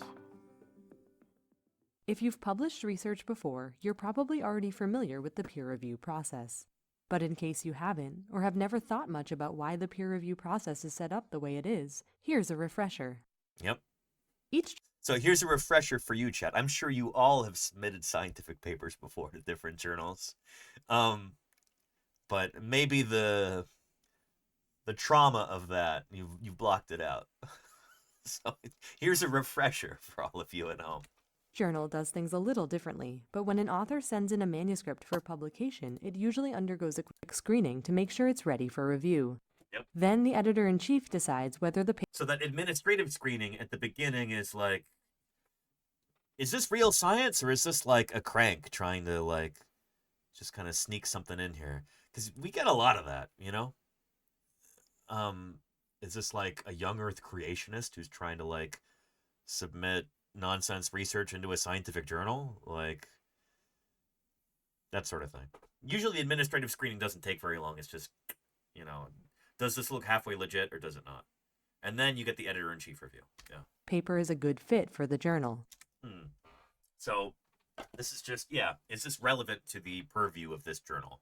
Is it a good fit for that journal's brand or whatever? Typically, the editor-in-chief is interested in whether the work fits the scope of the journal, will be interesting to the journal's target audience, and is generally performed at a high level. If it doesn't meet these criteria, the manuscript may be rejected. But if the manuscript seems promising, It's assigned to an editor with subject area expertise, usually an associate editor. This editor So that associate editor is often like paid by the journal. That often is like a paid gig. But a lot of these other roles are going to be totally volunteer based. So we as scientists just do this out of the goodness of our hearts in order for to drive our science forward and keep things moving smoothly. We will volunteer our time to do peer review. Also critically evaluates the manuscript, considering the scope, whether the work moves the field forward, and if the results are of high quality. Only if the paper passes this test, too, does it formally enter peer review. So yeah, this is the whole volunteer-based thing that I was talking about. At this point, the associate editor selects scientists with relevant expertise to review the manuscript. Yep. Some reviewers may decline the invitation, and it may take several weeks for the completed reviews to come in. So this is one of these things that when I tell folks about how this works, they go, "What? This is like a terrible injustice." And maybe it kind of is, but we do not get paid for peer reviewing papers. This is something that we're just kind of expected to do out of the goodness of our hearts and as a favor to our colleagues. But it can take days, or in some cases even like a week or more, to do a really thorough review of a paper. And it's something we just do for free, Once the editor has enough high-quality reviews in hand, he or she then makes the decision to accept, reject, or request a revised manuscript that addresses the reviewer's concerns. Yep, and so each of the peer reviewers can also recommend acceptance or rejection of the paper. But ultimately, it's up to the associate editor to really make that decision. This decision is based on a combination of the reviewer comments and the editor's personal evaluation of the manuscript. Typically, the authors don't know who has reviewed their paper. It's called blind review. This process is called single blind review. Some journals may opt for a double blind review, in which both authors and reviewers are unknown to each other. Or the review process can be completely open. And so there's lots of different researchers who have different opinions about whether blind review or open review is most helpful. I've heard a lot of stories of blind review kind of going sideways because somebody might have a vendetta against somebody else. There might be personal issues, and so it's not super fair. And reviewers can sometimes be really nasty if they're anonymous. If you have open review and everyone's name is attached to everything, then there's a bit more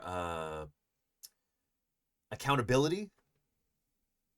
But then if you have like double blind review, the reviewer doesn't know who the authors are, and the author doesn't know the reviewer. Like, there's pros and cons to these different approaches. Regardless of the type of review, peer reviewers are critical to evaluating the suitability of the manuscript for publication. Although at least 2 editors assess the manuscript even before it goes out for review, it's good to see you, by the way. The most rigorous vetting falls to the peer reviewers, who are likely to be subject matter experts and therefore in a better position to offer valuable and specific commentary. Yep. And so here's the thing, is that if you start to... Really spectacular. Spared no expense. Thank you, Charlie's Dragon, for gifting Confused Echidna. I appreciate that, Charlie's Dragon. Enjoy, Echidna. Charlie's Dragon gifted 3 months of Tier 1 to Confused Echidna. Thank you for your graciousness there, Charlie's in the Dragon. channel. Appreciate you. Holy cow. When you get called up to be a peer reviewer, I think of it as kind of an honor, It's like you have enough of a reputation in this field that people go, hey, this person, she knows what she's doing. Ask her to be a peer reviewer on this. She's a subject matter expert, But then there are certain authors who just get requests for peer review all the time, and they just don't have time for it. And it's one of these things where, like, you feel really bad when you have to say no sometimes. And a lot of younger researchers, they haven't quite learned how to say no yet, and it's a thing. Yeah.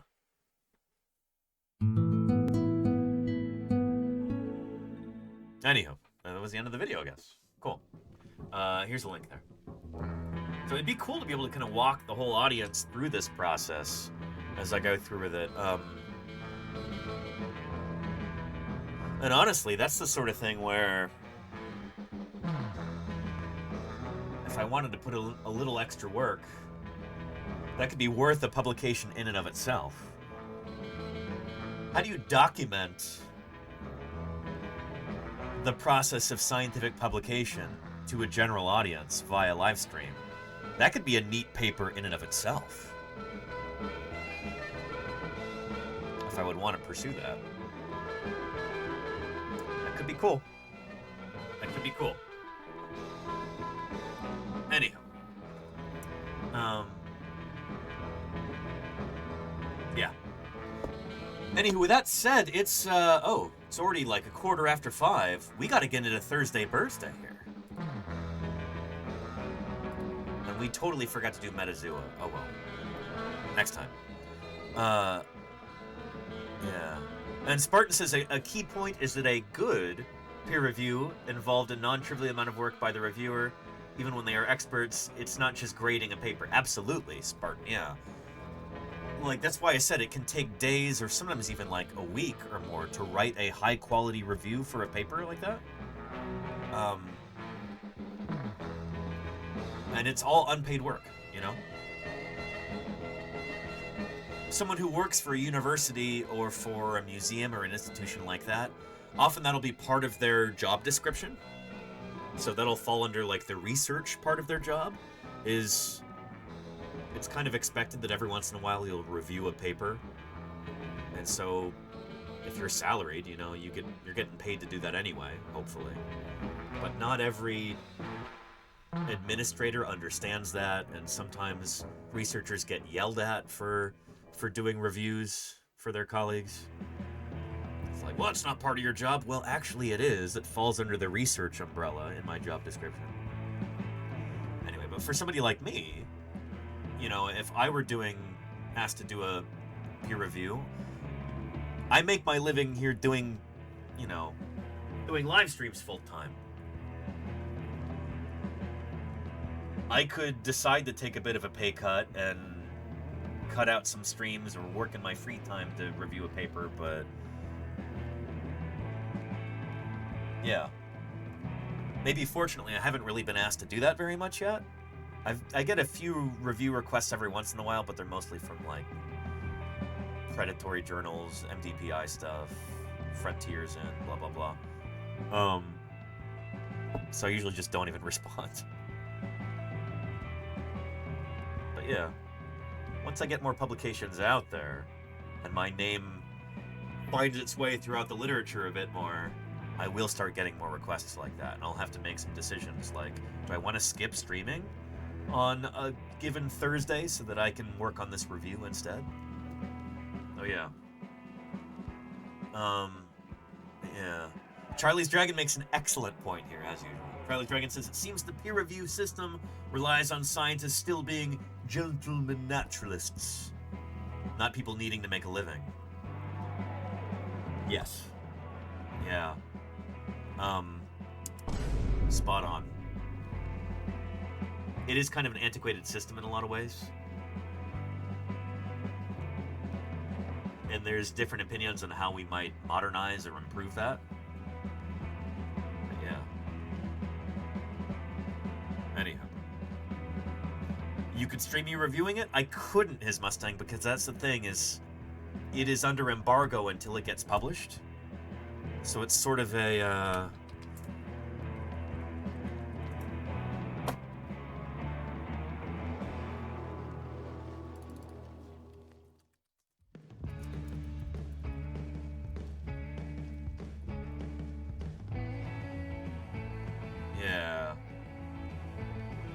It's kind of an eyes-only sort of thing.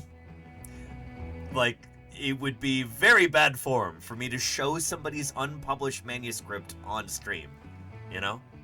I couldn't do that. Yeah. Anywho.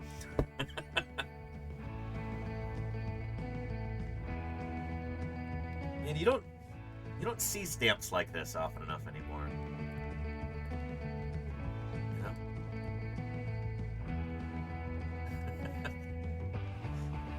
I wonder if... Look on Etsy. Eyes only stamp.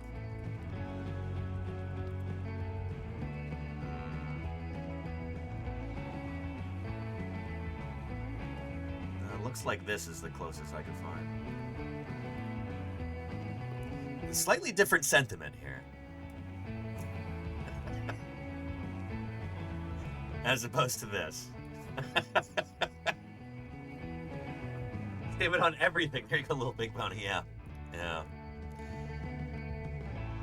Anywho. But Neverwinter says, then the scientists who did that work could have their discovery scooped, and that is bad. Exactly, Neverwinter, yeah. So, yeah. Yeah, there's often a reason why these things are press embargoed, you know? And like when you're at a conference and you're seeing people give a talk about stuff,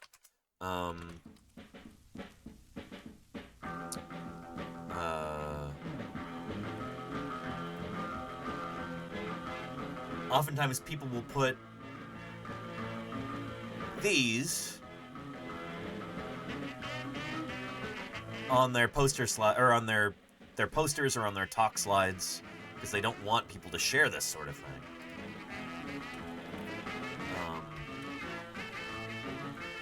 You know, you want your colleagues to know something about your research, but you don't want it shared online. You know?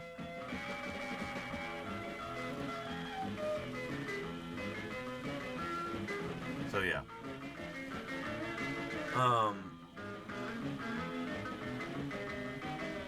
Yeah. Anywho. So cool stuff. Spinosaurus, this is kind of lighting a fire under my butt. I gotta get my paper published. I'm gonna talk with Denver about that. His Mustang says you were just talking with 200 of your closest friends while you work. No, all of these streams are archived for posterity, don't you know? Here on the YouTube page. All of our VODs going back several years. I think back to 2022 or earlier. All here on the YouTube page.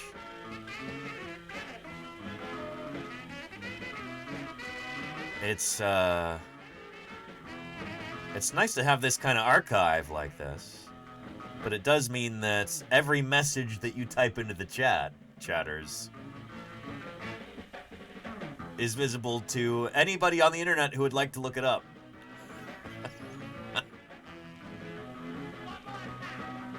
Yeah, quite a few videos at this point. There you go, Charlie's Dragon. That's exactly what I said, yeah.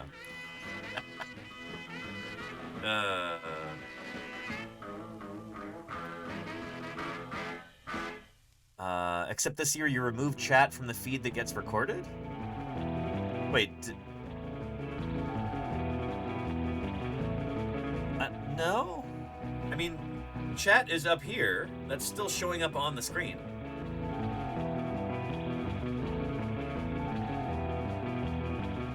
Unless maybe I'm in the field, but that's more of a goof than anything else. Like it's still supposed to be on there.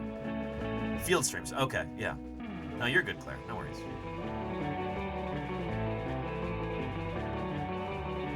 Yeah. Field streams now lack the chat overlay.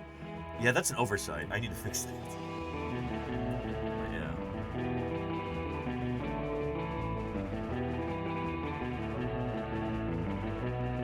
Anyway, good stuff. It's time for Thursday Birds Day, everybody. This is the way that we usually wrap up our week on stream, with a celebration of all the living dinosaurs in our lives, the birds. So without further ado, are you ready for Thursday Birds Day, chat? Because I think I am. Thursday Birds Day starts right now. Hold on, something's coming out of here. Look, there's a bird, dude. It knows what's good. I'm telling you, I just heard it inside.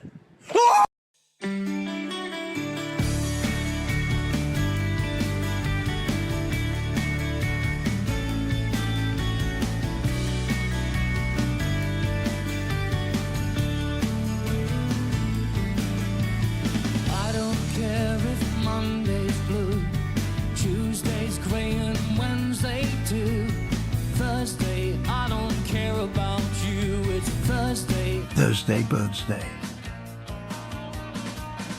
Birds are all around us in everyday life. But most of the time we hardly even notice them. Thursday Birds Day is a step toward correcting this oversight. Do you want to be part of Thursday Birds Day? I don't know. Here's how you can contribute. Go outside during the week and pay special attention to the birds around you.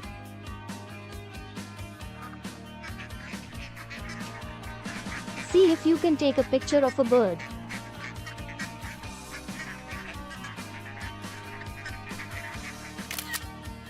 It doesn't have to be a good picture, any old photo will do.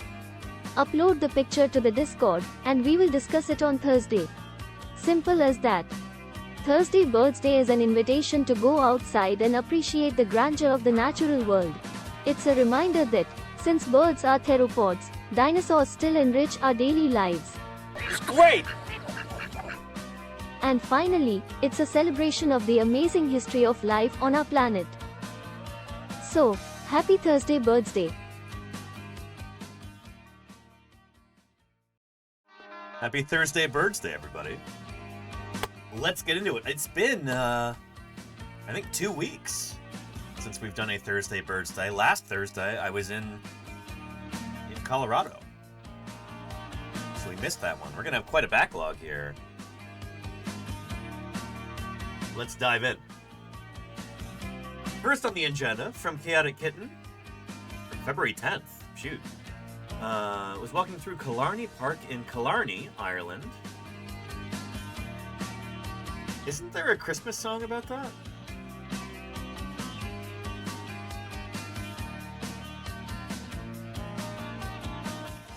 I think there is. Here, let me find that real quick.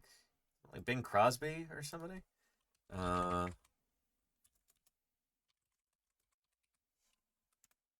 Yeah, it is Bing Crosby.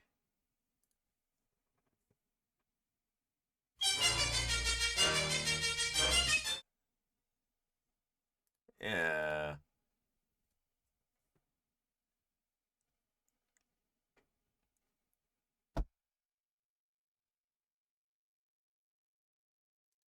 There we go. Yeah. Anyway, Chaotic Kitten was there. And saw so many birds. Well. The most exciting was when this great heron flew in and graced me with its presence. Oh yeah, look at that. Nice. There's the head, there's the legs, big old wing there. Awesome. Well. Pretty cool. And Pate B says, I don't know, Danny, there's a bunch of songs that reference Irish towns and cities. Well, this is one that I just heard dozens of times a couple months ago, so it was on my mind. And it references that particular town, Killarney. Yeah. Pretty cool, Chaotic Kitten. That looks like a great blue heron, maybe. That's my guess. Do they occur in Ireland? Let's look them up on our Tree of Life. First, we'll zoom into AVs, the birds.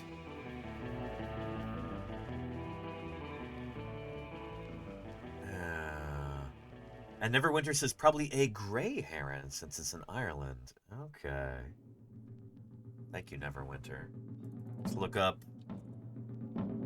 gray heron with an E in gray.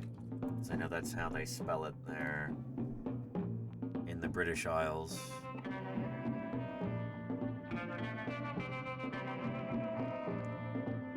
I realize it's a major faux pas to refer to Ireland as one of the British Isles, but geographically speaking, like the Isle of Wight or the Isle of Man, Ireland is one of the British Isles, even though Ireland is not part of the UK. Anyhow. But yeah, the gray heron, sister species to the Kokwai heron? Interesting. Where's this guy? Almost reminds me of Coqui, like the Puerto Rican frogs. South America, huh? Anywho, gray heron, Ardea cinerea. And yeah, not too far from the great blue heron. So they diverged about 2.5 million years ago, give or take. Cool. Gray heron. Really neat. Thank you, Chaotic Kitten, for posting. Yeah. Oh, except for Northern Ireland. Yeah, see, this is... the geography and political squabbles of the British Isles just count me out, man. It's a whole thing, baby. Absolutely. I'm not going to get into that. Oh, and this gray heron was hunting and caught something. Looks like a rodent of some kind. It's probably a frog, as per Neverwinter Fool's comment. Nice. Yeah, that looks froggy there. Yeah, long legs hanging down. Yeah. Although, this reminds me, I saw and videotaped a great blue heron catching rodents.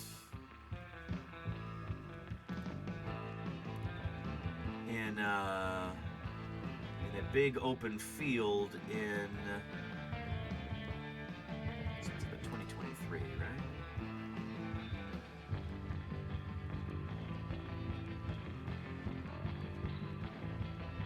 I think.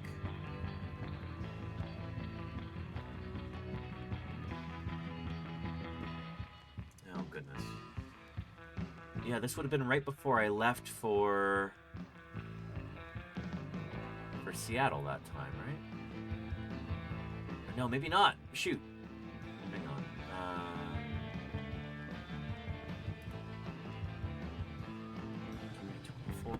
But yeah, there was a great blue heron, and it was just hanging out by these, I think they were vole burrows. And it just kept snagging these voles, one after another after another. It probably ate like 6 of them.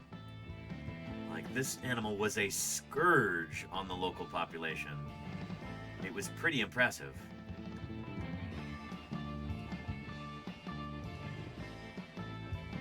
And I don't know if I'm going to be able to find those videos.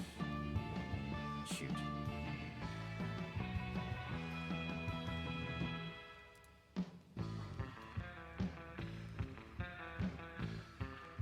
Would it have been here right before I left for the field in Wyoming in 2024?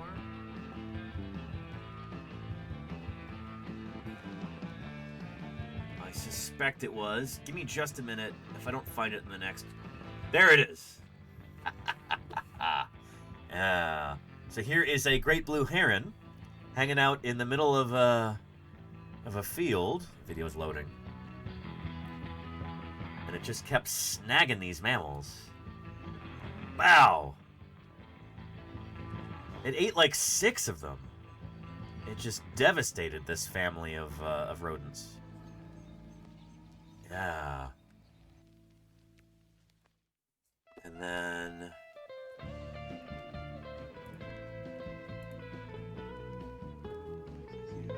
yeah, here's another one.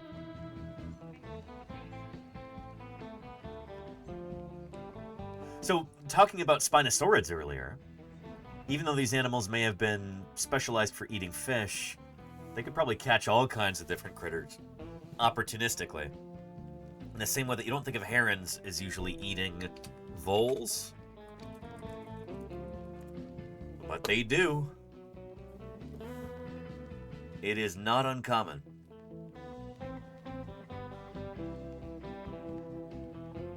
Yeah.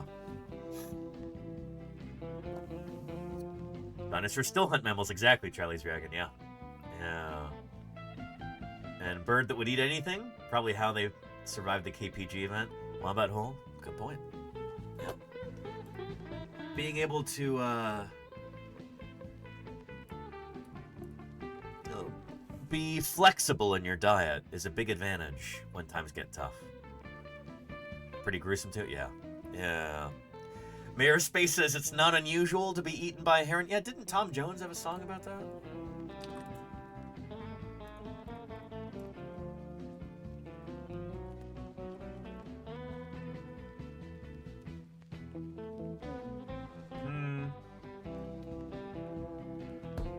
Yeah.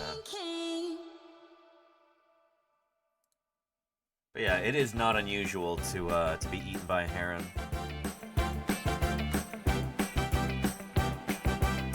It happens. No shame in that. Chicken Bacon Swiss has got, what is this? Night vision? We have a barn owl here? Oh, super cool. That's awesome. I hope this isn't a rifle scope.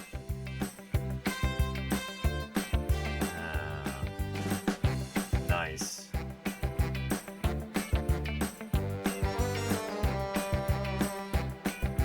That is super neat. Holy cow. What a neat apparatus you've got there. Look at those eyes! Reflecting so much light in the IR. That is super, super cool. Really, really neat. Thank you so much for posting there. Really cool, Chicken Bacon Swiss. Really, really cool. You know what this reminds me of? When you zoomed in, I wonder if it heard the motor, says Claire Burr. Could be. Owls do have spectacular hearing. And they have very good eyesight too, but they don't have good color vision. They've swapped most of their cone cells, the color-sensitive ones, for additional rod cells, as I've been told. Pretty cool, but I like that in the scope. It reminds me of,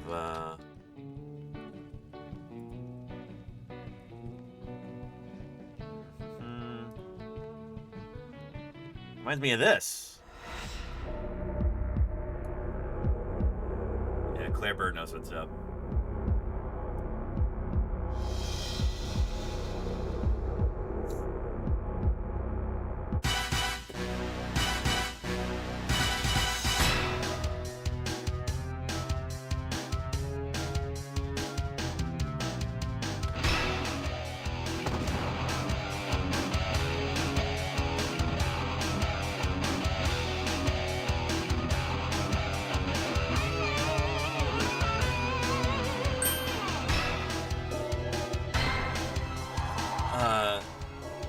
Not a close relative of owls. The goldeneye is, it's related to what, like buffleheads?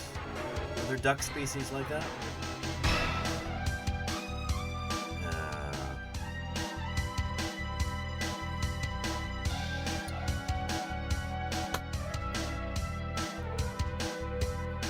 So, let's find barn owl here.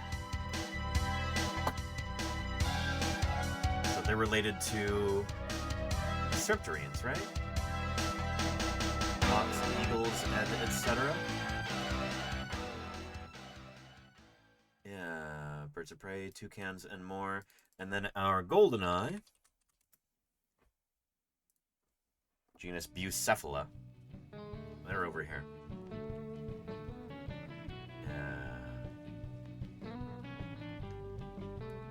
Goldeneye, and there's the bufflehead. Nice. I'm probably going to see a bunch of these tomorrow if I go into the city. They like to hang out near the shore during wintertime here in the Bay Area. So maybe I can snap some pictures. But anyway, good stuff. Thank you, Chicken Bacon Swiss, for posting that. Excellent. Casey says these names are excellent. There's so many cool, weird names for birds. Different Latin names, different scientific names, and different common names, you know? Yeah. Bufflehead is my new favorite. They are pretty neat. Yeah. Pretty neat. Neverwinter says buffleheads are awesome. They're very cool. Yeah. Yeah, they're pretty charismatic. It's always a treat to see them, you know? Yeah. Caught an owl in my thermal scope. That's awesome. This is super cool. Chicken Bacon Swiss. I appreciate you posting that. Maybe a frog. Herons love frogs. Yeah. And Pursue says, I did try and get a shot of the wagtails in town. There's another cool bird name. But they're too fast and jittery, so here's more of the Where's Wally Jackdaw version. Okay. Nice. You know, birds can be difficult to photograph. but often worth the effort. And wagtail is such a perfect name for them. Yeah. Sometimes you get a name like that that just helps encapsulate what they're all about. But yeah. And then sometimes you have a common bird name that just... You hear it and you go, what? Like, the name is built around some misconception around the bird. Like goat sucker for a nightjar. Goat sucker.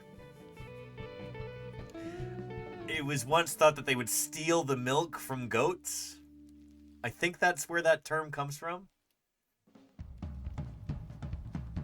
Yeah. It's ridiculous. Yeah. Why are they called goat suckers? Nightjars are super cool, in case you don't. They really are. Also known as nighthawks. Yeah, I've been referred to as goat suckers based on a superstition that goes back well over 2,000 years. They all have tiny beaks that open to reveal an impressively large mouth, used to catch flying insects. They're active mainly at night. Their nocturnal habits made them mysterious. And their bizarre appearance required an explanation. As early as the 300s BCE, Aristotle wrote about the troubles these birds would cause with goats. 400 years later, not much had changed.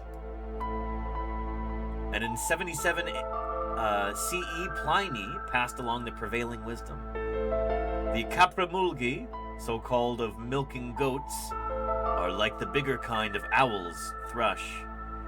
They be night thieves, for all the day long they see not. Their manner is to come into the shepherd's cotes and goat pens, and to the goat's udders presently they go, and suck the milk at their teats. And look, what is udder is so milked, it giveth no more milk, but milketh and falleth away afterwards, and the goats become blind withal.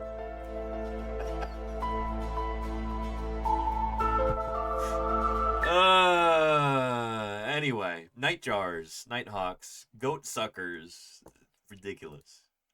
Not a good name for these animals. They go and drink all the milk from the goats, and then the goats' udders fall off, and the goats go blind.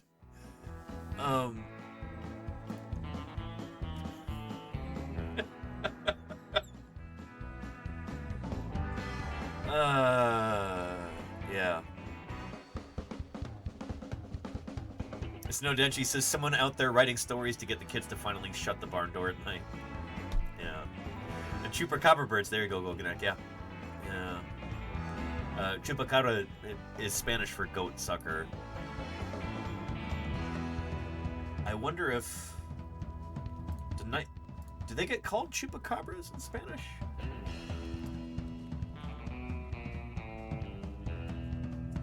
Apparently not. Okay. Yeah. Anyway, nightjars, really cool birds. If somebody can snap a picture of one of these guys, I will be impressed. If you get a nighthawk, a nightjar, into Thursday Birds Day, that'll be worth celebrating. Yeah. But then there are those mountain parrots that feed on sheep. Nature always throwing curveballs. Exactly, Casey. Birds, you know? They're always up to stuff. Anyway, very cool, Pursue. These are jackdaws here. Let's find jackdaws on our bird tree. They're part of Corvidae. Eurasian jackdaw. It's the same genus as the crow and the raven, I think. Corvus, right? You have some pictures of common nighthawks? Nice. Never went there. They're not easy to photograph. Corvus monodula, the Eurasian jackdaw. That's a ton of different species in genus Corvus. I bet you this genus needs to get broken up. 44 species? That sounds overlumped to me. Somebody should revise this group. That'd be a good master's or PhD project. Yeah. Anyhow, thank you, Pursue, for posting. Neverwinter's got a Say's Phoebe. Sayornis, that's so cool. It sounds like it should be the name of a Cretaceous bird. That showed up at the Susquehanna Water Treatment Plant near Lancaster, Pennsylvania in January 2023. The Say's is a rare visitor to the East Coast. Its normal range is Western North America. The Say's can be identified by its pinkish-orange belly. Take a look at that. A rare visitor. This is special, chat. Hope you appreciate how cool this is. Interesting. Thank you, Neverwinter, for another brilliant bird as usual.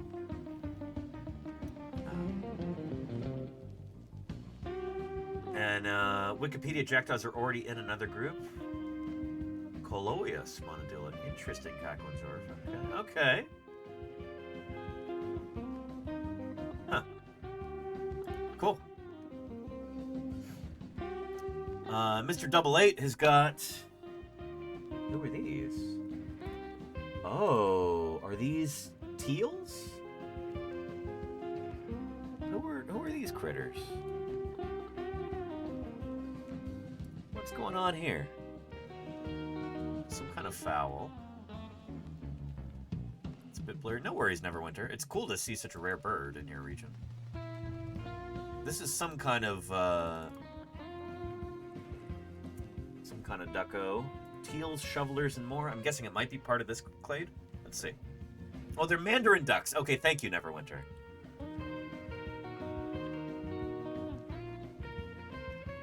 Here we go. We'll see if they're part of this clade. Mandarin duck. No, they're over here. Okay. Cool. Aix galericulata. Huh. Weird genus name. Aix. Same genus as the wood duck. Well, well, well. Today I learned. Huh. Very cool. Very cool. Thank you, Mr. 88. And Joe has got some theropod dinosaurs from a recent trip to Florida. I'm excited to go to Florida soon, too. In a few months. But we got some goose. We have a white ibis. A sandhill crane. Very nice. And a great blue heron. Lovely assortment of Floridian birds. Thanks for posting there, Joe. Good stuff. And they look like Egyptian geese, says Neverwinter. No, Neverwinter, they're from Florida, actually. No, I'm sure you're right.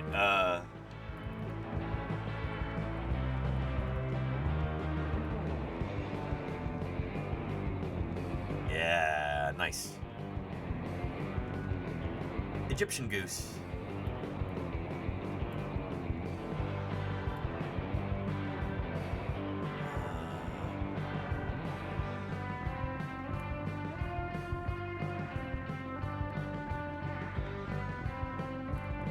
A second here.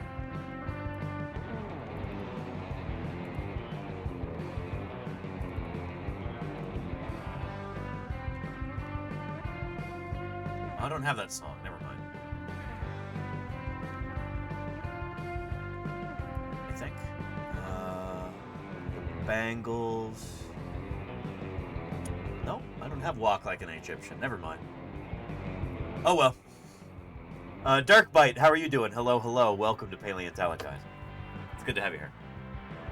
Casmeow Black has got a robin, not just any robin. Turdus migratorius, the American robin here. Good stuff. This is a very common theropod dinosaur in North America nowadays. Cool to see one this early in the season. They become very common in the springtime. See them all over the place. very fond of worms. So you'll see them pulling worms out of grass lawns. Sometimes a whole bunch at once. And they do this because, well, those worms tend to be very good high-protein food for their babies. It's cool that they'll stand there and they'll actually listen for the worms. So you'll see them kind of tilt their heads like this. They're searching visually, but they're also listening for the worms squirming around. It's really cool.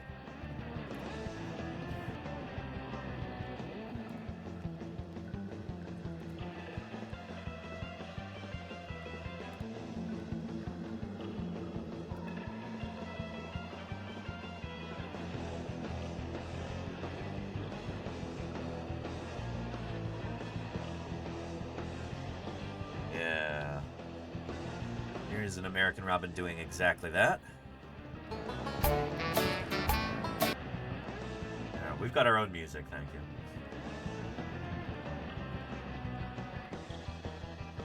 Whoa! Pretty impressive, you know? They absolutely are peak theropod hunters. They are Golganek. It's impressive what they can do.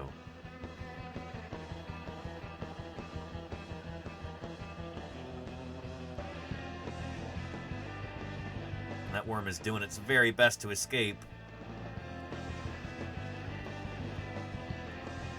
See if this robin gets its meal, or if the worm lives to squirm another day.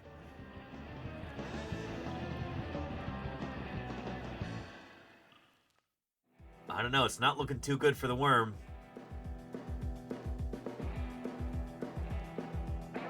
Every bone that we find tells us something about how the world was 80 million years ago, which is That is pretty cool. Neon Green Dream, thank you for the follow. Welcome to Paleontologizing. Starmy says, what did they eat before the earthworm was introduced to the Americas? There are other species of earthworm here, I think. I think it's just the, Eurasian variety that was introduced, right? I don't think we were without earthworms in North America prior to this. The worm shouldn't have been humming so loud, says Beats International.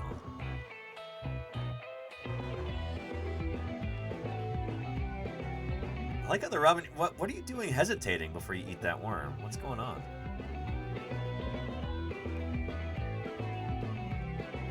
Maybe resting? Maybe that was particularly strenuous. But, yeah. Playing with his food, I guess so. And there we go. Down the hatch.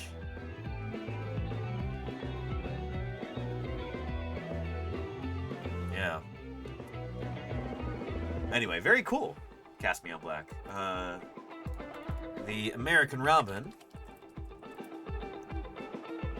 is here.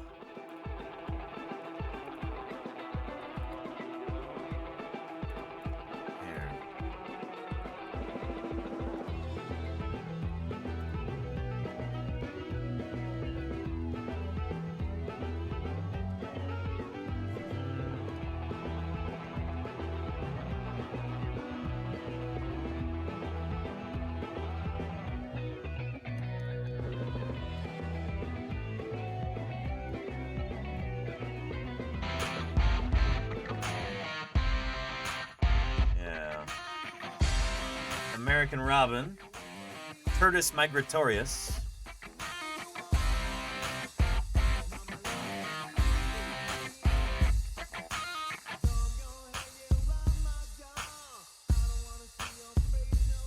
An American robin, not a close relative of the European robin. They are from entirely different families. So the American robin is a kind of thrush. Related to these other thrushes here, sooty thrush, white-eyed thrush, white-chinned thrush, and American robin. The European robin is from way far away, way over here, the European robin. To any of our European viewers, When you say robin, you're referring to this animal, right? Totally different kind of bird. It's related to, well, it's related to you, chat. And you, old world flycatchers. What would European robins eat? I don't know, European food? Yeah, what do they eat?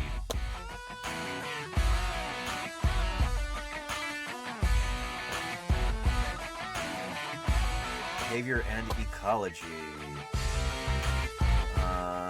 Their usual diet is terrestrial invertebrates such as spiders, worms, and insects. But in autumn and winter, they'll supplement it with berries, fruits, and seeds. The robin is even known to feed on small vertebrates, including fish and lizards and giraffes and carrion.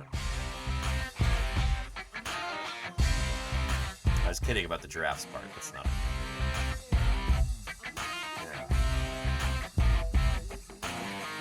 Cool. European robin. Pretty far from the American robin.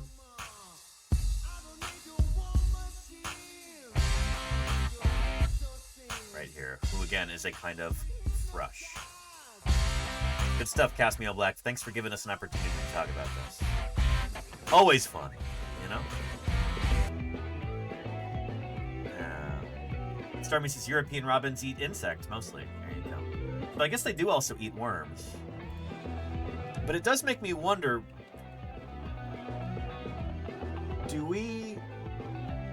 what kind of worms did we have in North America?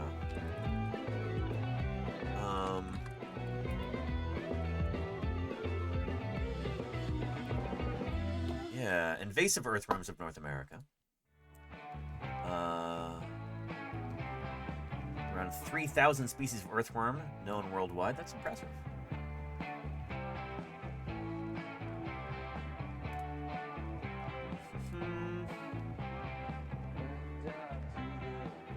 Yeah, okay. So we did have earthworms in North America prior to the introduction of these invasive ones. But I guess they were restricted to more southerly latitudes in North America because of the last ice age. Earthworms are shifting their ranges northward into forests between 45 and 69 degrees latitude. So 45 degrees latitude is about where Bozeman, Montana is, where I used to live. So they're going up into Canada. Places that have lacked native earthworms since the last ice age. Of the 182 taxa, genera, and species of earthworms found in the United States and Canada, 60, or 1/3 of them, are introduced species, primarily from Europe and Asia. Interesting. So yeah, like I suspected, we did have native earthworms here beforehand. It's not like North America lacked earthworms at all. It's just that a bunch of the earthworm species here now are invasive. And they're probably pushing out some of the native species throughout their range. Interesting. Good to know. Anywho. Thanks, Robbins. And thank you, Casmiel Black, for prompting this discussion. Good stuff. Scoobs has got a family of... Who are these? Are these kookaburras? Or tawny frogmouths, maybe? They're so well camouflaged. These look like frogmouths. Yeah, I think so. Oh, very cool. Yeah, they're snoozing. Some of the best camouflage birds in the world. I was showing Ios and Lordy pictures of these the other day, because they're incredibly expressive looking birds. They look like Muppets. They look like they're straight out of Jim Henson's workshop, you know?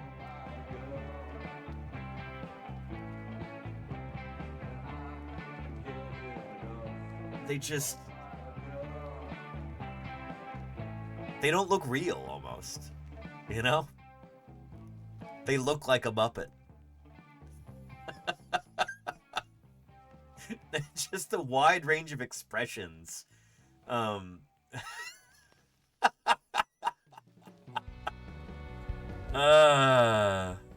Yeah. They just have such big, soulful eyes.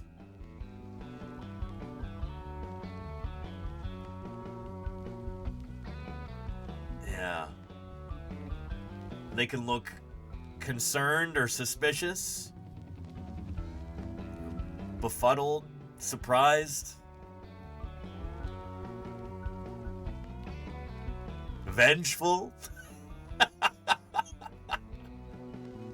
An armored giant, wreaking his prehistoric fury on modern man and his puny machine. AMXW05, thank you for the follow. Welcome to Paleontologizing. Yeah. They're just so funny. I love frogmouths. They're such cool critters. They really are. And you've got a whole family of them there, Scoops. That is impressive. You are very lucky. Yeah. Charlie's Dragon says the eyes and mouth are a big part of what we see as expressions in humans. So no wonder an animal with big eyes and a mouth looks expressive to us. Exactly. It kind of unwittingly, unintentionally hacks our human brains where we go, hey, does that bird look angry? Does it look suspicious? Does it look confused? Does it look frustrated? Yeah. It's almost like some pareidolia, but we're seeing a face where a face actually exists. It's probably not feeling those emotions we're ascribing to it. Yeah. And Cacklin's Wharf has got, holy cow.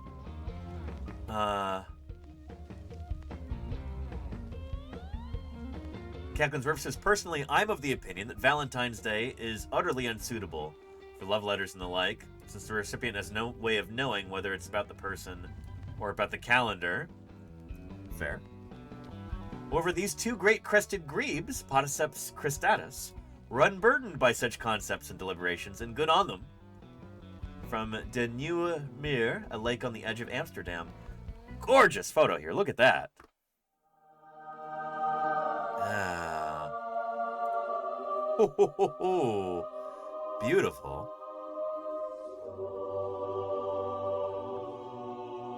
How's that for some theropod dinosaurs? Yeah. Birds don't care about arbitrary human holidays? Yeah. The whole Hallmark holiday thing, they don't care about that. Very, very cool.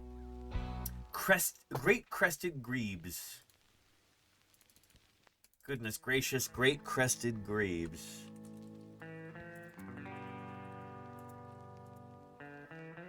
There we go.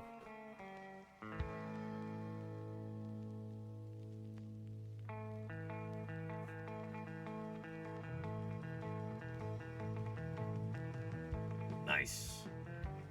Podiceps cristatus. Next to the great grebe and the horned grebe, and the red-necked grebe.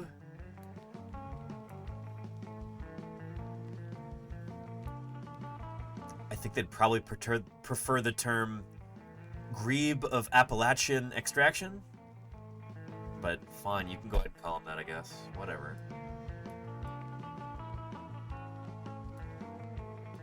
Grebes galore.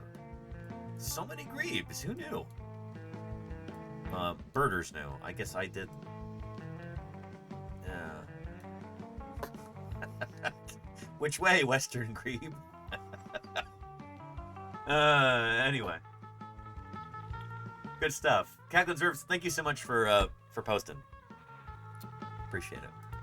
It's a great photo. And, very Valentine's appropriate.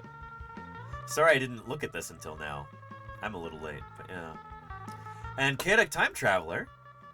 He's got this. I've been playing the VODs on YouTube to help keep Luffy company when I'm busy. Aww. We've got a dinosaurian viewer here, chat. That is awesome. Aw, lovely.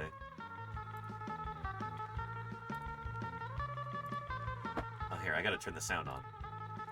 Sorry, I muted it for this tab so we wouldn't get notifications.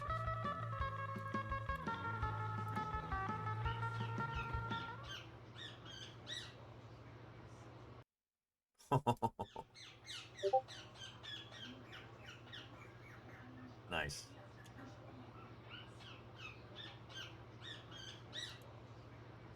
Very cool. Oh, here, let's unmute it again.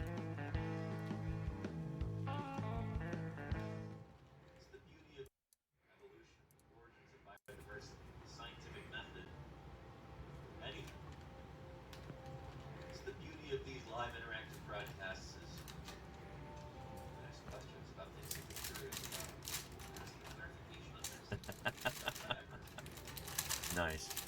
He was supposedly having a nap. Well, very loud nap there. Nice. Always a joy to see. Thank you, Chaotic Time Traveler, for posting. Appreciate that. Here, let me see if I can fix my settings here. I know I've turned off the notification sounds multiple times in the past.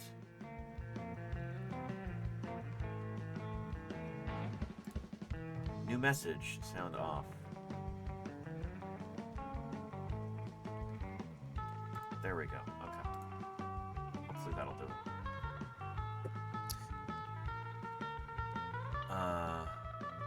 I think I got it, Claire, but thank you. Neverwinter's got a common shell duck. Well. Tadorna showed up in central Pennsylvania in December of 2022. The shell duck's normal range is Europe and Asia. So this was a rare visit. You're a long way from home, shell duck. Very cool. What a treat. I love this Neverwinter that, like, if there's an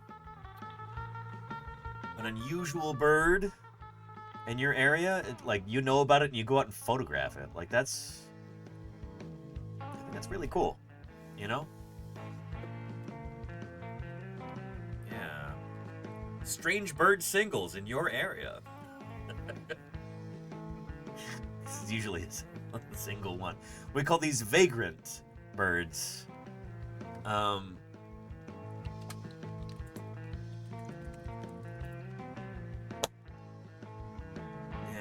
Vagrancy in biology is a phenomenon whereby an individual, usually a bird, because they travel a long distance, appears well outside its normal range. They are known as vagrants.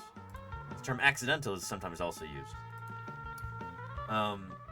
Pretty cool. Vagrancy events may lead to colonization and eventually to speciation. So if you get enough breeding individuals in a certain area,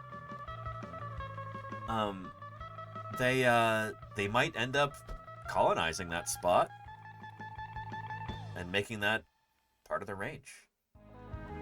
And if they do that, if you get enough of them out there and they're interbreeding and they form a population, they can become a new species because they're not sharing genes with their parent population back home.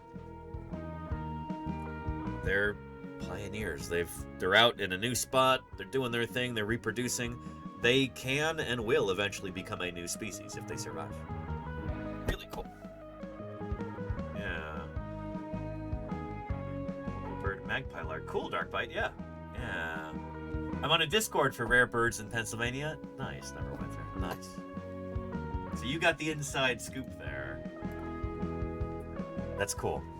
I'm sure there's stuff like that here in the Bay Area too, and I'm just not clued into it. You know, it's probably for the best, you know? If I were getting notifications that, like, oh, hey, there's this one weird bird that showed up, like, and I just say, hey, sorry, chat, we're ending today's stream 3 hours early so that I can go see a bird that is out of its natural range. Like, I don't think people would appreciate that very much. Yeah.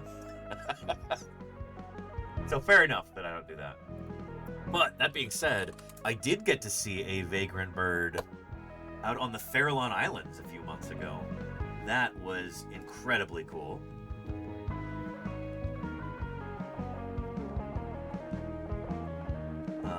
on a whale watching and bird watching trip out to the Farallon Islands. And there he is right there. This is a... oh shoot, what is he? He's got a nickname.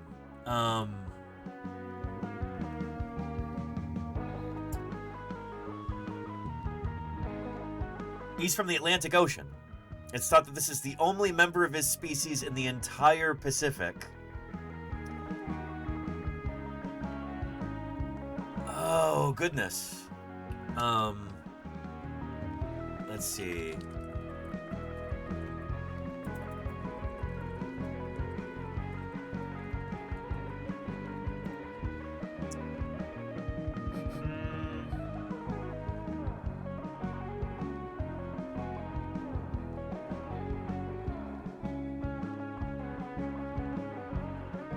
Oh, I forget. Shoot. Anyway, he's the only one of his kind.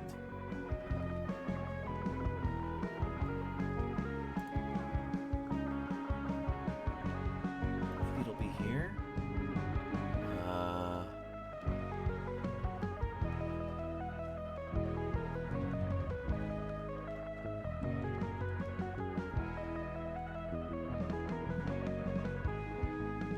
Shoot.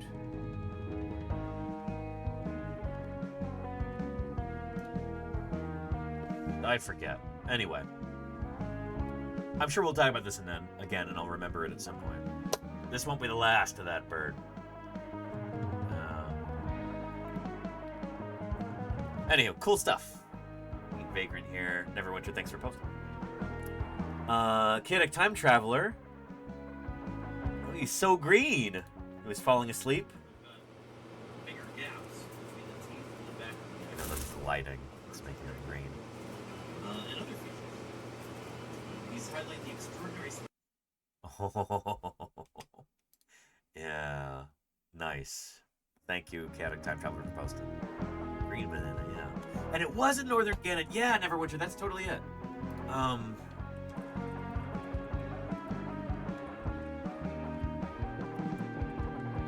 Yeah.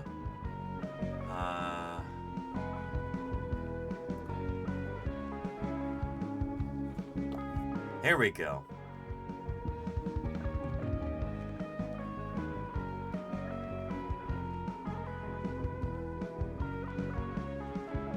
Oh, where is he?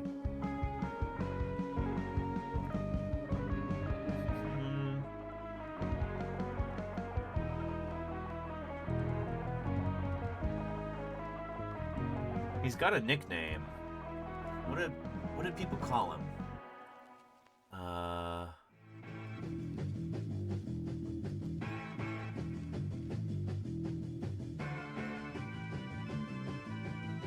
There we go. Morris! It's what he's called. Morris, the very lonely gannet. Right?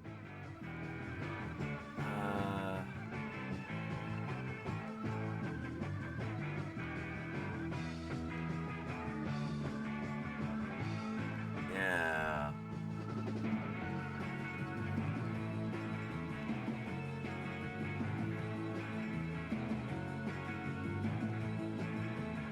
Morris, as some birders have dubbed him because of his Latin name, Morus, was spotted on the Farallon Islands on April 25th, 2012.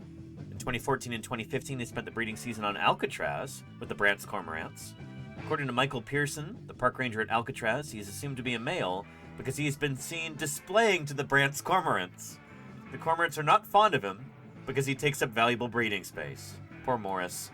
His love calls will never be answered. He is the only one, as far as I am aware, in the Pacific Basin. He's way far from home, but he's surviving. And I guess he's been there for like 14 years now at this point.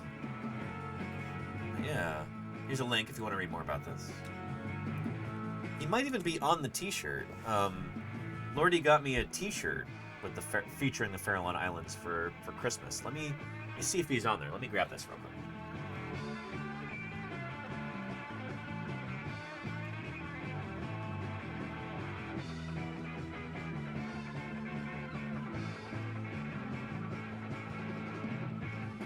What a cool shirt. I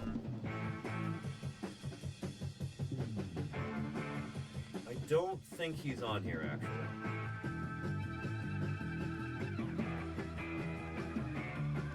No. There's big cormorant there, puffins, rhinoceros auklets, common murres, humpback whale, brown pelican, some kind of gull, sea lions. Yeah. No northern gannet, though.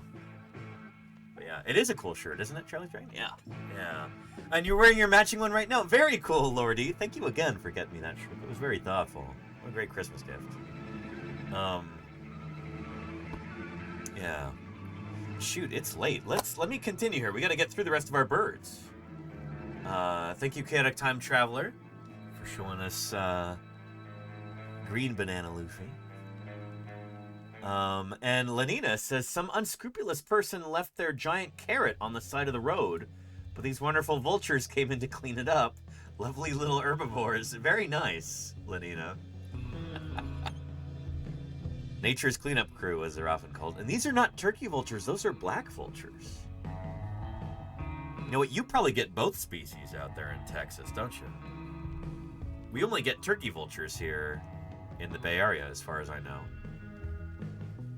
It was so gnarly, I couldn't post the original. Thank you, Lenina, for, this was thoughtful of you.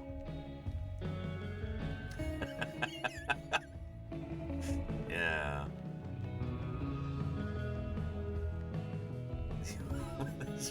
You know, oftentimes you want to cover up what the vultures are eating.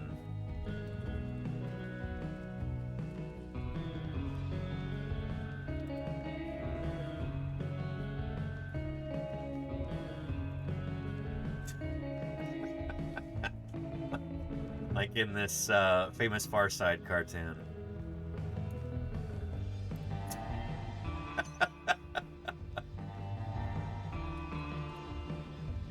Caption says, "Hey, look at me, everybody. I'm a cowboy. Howdy, howdy."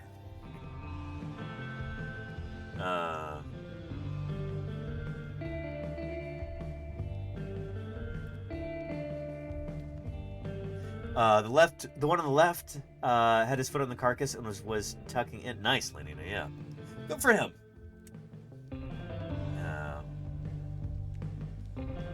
Neat.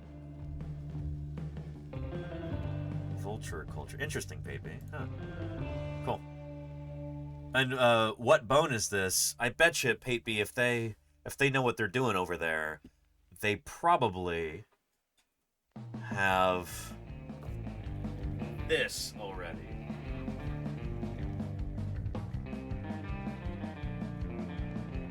This is an excellent resource for figuring out what a particular bone might be. It doesn't really go into fossil bones. These are modern bones. But this is a phenomenal resource for identifying bones at archaeological sites in North America. Cow femurs. It's just this lovely atlas where there's all these photographs with scale bars of different osteological elements for deer, photographed at different angles. Just good stuff, you know? Really nice thing to have. So it's something that I like to bring with me into the field. Shout out to Nick Oliver, who told me about this. And there's even human bones, too. Yeah, turkey, Meleagris gallopavo. Yeah. Neat stuff. It's not cheap, but it's a really useful volume. It's a good thing to have. For as little as $66. Yeah, like I said, not cheap. But... Oh, and for my copy, I put like a protective film over it because, you know, it's soft cover. This sort of thing can get banged up really easily. So I've been trying to protect it. Make sure it's fieldwork ready. Anyhow, good stuff. Thank you, Lenina, for posting. Yeah. This makes me chuckle. I like that a lot, Lydia. And Alexander Morrison says, Lil Bluey spotted. This little blue heron was stalking my friend's backyard for some basking anole lizards. This predatory avian archosaur was unsuccessful in this particular yard, but many more are just next door. Music as always by Brian Eng. Let's have a look here. Ooh.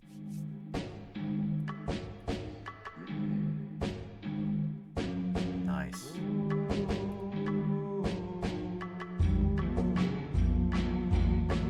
Sweeping sector. Oh, this is great. The music works so well, too.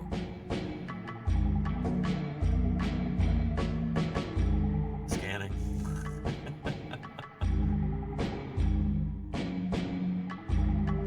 Little blue heron. I don't know if we have these where I live. Hopefully I'll get to see some when I go to Florida in May.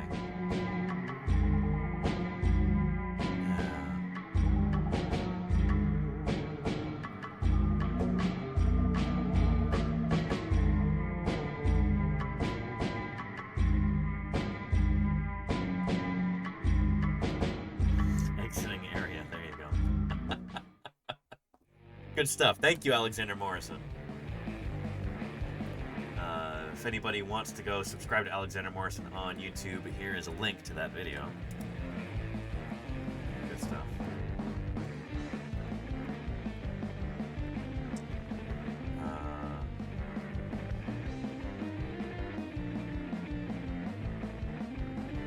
And Golganax says, almost didn't get these traces left by some unknown species of dinosaurs while the snow was still on the drive.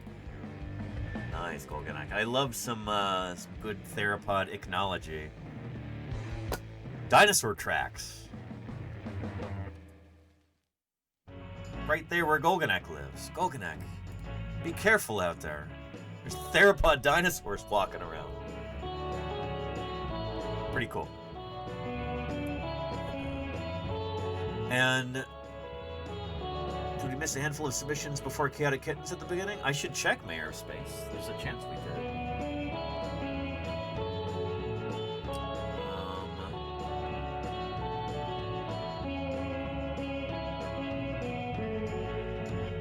I guess so, huh? Yeah, good point. Thank you, Mayor of Space. Shoot, there's even more than I thought.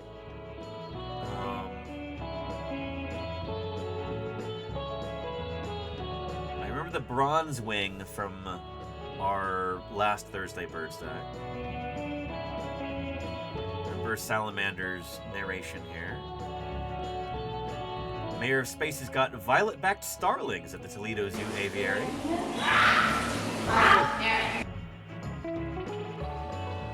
Very pretty. Wow. They really shake around a bit, don't they?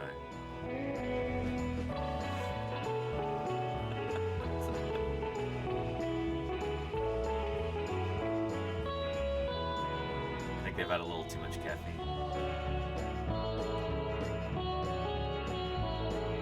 Violet-backed starlings. Let's look them up.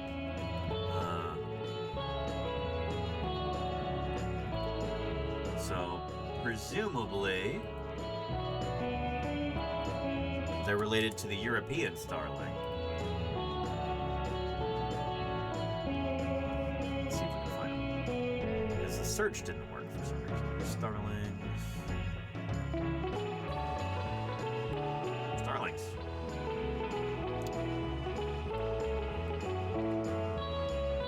Myna birds. More mynas. Glossy starlings.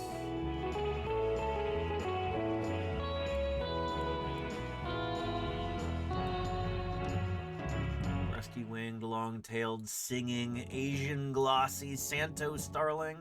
Short-tailed and Samoan, Micronesian, yellow-eyed, Tamnabar. Grinnell. Where's our violet-backed starling? There we go. Violet-backed starling. Cineracinclus lusogaster. Cool. Sister taxon to the Madagascar starling. is an entirely different genus, I guess. Ceroglossa. Interesting. Very cool, Mayor Space. Thanks for posting. Yeah. Yeah.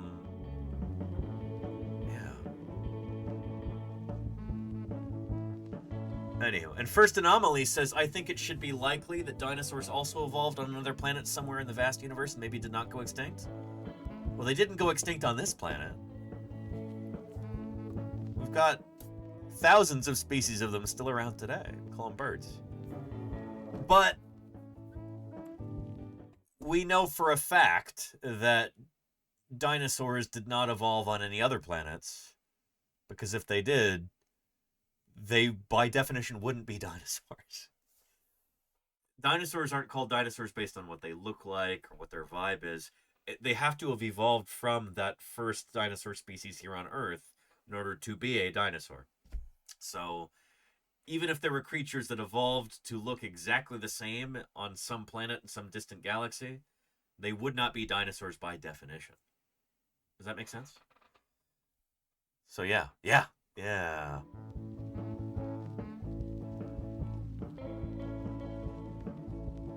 That being said,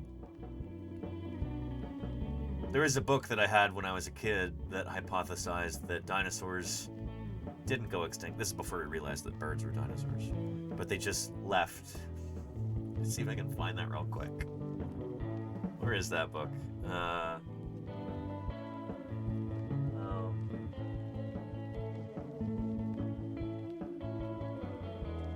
It's called What Happened to Patrick's Dinosaurs? Where is that?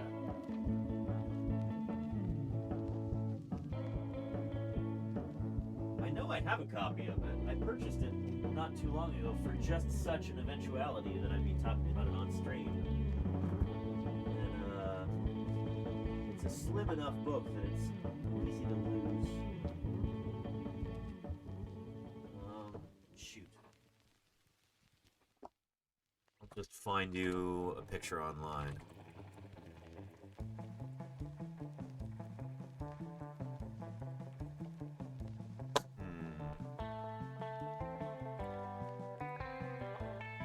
There we go. Here's a YouTube video where a helpful person reads through the book. And at the end... Guess what happened then, Patrick said. I give up. Dinosaurs got tired of doing all the work, said Patrick, and nobody would help them. So they built a big spaceship and left.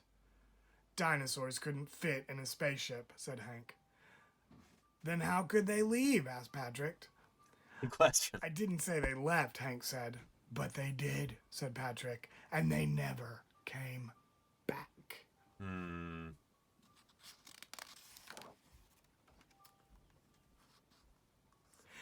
After a while, people forgot that there were ever dinosaurs. They had to take care of themselves now, and they didn't know how. Hang on. First Anomaly, thank you for the 5 gift subs. I appreciate that very much. 5 lucky chatters won't have to watch any more ads for the next month. Thanks to you, First Anomaly. Thank you, thank you. Appreciate it. Thank you very much. Yeah. So people, once again, ungrateful. It grew dark and the first stars came out. Hank and Patrick watched as one bright star moved across the sky. You really think dinosaurs are out there? Asked Hank. Patrick nodded. But they miss us, he said. And every so often, they check to see how we're doing.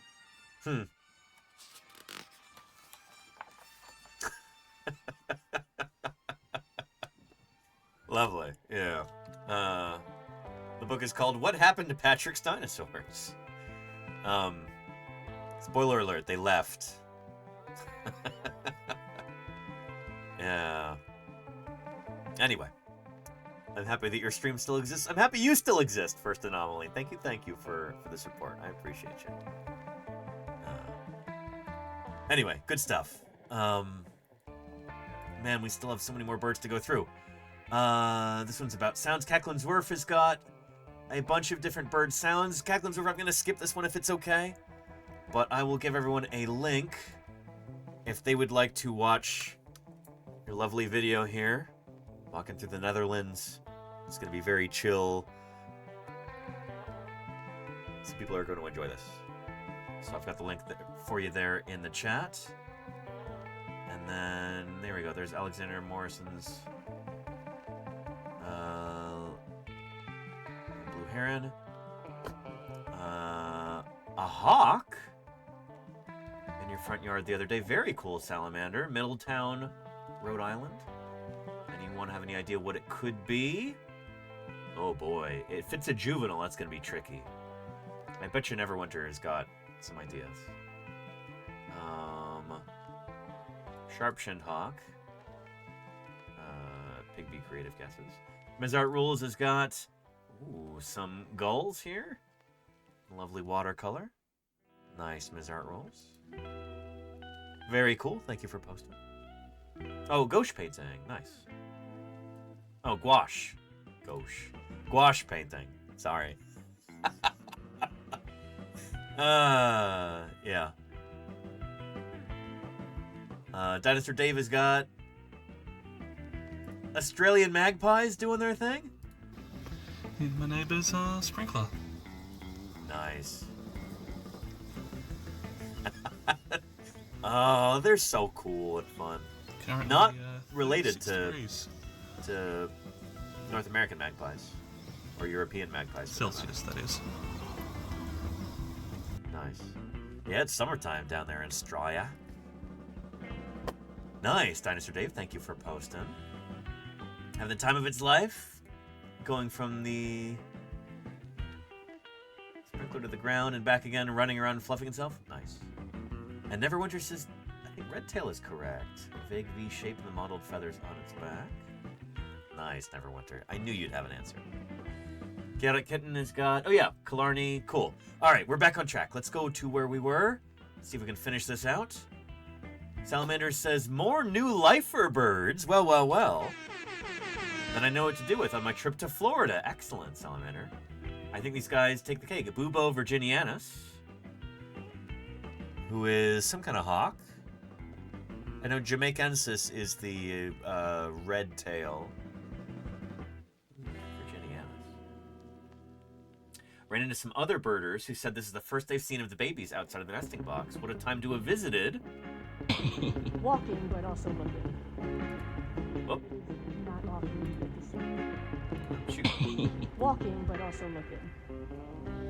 It is not often you get to see them. Oh, no. So cool. Bubo is an owl. What am I saying? Thank you so much for showing me. Oh, you're I think so Buteo welcome. is the... Go walk. That's the hawk genus. And this actually leads out to the... Very cool. What a neat conifer, too. I forget what these are called. Super, super cool.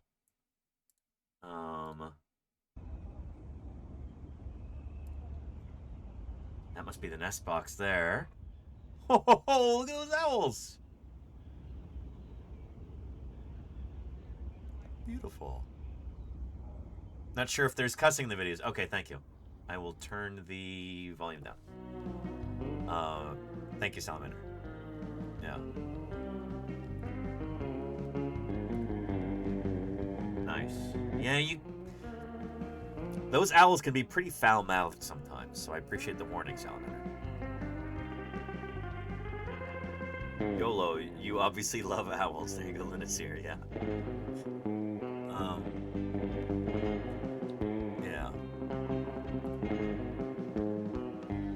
It's good stuff. Thank you, Salamander, for posting. I'm looking forward to seeing conifer trees like this when I'm in Florida in a couple months.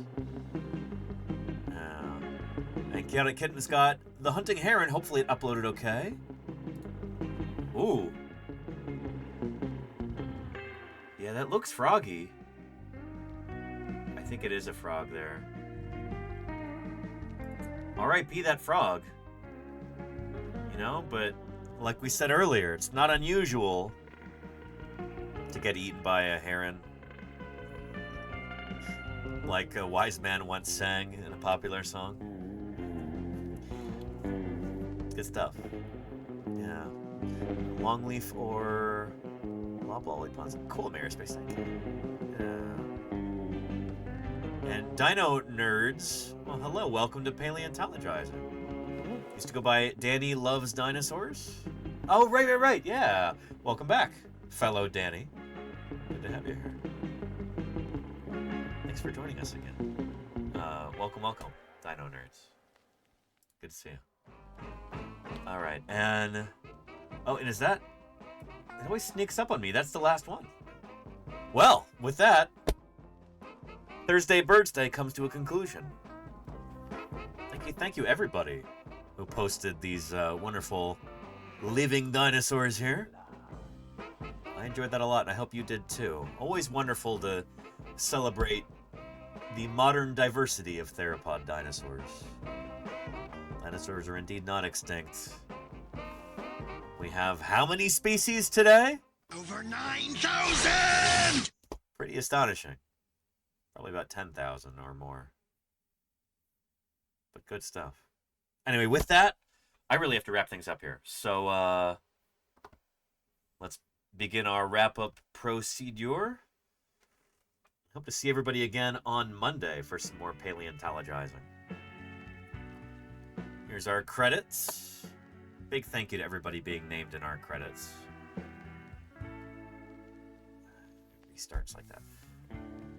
Let's see who else is here on Twitch right now doing some science. Maybe we can go right in. Often Nerduino is on Thursdays, so let's see if we can catch him maybe.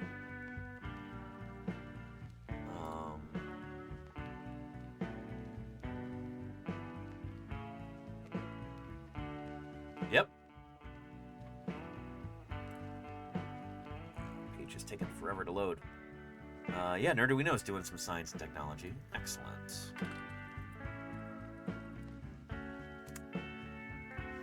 Yeah. Thank you to everybody showing up in our credits, from new followers and raiders to the subscribers and the resubscribers, the cheerers and the gifters, the people who make these streams possible through their financial support. I could not do this without you. What's science ever done for us? TV off. New Pixel Perfect. Thanks for the follow. Sneaking that in right under the wire. I appreciate it. I hope to see you again on Monday. Thank you to everybody in our credits, maybe most especially those moderators, the core of our community, the people who keep these streams accessible to everybody. People who keep an eye on the chat and keep this a safe and welcoming community for all kinds of different folks. I appreciate you, mods, more than I can say. Again, I'll be back on Monday with some more paleontologizing. We might have some interviews or something next week. We'll see. But I appreciate all of you and looking forward to seeing you again soon. You all have a wonderful weekend. Stay curious and spend some time outside in nature if you get the chance. I'm looking forward to doing that tomorrow. All right, everybody. See you on Monday. Let's go check out Nerduino, former NASA scientist, current astronomer. Let's go see what he's up to. Take care.